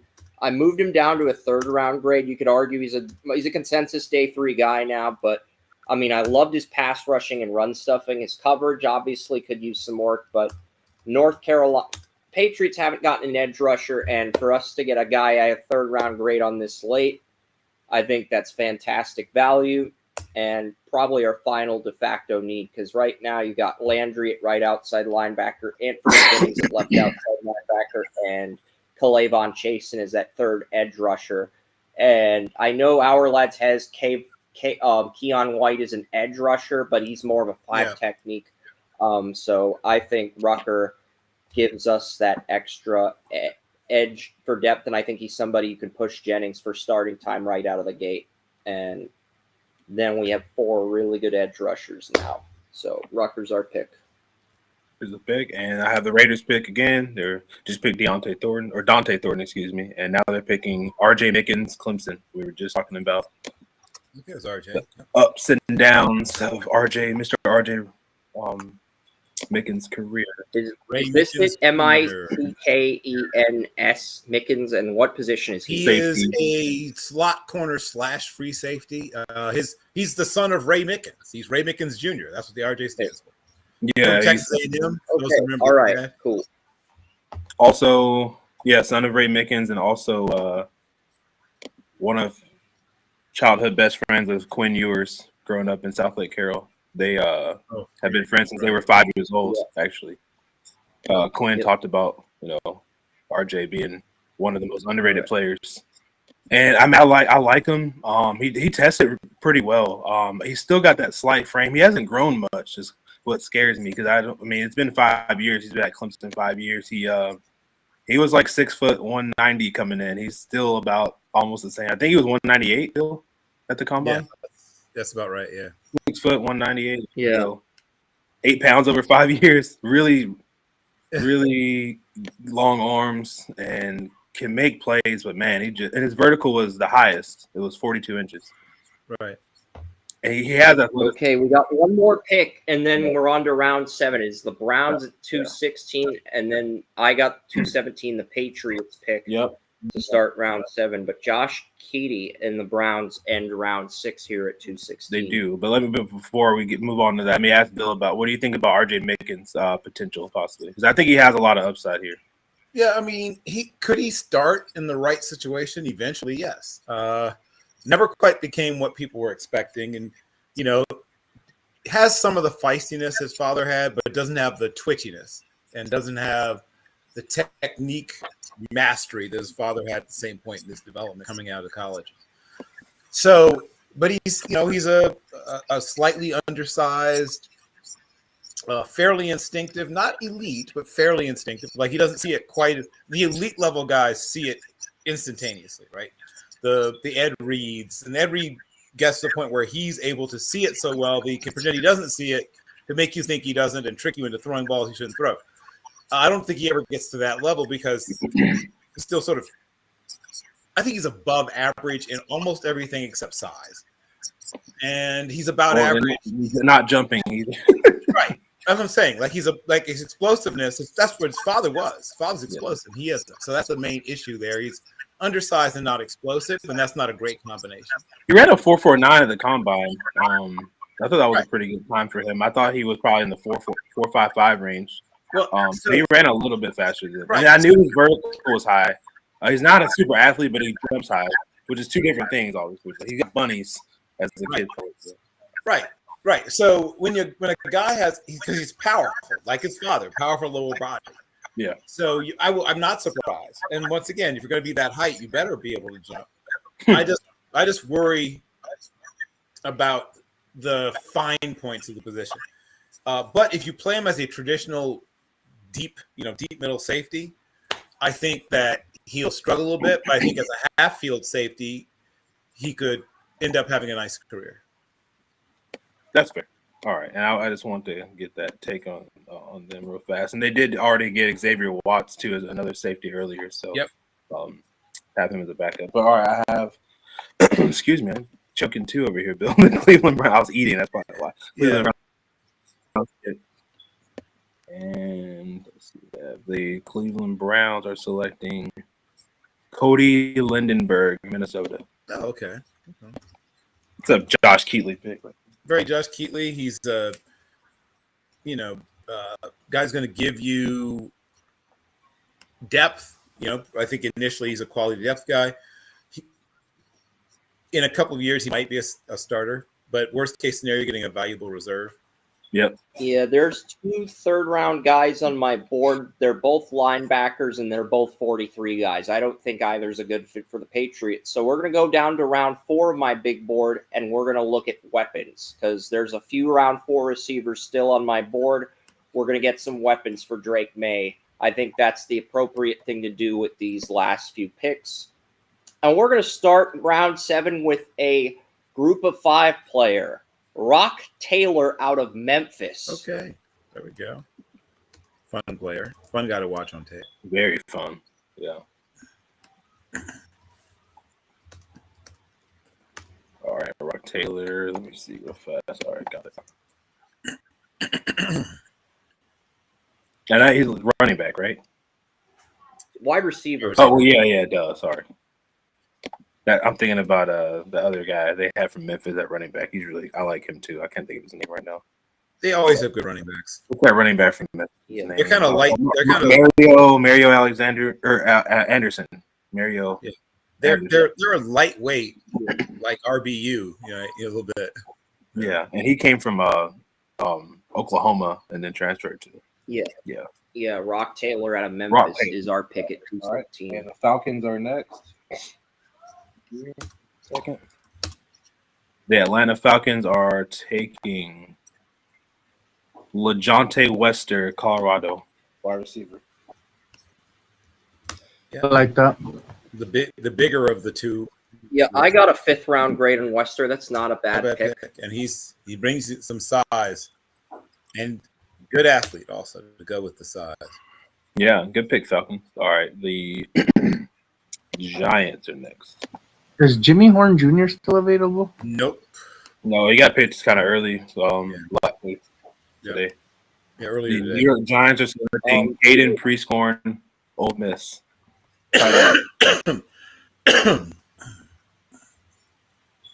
Former tight end. What position is he? Tight end. Former quarterback in high school. Yeah. Okay. They All right. I am back on the clock at 2:20. We're getting another weapon for Drake May. Colin Lacey, wide receiver, Louisville. So we got Restrepo, Taylor, and Lacey as weapons, and we still have Bout on a rookie deal, still have Polk and Baker on rookie deals. So, but Colin Lacey, I got a fourth on him. I figure round 7, this is the perfect place to roll the dice on him. And Patriots do have one more 7th in like the 230s, but I believe another team is up next. Is he listed at wide receiver too, Colin? Colin Lacey, yeah, Louisville wide receiver. He played. I think he played at another school last year before transferring to Louisville. Yeah, he played at South Alabama, then he transferred to Louisville. Okay, and he was decent at South Alabama. All right, Colin Lacey. Let's see. All right, got it.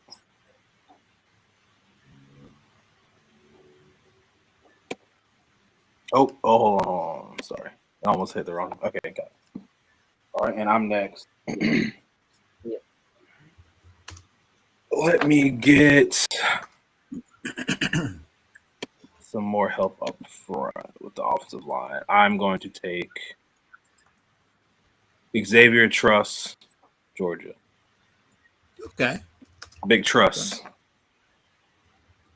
He is indeed Big Truss. Yeah, he is. In the Georgia O-lot at church, they say, "In God we trust." Yeah, that's right. I'm kidding. A guy that kind of fell a little bit, kind of didn't have the best year. But You know what they don't trust? Yeah. The ABS systems. big dude. Yeah, and the Raiders have 222, by the way. The Raiders are back on the clock. 222. Yep, they are. They are back on. Oh, they just picked, I believe, too. Yeah, they just got RJ Mickens, who we were talking about earlier, and I do have their pick. And I think, hold on, he wants to make sure that he didn't. Okay, yeah, this is the same. All right, the Las Vegas Raiders select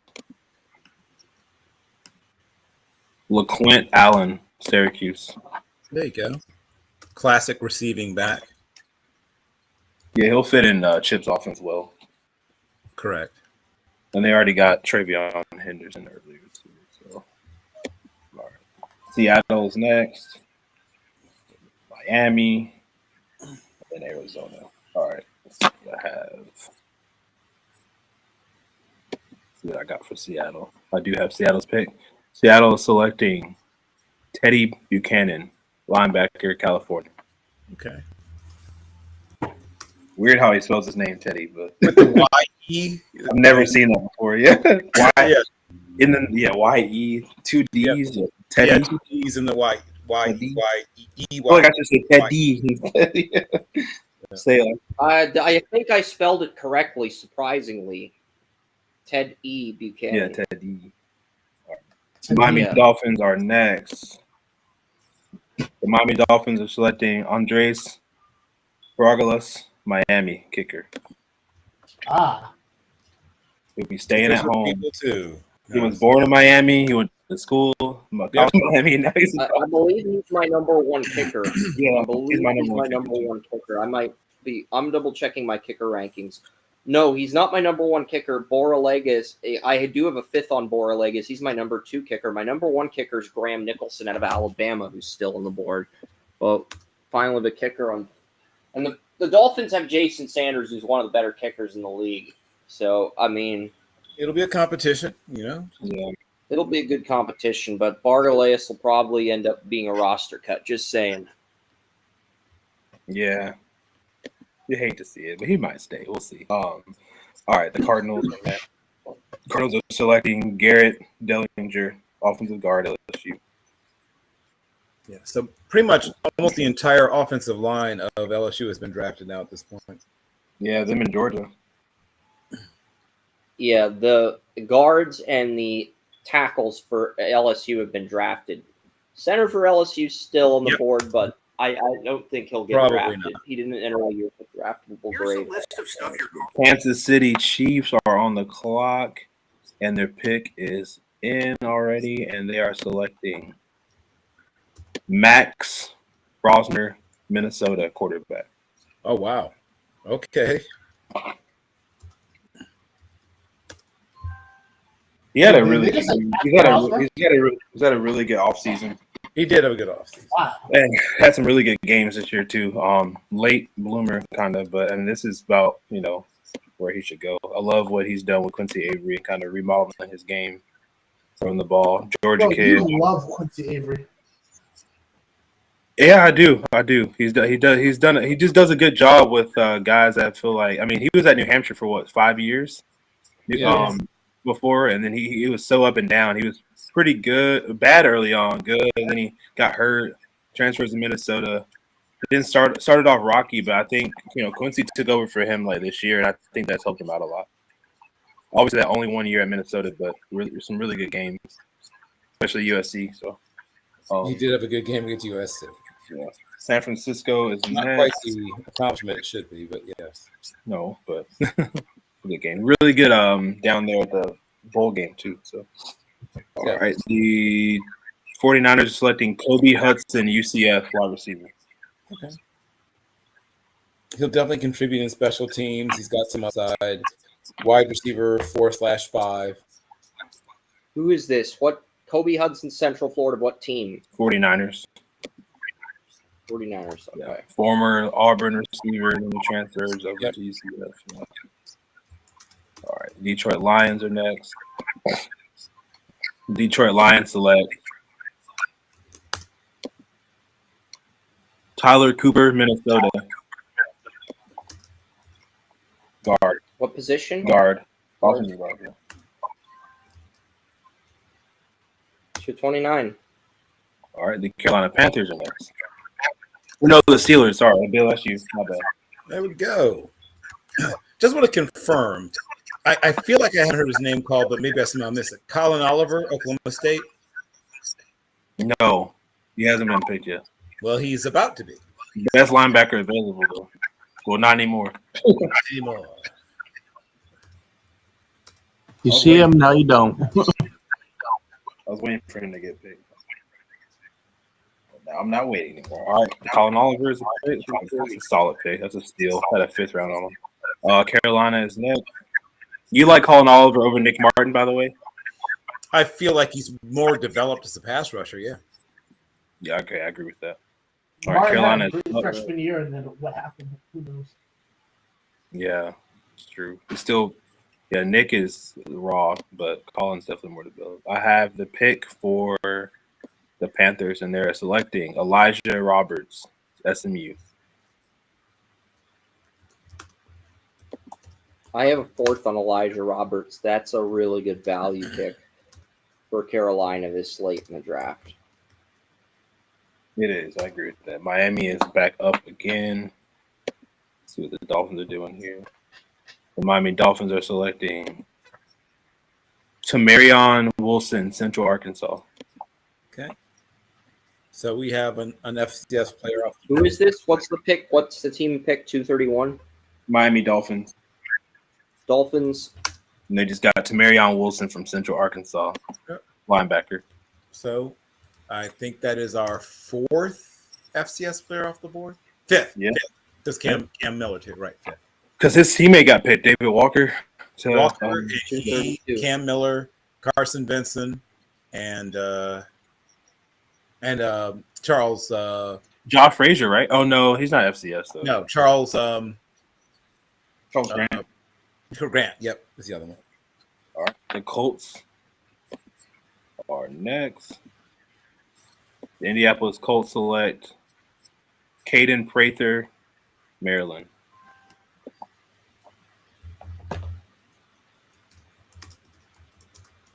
This is a wide receiver, right? Yeah, wide receiver. Getting picks in. Good. The Chicago Bears select Brant Keith, Utah. That used to be my guy, man, but he gets hurt too much. I can't do Yeah, it. yeah. He got hurt every single year of his career. It seems like. Like that dude is the most injury-prone player. I mean, He's more brittle than the gingerbread man in Shrek, his- and I mean that in the most literal way possible. I don't know what him and his roommate, Cam Rising, because that's who his roommate was. They need to not ever live together again. Them boys always hurt. I don't know what they were doing in their apartment, but because What is Cam Rising up to nowadays? He's playing football, believe it or not.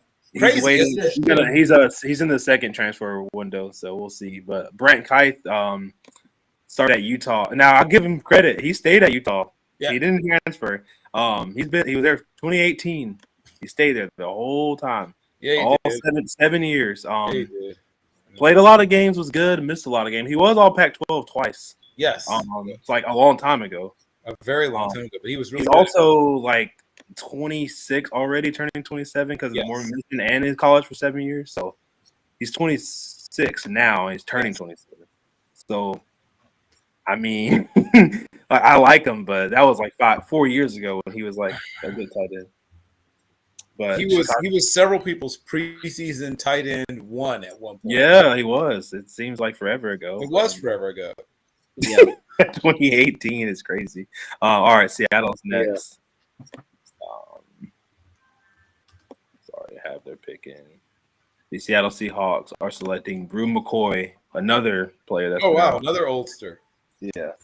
Somebody's just getting all the top-ranked players from that 2018-2019 recruiting class. Yeah, former Gatorade National Player of the Year, played at Texas, USC. He didn't actually play at Texas, but he was there. 235. A little bit off the field issues, but he's cleaned up. And Bill, you interviewed him, right? A little bit. I know. I talked to him. Yeah, I mean, big old hands, man. I think it was the biggest hands. Yeah, of all the receivers and tight ends and running backs at Senior Bowl, he had the biggest hands. I had to check to see how he ranked at the combine, but he's gigantic hands, like 10 3/4 or something crazy. Gigantic hands. Yeah, probably a special teamer, a returner. Yeah. Think of a more polished Derek Young. Okay. Got it. That's fair. All right, I got the next pick into the Seattle Seahawks. Tampa Bay Buccaneers. That was just the Seahawks. They just picked Brew McCoy. Yeah. Sorry. The Tampa Bay Buccaneers are selecting Jalen Reed, safety, Penn State. The other Penn State safety. Yes. Who is pretty damn good in his own right. I mean, I'm surprised he fell this far, honestly. All right, 236. That is Houston. And then me. I'll go ahead and try to take a sneak peek at my pick just because I don't want to take from you. Okay, Houston. All right, the Houston Texans are selecting Simeon Barron, defensive tackle in Miami. Excuse me. Simeon Barrow. 237. Simeon Barrow. That is me. I am selecting for the Green Bay Packers. I'm going to get me Mr. Upton Stout because that's just my best player available. There you go. What's position? Corner. Yeah. Nickel. Yeah. I really like him a lot. All right. I wasn't going to take a second nose tackle, but the guy that I'm looking at that's a great fit for the Patriots, I have the same grade on him as the receivers I took at the top of round 7. I think I might actually have him slightly higher on my board, and that is Nazir Stackhouse out of Georgia. Good pick. Yeah. That's a guy I had. He needs to come off the board. That's a good one, bro. I had a mid-5th rounder on him, so that's good. I had an early 4th on him, but yeah, Nazir Stackhouse, he needs to come off the board by now. We got Deion Walker and Stackhouse and Tonga if neither guy can start this year. But we're set at nose tackle for the next few years with Walker and Stackhouse. That's just unreal that we got both of them. All right, and you're back up again with the Cowboys. I'm on the clock at 2:39. Okay. Yeah, Dallas. All right, Cowboys, we're going to get Nick Martin, Middle linebacker, Oklahoma State. I do have a third on Nick Martin, but I think he's a better fit for a 43 defense like the Cowboys versus the Patriots. So we're going to grab Nick Martin here at 239. All right, Nick Martin at 239, and that leaves the Chicago Bears back up again. And the Chicago Bears are taking Trey Weddick, Indiana. Probably going to play guard. I know he played tackle at Indiana, but he's a guard. Man, he's solid. I liked him. I liked him a lot at Wisconsin. He was at Wisconsin for a while and then transferred to Indiana. Okay, the Texans at 241. Yep, the Texans, Falcons, Ravens. Again, damn, the Ravens picked a lot. All right, I have – oh, don't jump ahead of them. Man, everybody he wanted is off the board. Hold on. Let me look at it. Oh, I have his pick. The Houston Texans are selecting Isaac Tesla. Probably the coolest last name. Not the Tesla. Yeah. 2 S's in Tesla, but he's a tight end from Arkansas. Well, Yep. Receiver, tight end. You might project him to tight end, but he's played receiver. I think he's just receiver right now, but yeah, he might play tight end. And his last name has a capital S in it, and then two A's. Yeah.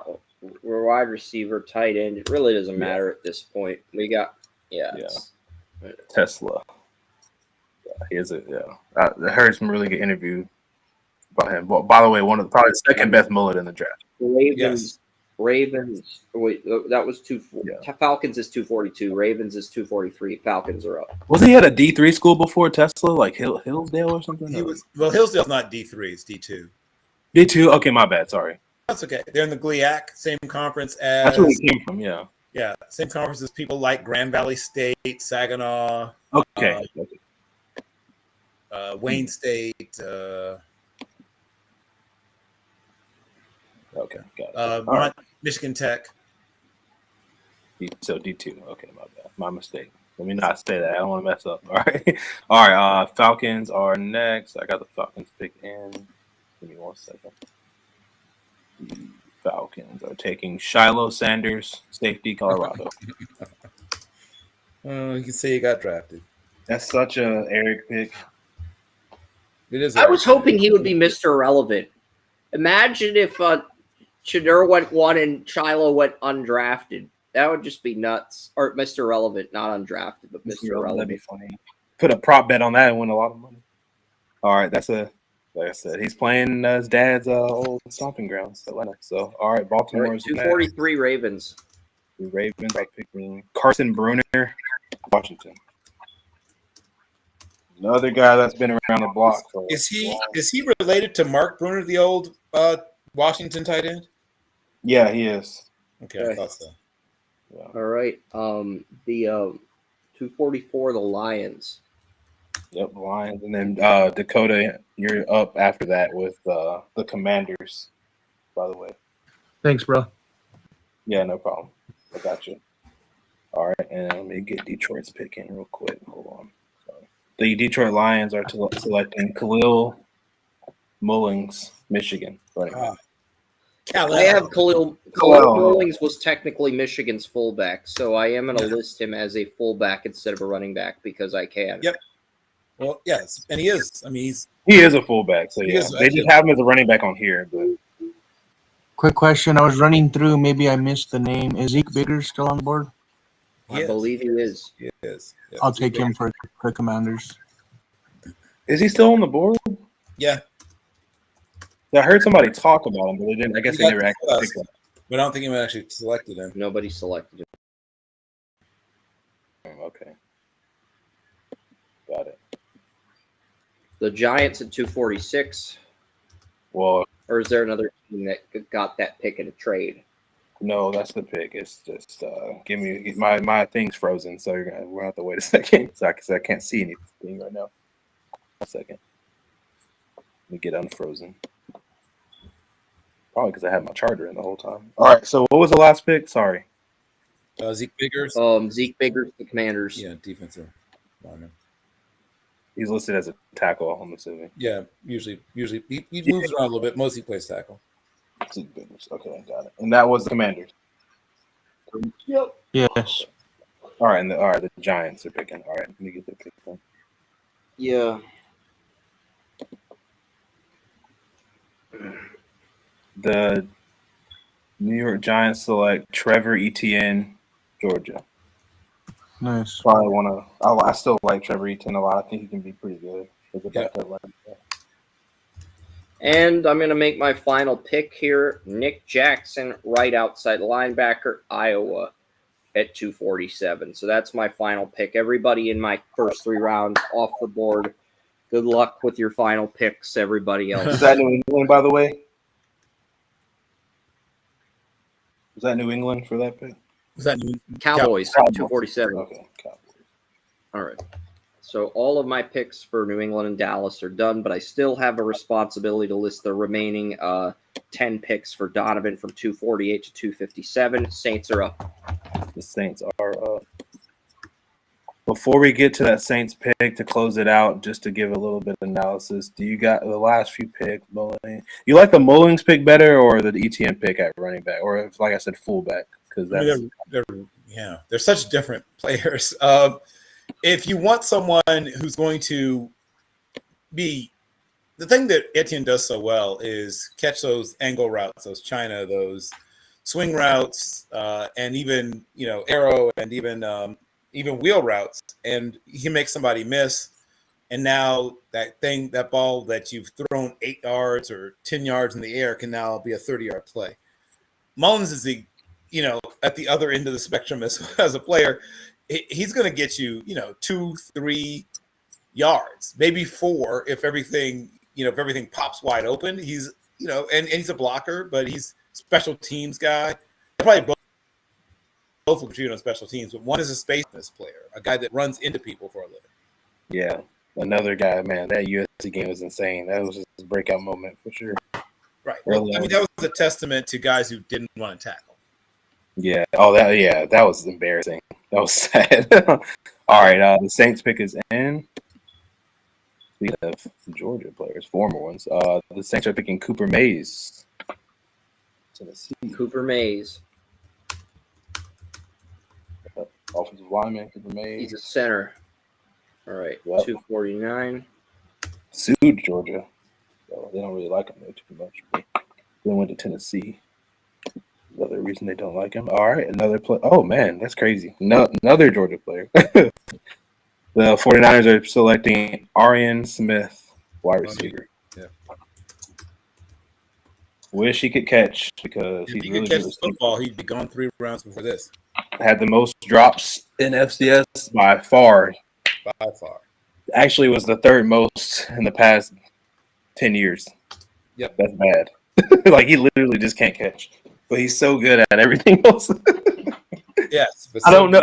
I've never seen someone so good at receiver that just can't catch. If only he could literally be a 3rd, 2nd round receiver if he could catch the ball. I mean, catching should be the easy part. Like, well, I don't know why he can't. I mean, we talked about guys like him. I mean, Cordell Patterson's a much bigger guy. We talked about, you and I had a long discussion about what's his name? The Giants drafted way too early. Wandale Robinson. Yeah. Wandale. No, not Wandale. Oh no, Kadarius Toney, my boy. Kadarius Toney. Oh, Wandale Robinson can catch a football. No, this there's Kadarius. a lot of guys that drafted way too early. So, No, I know that the draft really wasn't the giveaway. It's the guys that Arian Smith is, worse because he tested well and got people excited. I'm like, dude, until he can catch a damn football, I don't care how well he does. Of course he tests well. I watch him get open every play and drop the fucking ball, dude. He ran a 4.35, which we all expected.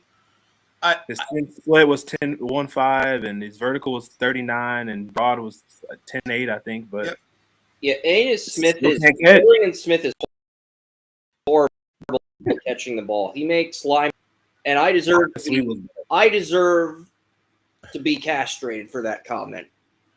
Well, I don't know about castrated. That seems a bit much, but Whoa. here's what I would say. He's the kind of guy that you draft late, and then you give him a certain amount of time to see if he can be something more than just a special teamer. And then you start whispering in his ear, hey, have you thought about playing corner? Right? I mean, there comes a point. Oh, wow, really? Arian Smith corner? Okay. You heard it here first. I'm saying I actually could see that, Bill. That's actually maybe Kirby should have did that a long time ago. probably. Probably should have flipped him to corner, but hey, 250. Who's up next? Yeah, that's a good point. Interesting. All right, let's see. 250. That's me actually. Green Bay Packers. I'm going to select. Get cute right here and just take the best guy. I'm going to go Jarquez Hunter. I don't know the running back. I know, but I'm just it's still the best player on the board. Yep. What college? He's from Arkansas. Auburn. I mean Auburn. Sorry. Auburn. Yeah. Auburn. War Eagle. Yeah, War Eagle, Jarquez Hunter. And yeah, special teamer. Yep. 230, big running back. So yep. And he already played special teams, so perfect. Jarquez Hunter is my pick. Back 251 is where we're at, Kansas City, and then 252 is going to be the Chiefs. I think they got a quarterback last time. Yeah, Brosman. They are selecting Keandre Lambert-Smith, his teammate. Oh, okay. Who is this? The Chiefs? Oh, they call him Kiki, but Keandre is his real name. Keandre Lambert-Smith. Who is the what team? Chiefs. Auburn. Oh, sorry. Yeah, it went to Auburn, but Chiefs, yeah. Right. What, He's got a lot of upside. He's got a lot of upside too. That's Auburn off the receiver? field. So he's Auburn Yeah. receiver. Yeah. Never Off the field. Right. Never quite put it together. Character stuff. Right. I know. Yeah. Yeah. Wow. Once it pointed out,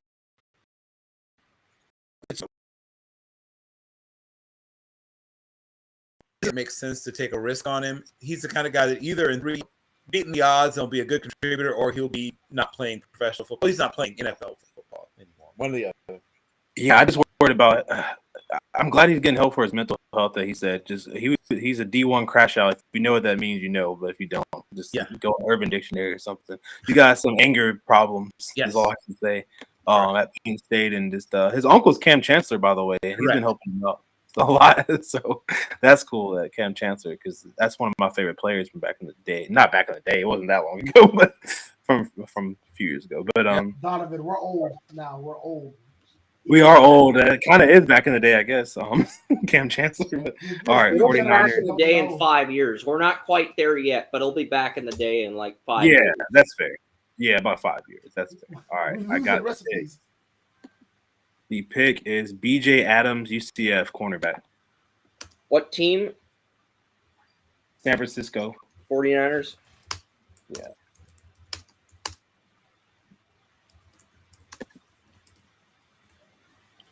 Miami is on the clock. The Miami Dolphins are selecting Johnny Walker, one of the best names in the draft. Johnny Walker is now a Dolphin. I guess officially Johnny Walker Black, if you go Yeah. by racial designations. But yes, he is. Yeah. Yes, my favorite. What position in college? Edge. Yep. And linebacker too, but he's listed as What college? Missouri. Yeah. He had a really good Senior Bowl practice week. He's kind of a 2-trick pony, right? He's got not a 1-trick, he's got 2 tricks. He's got like a really good like outside rip, nice little inside counter. That's about it, but those 2 things have worked for him. So he'll need to probably pick up like a 3rd or 4th move, as he gets into the NFL. But those 2 thus far have got. Yeah. All right, and the next pick is the New Orleans Saints, and they're selecting Timmy Smith. Tim Smith, Alabama defensive tackle. He used to go by Timmy. Now it's just Tim. I guess Yeah, you dropped the right. Yeah. Nobody want to be Timmy at 23. Tim Smith is the pick of the Saints. It is the Saints, right? Yeah. Yep. Yeah. No relation to the Tim Smith that went for 216 yards once in a Super Bowl and that was never heard from again. No. That was No for the Washington. Block your next, by the way. With you have the Rams and the Chargers pick. Oh shit! All right, so who's up first? Rams or Chargers? Rams. All right. I'm sorry, Donovan. Can you remind me what I play Rams? No, you're good, dude. The Rams. Let's see what you got. Hold on. Rams. Javon Revel, Kenneth Grant, Luke Lachey, Emory Jones Jr., Noah Williams, Thomas Fodone, Theo Weiss Jr., Willie Lampkin, and Dan Jackson. Alrighty. Well then,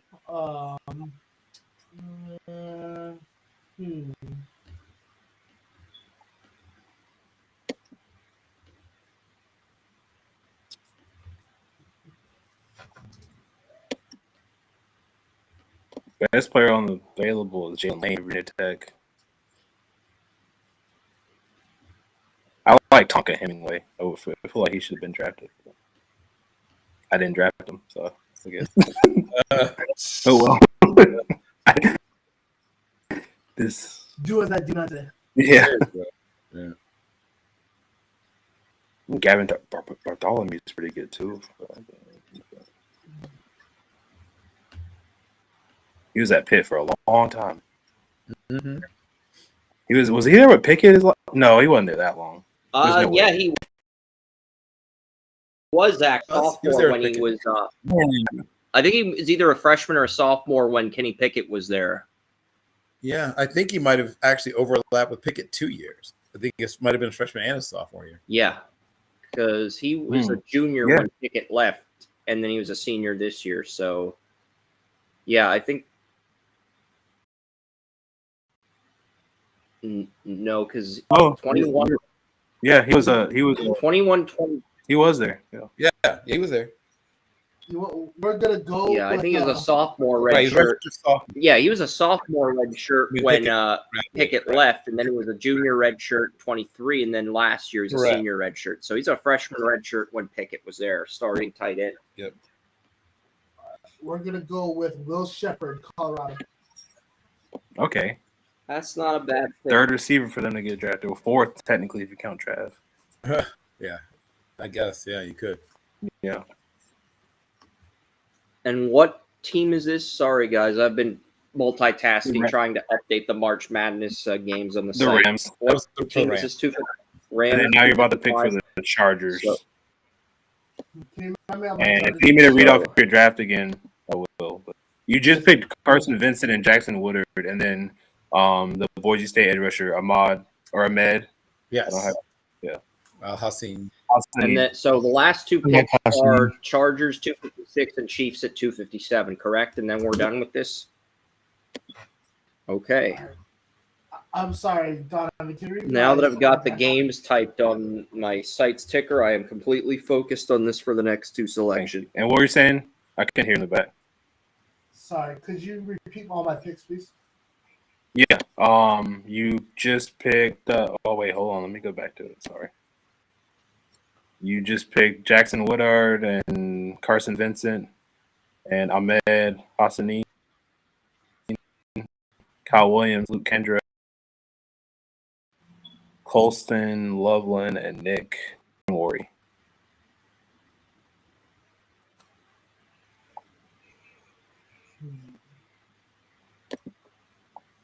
That's a solid draft haul. I can't even. Yeah, it is. Especially at those last. Mm-hmm. Is I'm sure he's not. Right in front of me, right? I stole him. Okay, well then, you know what? I'm gonna go with the wide receiver again to end this. I'm gonna go with the guy I love, TSA, Zachary Franklin. There we go. Yes. Very good. He's Another CGS guy. Another CGS guy. I love Zachary Franklin too. I had a second on him a few years ago when he was at UTSA, but the Illinois wide receiver comes off the board at 250.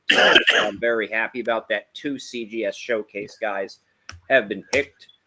And You got a little lost in the sauce after the transfer. He probably should have stayed at UTSA. yeah. Or just not gone to Ole Miss, Whichever. where where they buried him on the depth chart. But, Yeah, he's yeah. something. And that's what happens sometimes. Bigger isn't always better, kids. That's True. Very true. The last pick, mystery relevant. Mystery relevant. Yeah. All right, let's see. Hold on. I remember the Broncos mystery relevant when they drafted Chad Kelly and he was passed out on the couch. Yep. Yeah. Swag himself. Yeah, Grey swag. Cup champion Chad Kelly. Yeah. The Kansas City Chiefs select Warren Brinson, defensive tackle, Georgia. Huh. That is mystery relevant. Okay. Nice.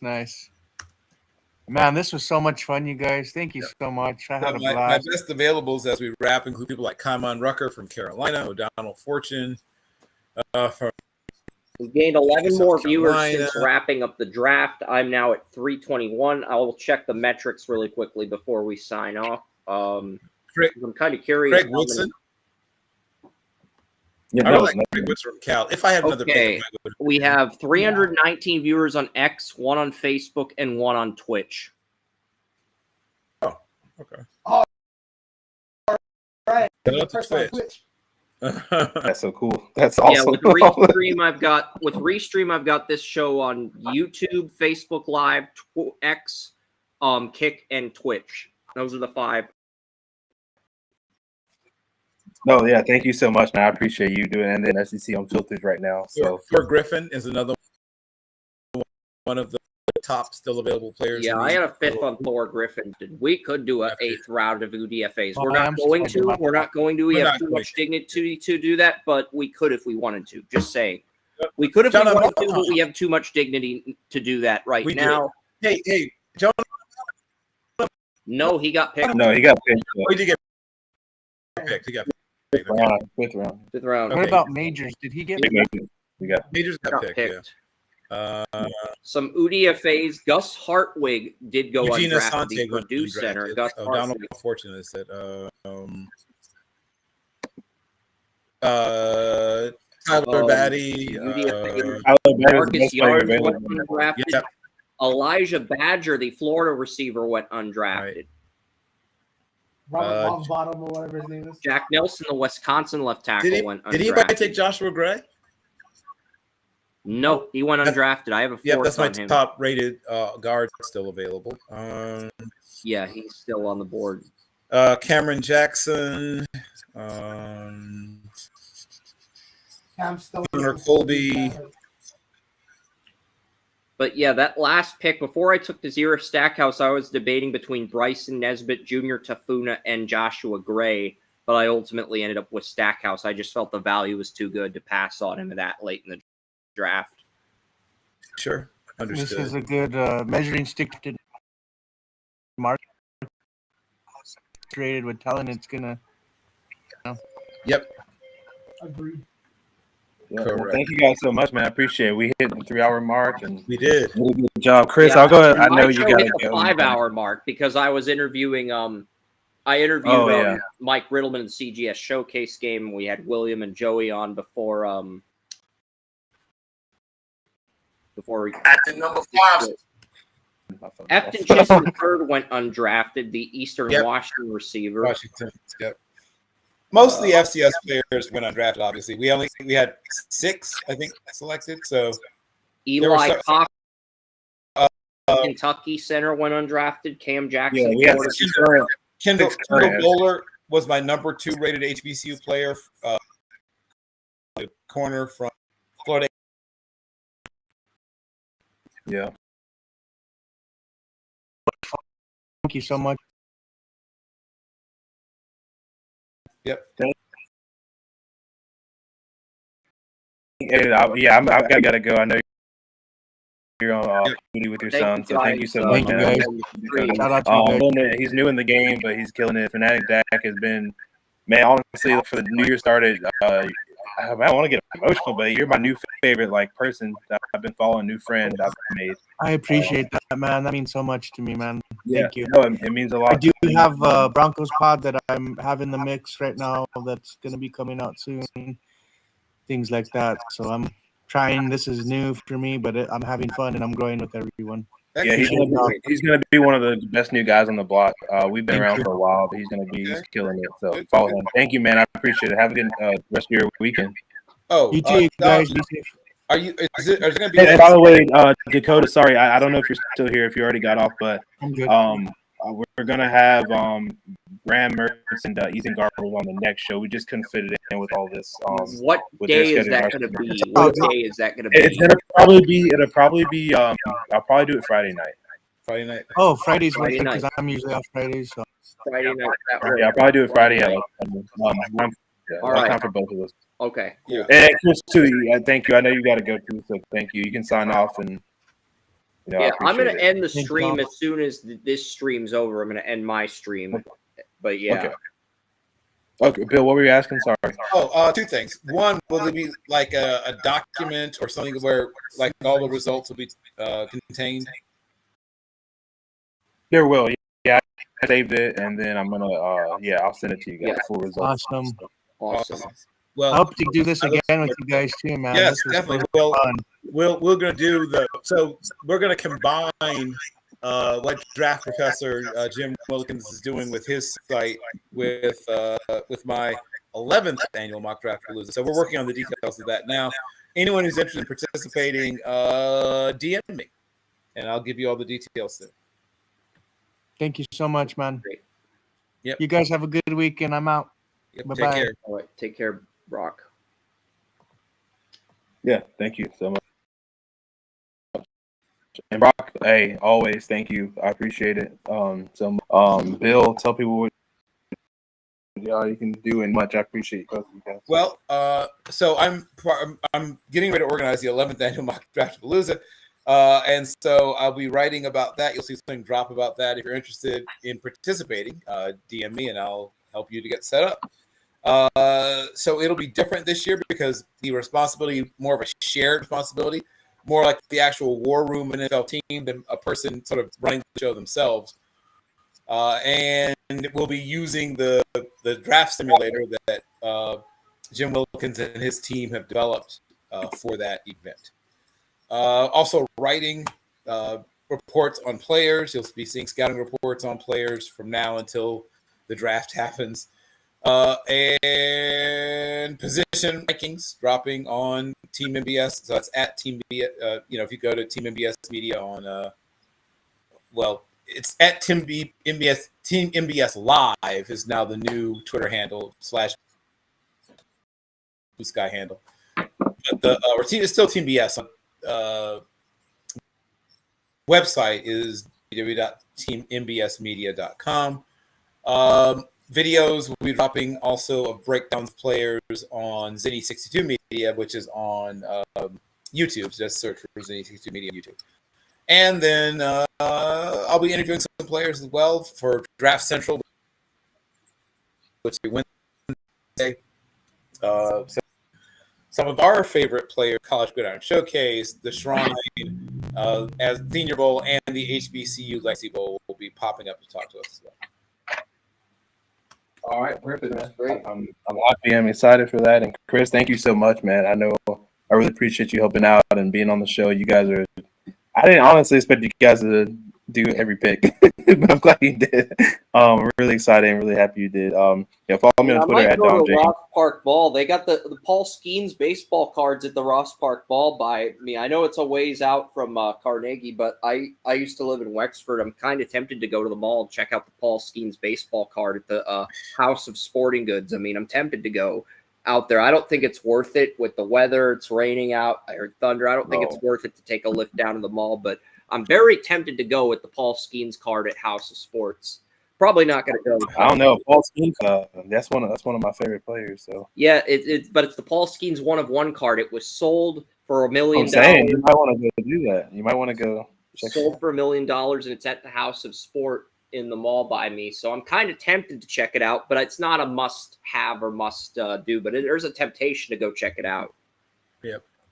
Yeah, I get that.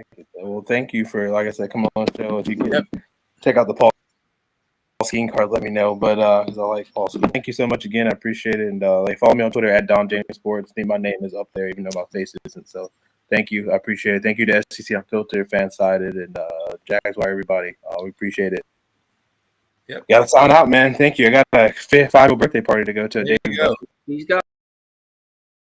I might. The opposite of the draft. They're gonna. milk and cookies, I guess. I don't know. You know, I don't know. maybe you get a chance to get an early look on some explosive, twitchy 5-year-olds and start putting together your five. Who's the top 5-year-old prospect in the country? Yeah, you can start your Pop Warner rankings, Donovan. You can start your Pop Warner rankings. Pee Wee, I guess at that point. Pee Wee Pop Warner rankings. Pee Wee Pop. Yeah. I'm just chilling, man. I might do that. I don't know. But I might pull a Steve Clarkson and be offering like 10-year-olds, but or push out coach 10-year-olds. But no, thank you guys so much. I appreciate it. I'm signing out. Thank you guys so much. See you guys again soon. Later. And we'll put up the draft stuff, I promise, for you guys. Excellent. All right. When I get home. Thanks.